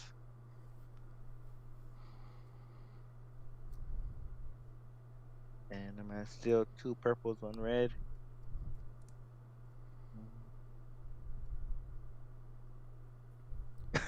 Oh, got him. 7 strain damage. Nice. Alright, his fur stands on end.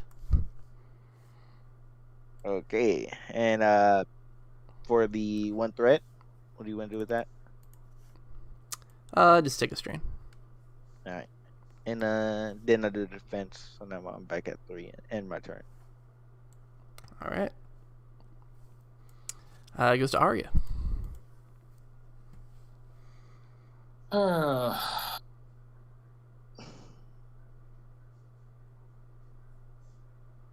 Trying to think here. My leadership skills are none too good.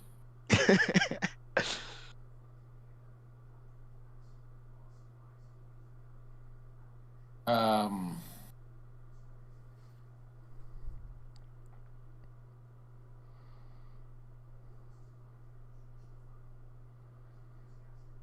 and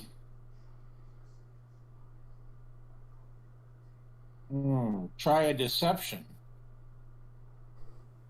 Oh, okay. What do you have in mind? Do something like the old, "Hey, look, your shoe's untied." And do something like that with his weapon is like, Kozai, look, his weapon has a crack in it. Aim for the damaged part of his weapon. Oh, okay. Kozai's like, my weapon has a crack in it. Several, in fact. Never, in fact. Okay, yeah, go ahead and give me a deception. Okay, and it's still 2 purple. Yeah. At least I got a 50-50 shot on this one. Oh. And no. Let's use those 2 advantages to increase Kozai's defense by 1. Yeah. So he adjusts it just a little. He's like, oh, don't want to risk it. And so he keeps himself from shattering it. All right, Kozai. It's going to be 3 black, 2 purple against you. 4 black, 2 purple now. 4 black, 2 purple. Okay. He's going to aim twice and go for you. Oh, brother, I'm dead.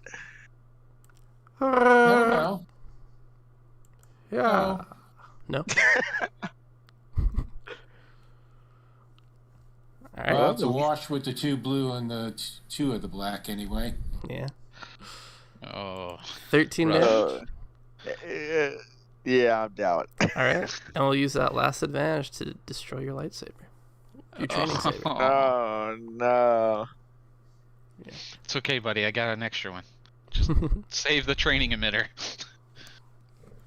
Alright, Kozai, as it goes down, Kozai just looks at his lightsaber. And it's like, man, it's all over for me. Yeah. Roll your last crit for me, please. Your 3rd crit. Got you.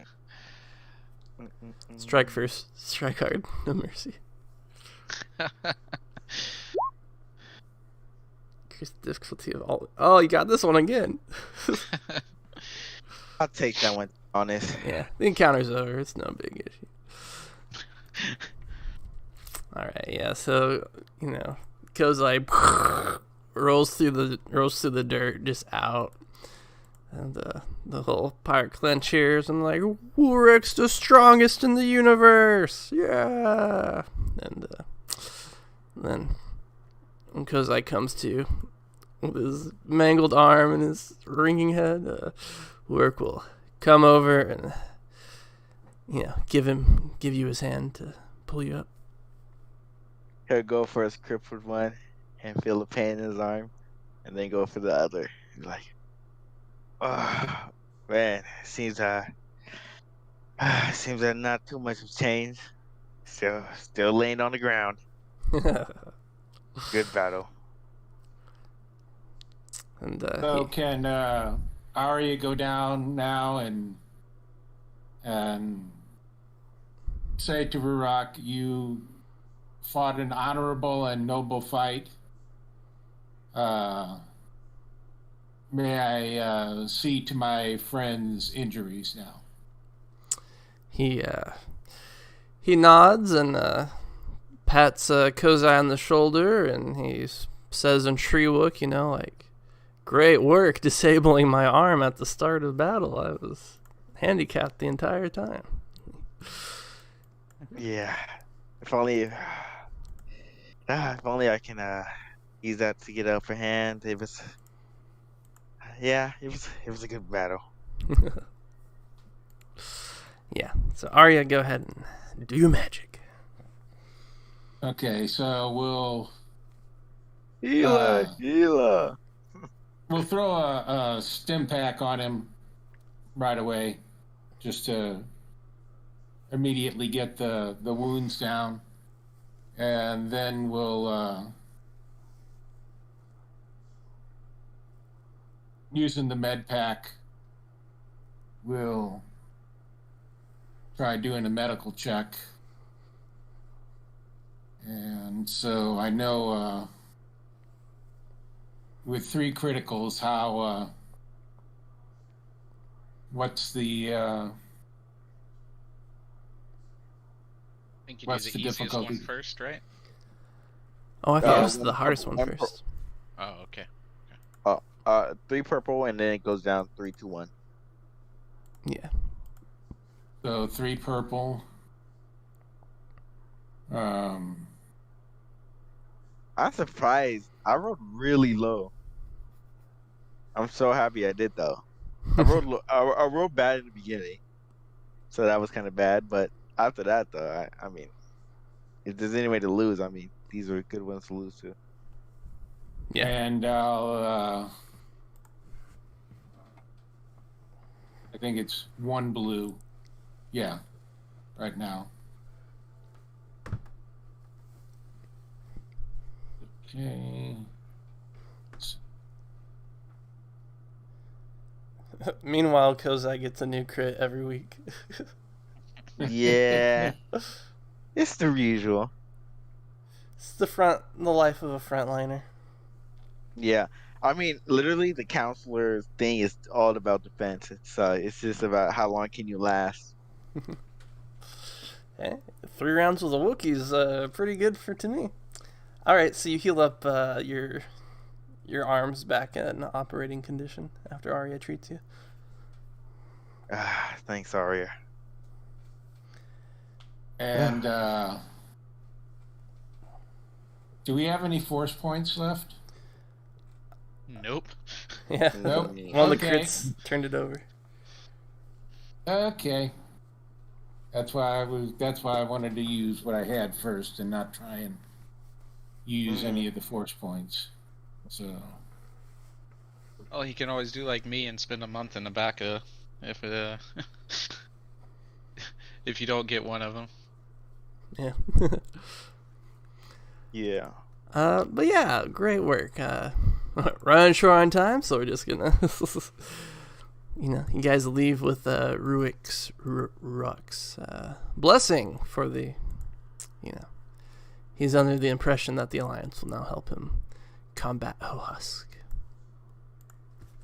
yeah, and I tell him we'll, be sure to contact him as soon as we get the ambassador's approval, and we'll have somebody come to, formally, I don't know if they sign an agreement, give a thumbprint, Right. written in blood, whatever it is, so that we get all the details straight about the. Right. Yeah. Drago's daughter will marry Ruik's son, and Yeah. have big hairy babies together. Yeah. Ugh. Oh God. All right. Sweet. Thus ends Kozai's story. We go back to Jakku. And, we are pressed for time, but, I feel like you two are robbed of your bonding, your moment of bonding to talk with each other and hash things out. So let's just have a nice, uneventful mission where the two of you, Dooley and Arya get to know each other a little better as everything goes off without a hit. Okay. Well, that's a good thing. And so is the mission done and we're waiting for the big mission, or is the mission done and we're flying back? This is while you guys are maneuvering into place, getting the walkers loaded up, going off into space, and then making the sudden. It's one of those things where it's an action sequence, but your characters are so good they're just casually having this conversation while it's going on. Okay. And So, Arya will get to go to Dooley and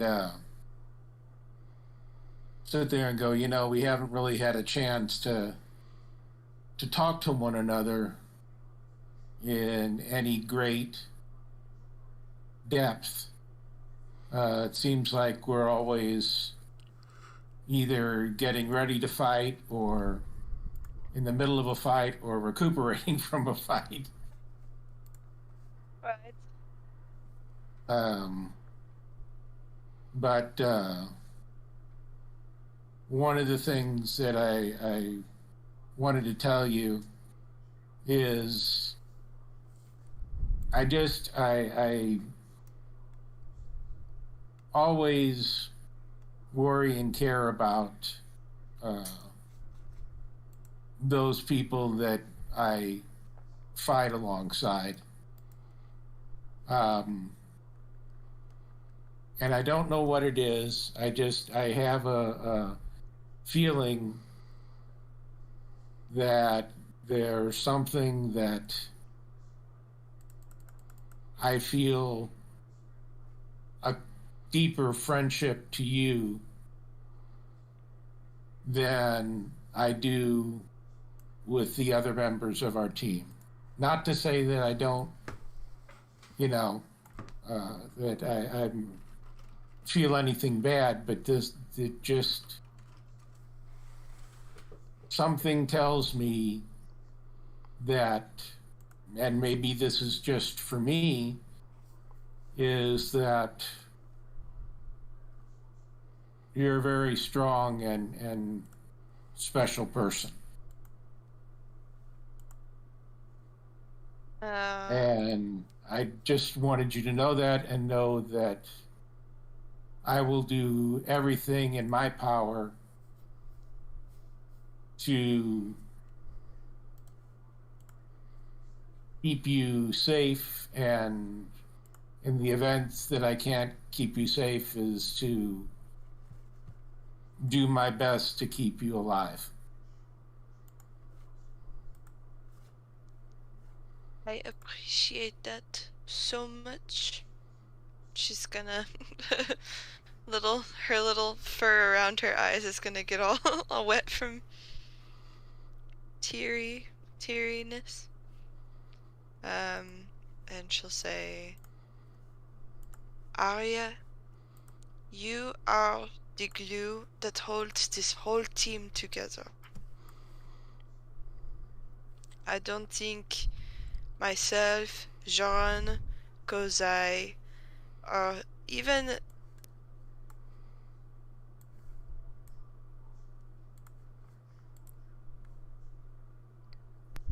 You okay?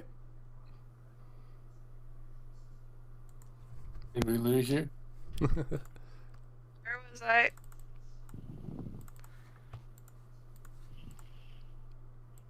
Can you hear me? Yeah. Okay. Can Where hear was you now. Where was I? You were calling on her the glue that holds the team together.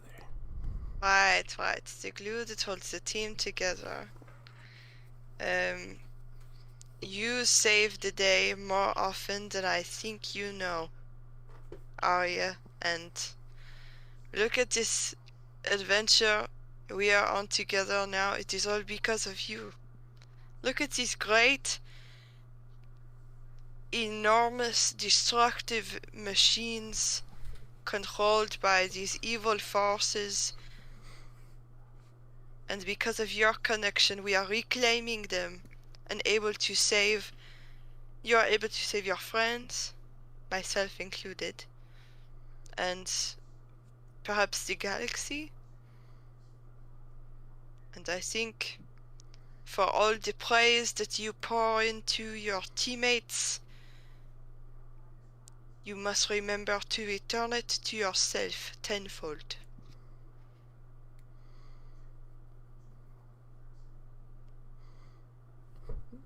Julie's the best.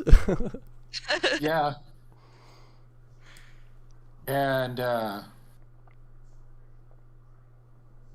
Arya's not one to really cry because she's learned after being in the military that you don't have time or can't afford to do that. But the same thing, she begins to tear up and actually grabs Dooley and picks her up and gives her a real big hug. Dooley latches onto Arya like a koala. Full arms and legs. Yeah, good guys rock. All right, sweet. I love that. Great job. Here are points for both of you. We are going to very quickly, you guys get out of atmosphere with these walkers, and even though I'm pretty sure it's not like hyperspace safe to do it, you guys like poof, go into hyperspace with them. Nothing bad happens. I figure they can do it with TIE fighters. So like, what's the difference? I think an AT-AT is like sturdier than a TIE fighter. But our Celestin friend, he gives us the coordinates of the planet to deliver it to. So you guys poof, jump out of hyperspace, and the hull is like as you guys go through a bunch of scrap, and there's like destroyed Star Destroyers and destroyed Corellian cruisers and stuff in the atmosphere of this planet, and you guys look down, the entire planet's just like brown, and you like sail down, and the landscape is like cratered and burnt and like smoldering holes and stuff. As this is like, I don't know, the first time you guys were like, whoa, this is what this is what the non-covert side of the rebellion's doing on planets that are like openly rebelled. And so it's just like awful destruction of the landscape and just like mush and the devastation of war. And you guys land the Gazanti over to a ragtag looking band of alien rebels, and like the two walkers land down, and you land the Gazanti as well.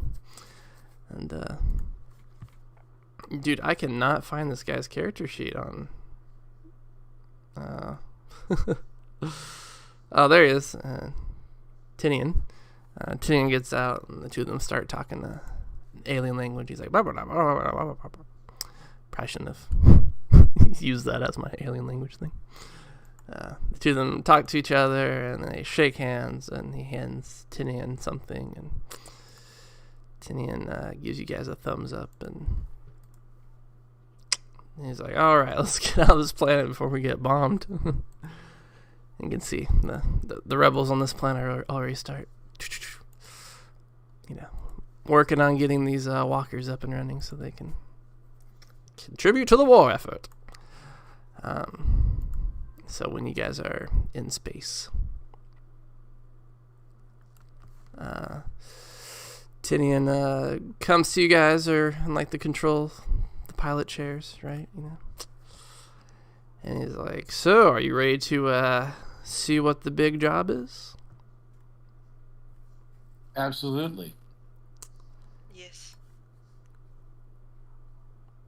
He's like, all right. Ladies, might I introduce to you your next big score? Da-da-da-da. And then like a hologram of this ship pops up.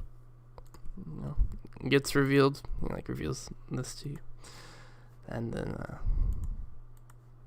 it's shot in such a way that Julie and Arya's face are like in the background of this thing as they look on it curiously. So they're like, ooh. But before we reveal what's going on with that, we return to Dreyer base. This is at the end of the 4 quest lines that have just occurred. Dooley and Arya come back with Tinian as they're going to present this next big heist over to Drago and Kozai and Joran come back with their fancy new armor on. You guys are like, wow, their crotches look so roomy. They've done it. Yeah, I think I could be anyone with this armor. I could beat a Wookiee. I bet. You guys go to the control room and you see Chalnak has like a headset on. You know, he's like, rah, rah, rah, rah. And Joy Wire is he's on a computer doing some slicing, and you guys see a videos feed of Hassian and Scraps. They're in like some sort of server room, and Scraps is hacked into it. And we can see from the feed that they managed to infiltrate the communication tower that we saw at the start of the episode with Dooley and Joran. And Drago is standing before a camera, and he's like, "Oh, just in time." And he's like, "No, please join me up here. I want you to be here for this moment." What's going on?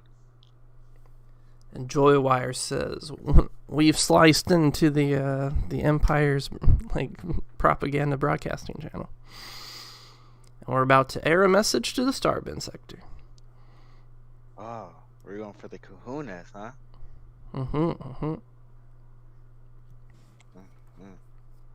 So you guys line up with him, and you guys like have the channel up playing on the big screen, and we've got like 2 Imperial reporters, and it's like, next up we will be providing you with stories of Imperial citizens suffering under the rule of rebel occupied planets. Their stories are truly heartbreaking. And then it like goes to static as Joywire gives a thumbs up, and he's like, we're and that's I combine Joywire and Chalnak. I'm sleepy.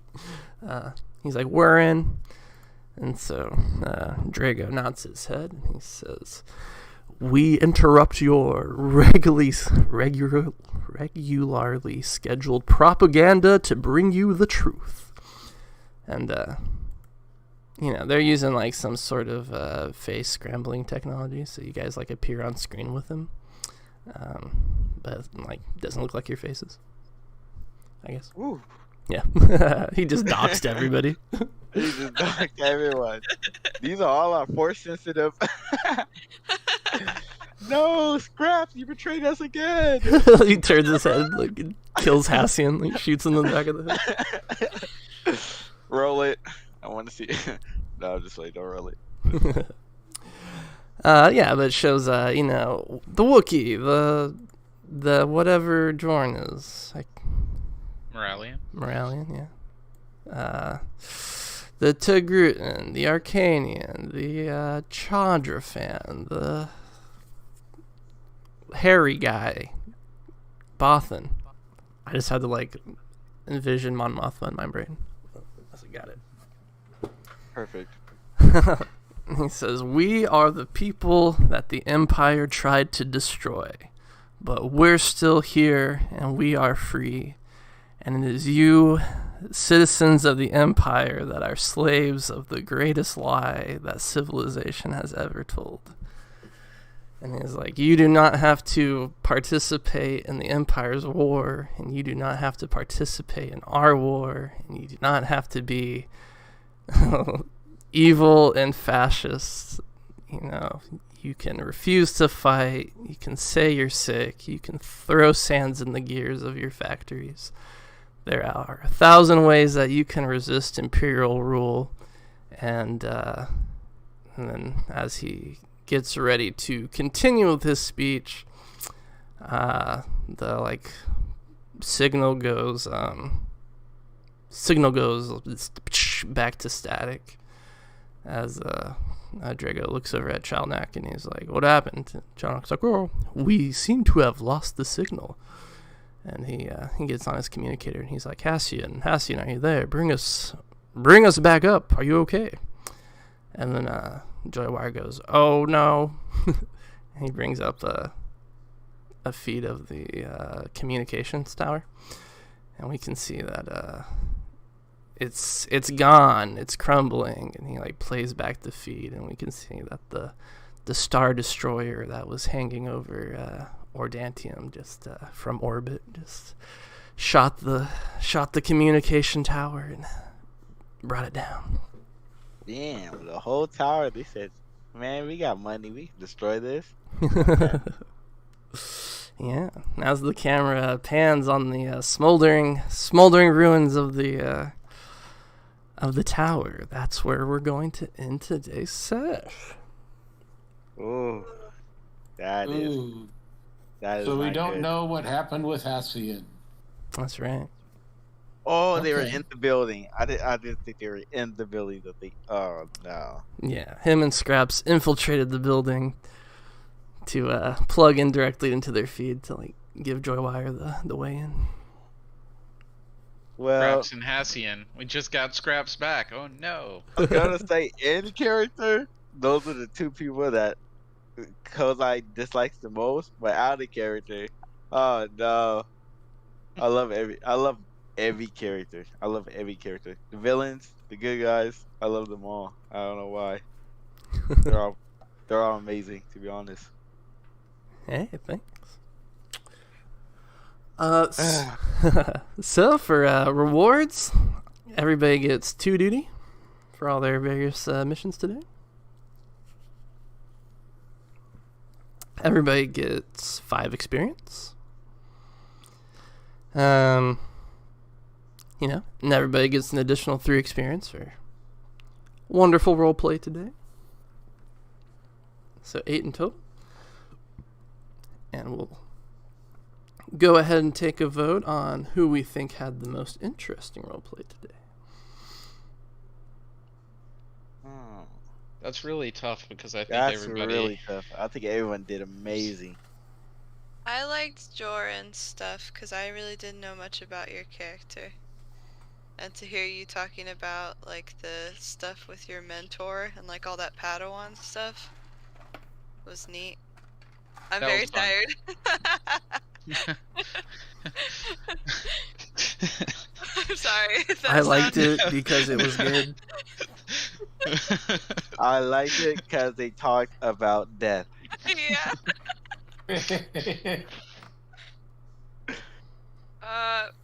But yeah, I agree. I think everyone did so much good character stuff today. I also really liked all of Bill's stuff, all of Arya's stuff, and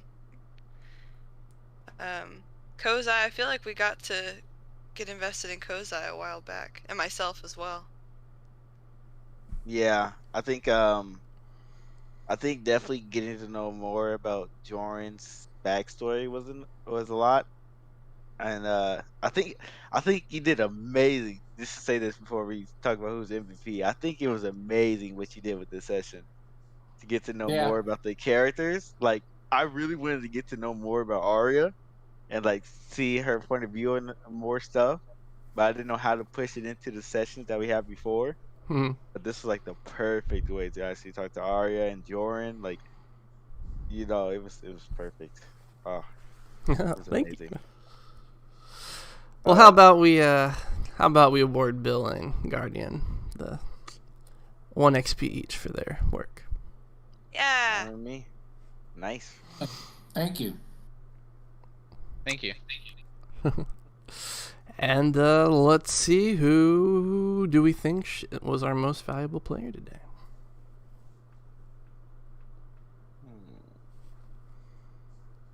Like in roleplay, what they did. I don't know. Hard to say since there's no like real real group mission that everybody's working towards. Yeah. I think everyone did amazing stuff. Yeah, I almost think Kozai, because basically he put his body on the line and helped renegotiate a deal that could, number one, unite all the pirates and get us a better break on what, is going to happen when we fly through their space, and may even get them to be a strong ally. Yeah, true. I mean, that's huge for the for our game, for not only for just this sector, but for anything. If we can pull this off. Yeah, it'll show a lot. I lost my lightsaber. No, that's true. He did make the greatest sacrifice.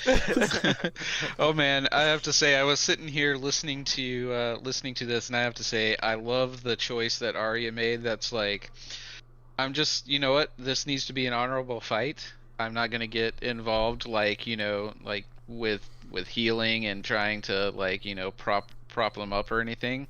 But I could feel like the GM go, oh no, I balanced this encounter for both of you.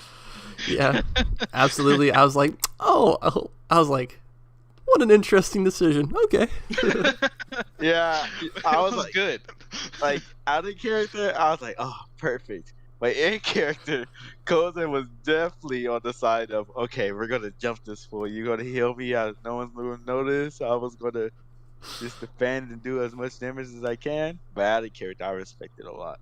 Yeah. I always like the people doing what they, what's best for the character. Definitely. Yeah, because I kept trying to think, would she really? Because all she did was talk about having an honorable and a trustworthy, leader of the pirates. Even though, they're still going to be doing, slave trading, and they're still going to. But at least they'll be united, and at least it was one of those things where kind of better the devil and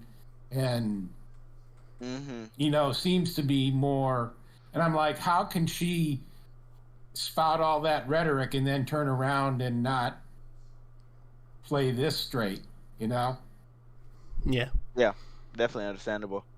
It was a really good session. I loved I loved the aspect of four things for multiple people to get to know multiple characters. It was amazing.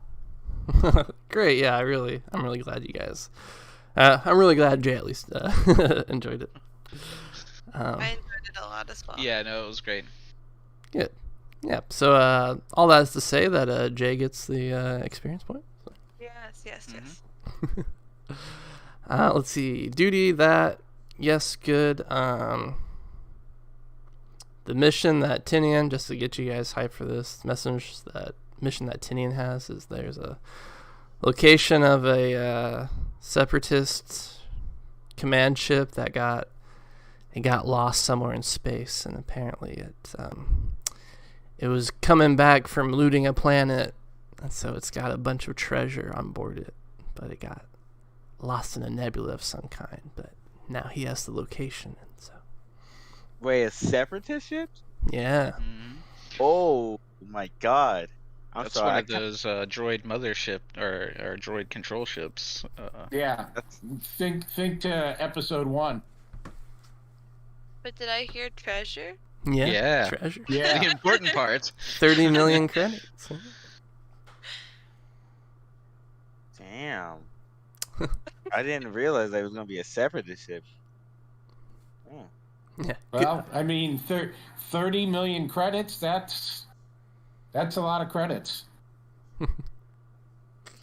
Gonna have to work for it, though. Enough to buy us back onto the A team. We are the team who get those 30 million credits. Oh, yeah. One, the final reward. Arya and Dooley as the possessors of Hassian's holsters. You both get the talent Quick Strike. Oh. Ooh, okay. That's a really good ability. Or talent. Yeah. Nice. For training with him on his quick things. Did I like a holocron for you? Yeah, exactly. Yeah, that's one thing that I've kind of put in my back pocket was now that she is coming a little bit more to grips with, her force, that she is force sensitive, is at some point she's going to want to look at that holocron as well, even though she's not a melee brawn type person. Is I was looking, once I get through my the one tree, I know that there's a point at which you can use a lightsaber, but you can choose which which ability you want it to be based off of. Yeah, I'm doing that Yeah, right some trees. Yeah. Yeah. I don't remember exactly where I saw that, but I thought, well, shoot, then she could actually learn how to use a lightsaber and use her intellect or her agility. Yeah, are you an armorer, or what's your, like, the class that you picked, or the profession? He's a soldier, right? That was where am I? Let me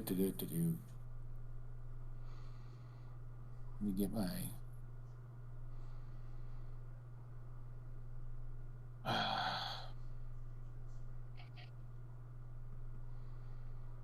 You mean Wait, what force power am I going with? No, so you have a career, but then Yeah. there's Mhm. the I'm a Guardian Protector. Okay, so yeah, Guardian Suresu, I think, which is, funnily enough, the actual form that we learned from the holocron, will allow you to use your intellect. Yeah. Yeah, But if you pick that one, there is a talent in there that will allow you to use your intellect to fight with a lightsaber instead of your brawn. It's really high up there too, so it's not even like it's a lot of XP. Yeah, it's like 1 or 2 talents into the tree you can start using. I think it's the second one. So in total, I think it's like 35, 20 to get the tree, and then 15 to get to the talent that you want to seek. Yeah, So the only thing 35 in about total. that is it's a very tanky tree. Like, it's meant for, like, there's a lot of reflect and parry and stuff like that, and then the other talents are for standing on the front lines and taking damage.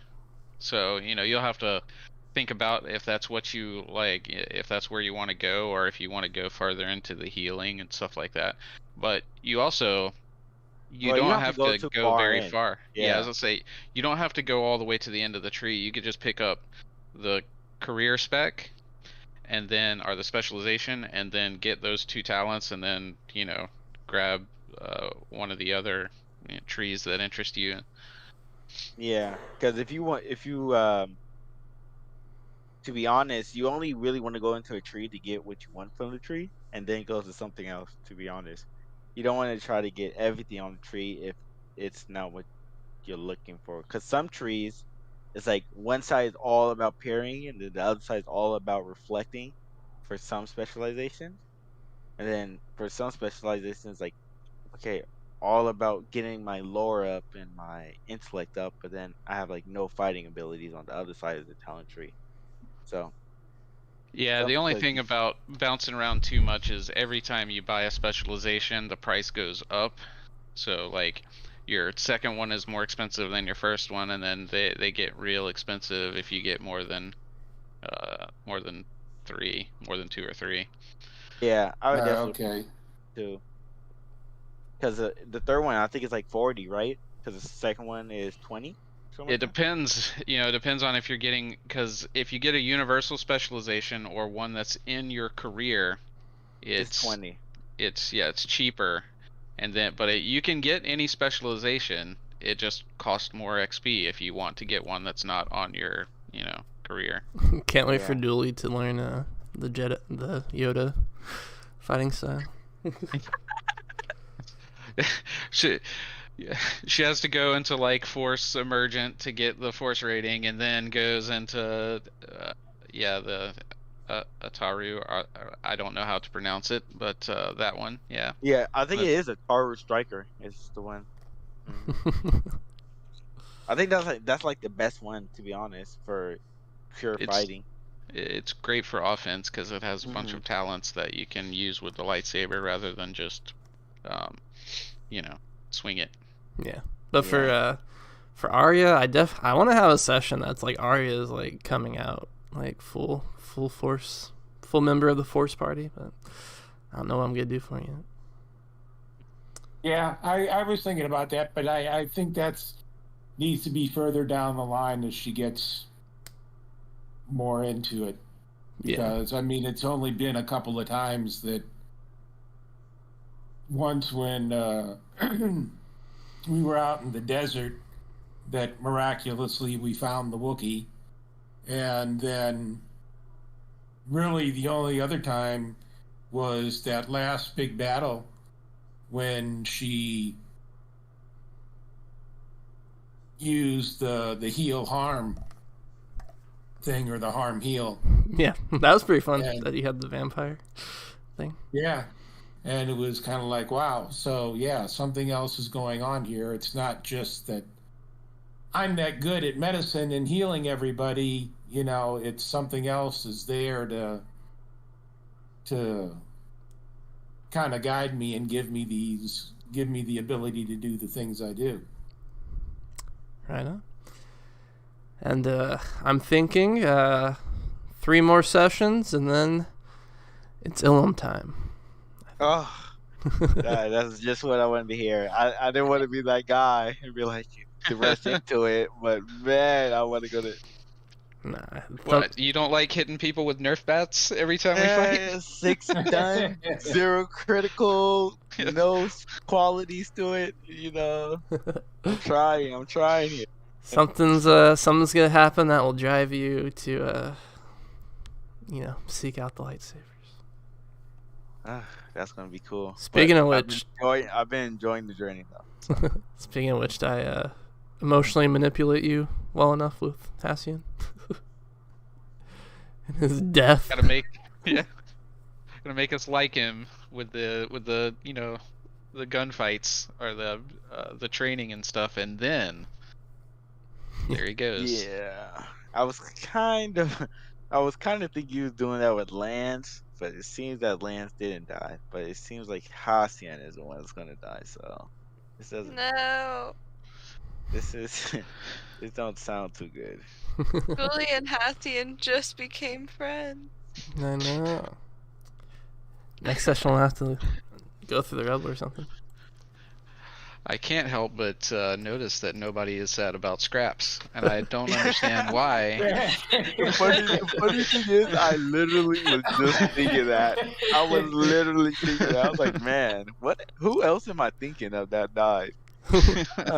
And to go along with that, can we just talk about like what a sociopath I am that I like made an entire sheet for scraps and then I didn't even You get put all to use them- him. Yeah. It's so great. I did. I did decode the binary. Hey. All right, what do we have? We have the first one. I don't have his character sheet up right now, but so let me grab that so that I can map them. Scraps. I mean, I guess I could delete this now. No, But, don't do it. So his entrance is got it. Yeah. With an exclamation point. That was in there. Oh, uh, I didn't know that. Either that Really? or I thought it was really good, and so I put an exclamation point there. I don't remember. I wrote it down, so now I don't know. No, The passive is not in binary. I don't know if it was supposed to be, but it's treacherous circuits. no, I wanted everybody to know. Okay. The active one is I'm a good guy. See, guys? He's a good guy. Oh, scraps. And then his exit is so long, suckers. Oh no. Yeah, I cared for him just a little bit, and then I lost him. To be fair to Scraps, Dooley already has like a vendetta against an astromech droid, so she's She's got some uninformed prejudices she's working on. Yeah. Well, I mean, I'm sure even with the building collapsing, we're gonna, they're gonna do the search and to see if who's left alive, and then a recovery, and We'll who see. knows, maybe Easier to put searching- scraps back together than it is to put Cassian or Cassian back together. Yeah, exactly. I mean, that's what I was gonna say. Even if the scraps is completely crushed, I mean, it's a matter of circuits and all that, and you built them once, you could do it again, kind of thing. Yeah, putting the pieces back together with Cassian, and not so much. That's going to be tough. I have a question, dear. The place we went for Wiki. Oh my God, how did I forget his name? It's whatever. He beat me up. That guy, the guy that beat me up. Right. Did he have one of those shops like the main hub did, or no? No, that was I used the same Only- picture, but you guys were on his like capital ship. Yeah, I already knew it was 2 different places, of course. Okay, just Yeah. make sure. No, he didn't So have how the how marketplace. does shopping work? Like, do we have to go to a specific planet? Like, how are we doing shopping? Each planet has like their own rarity level that they go up to. What So- is orders right now, or whatever planet we're on? Ordo is. Let me check my notes. Ordo's 4, rarity 4 is what you can get on there. Okay. Unless it's medical supplies, and that's rarity 6. All right. So 4 if it's regular, and 6 for medical. Yeah, Strabon is like a major medical manufacturer. Okay. So if I make a list, I can purchase that stuff, right? If it's rarity 4 or 6. Yeah. All right. Sounds good. You guys are also welcomed on Yeah, Golden- I was gonna. Golden Yeah. Comet, so you guys can go there and your off time and shop from there. No problem. So Okay, I'll make. As long as I'll you make a don't list blow for up that on the too. way in. yeah. All right, I'll make a list of that too. So that was So- rarity 6 on Golden Comet Okay, with restricted Rarity- stuff. So. with restricted stuff. All right, perfect. Man, session was amazing, guys. I gotta go though. Yeah. That was fun. That was really fun. Glad you had fun, and see you guys next week. Good to be back. All right. Yeah. Everybody next week. take care. Hope you all Yeah. feel better too. Yeah. You too. Everybody has too. COVID. Feel better. Yeah, everyone's catching it. You know, it's going like wildfire. But it is what it is. All right. See ya. All right. See you see you. later.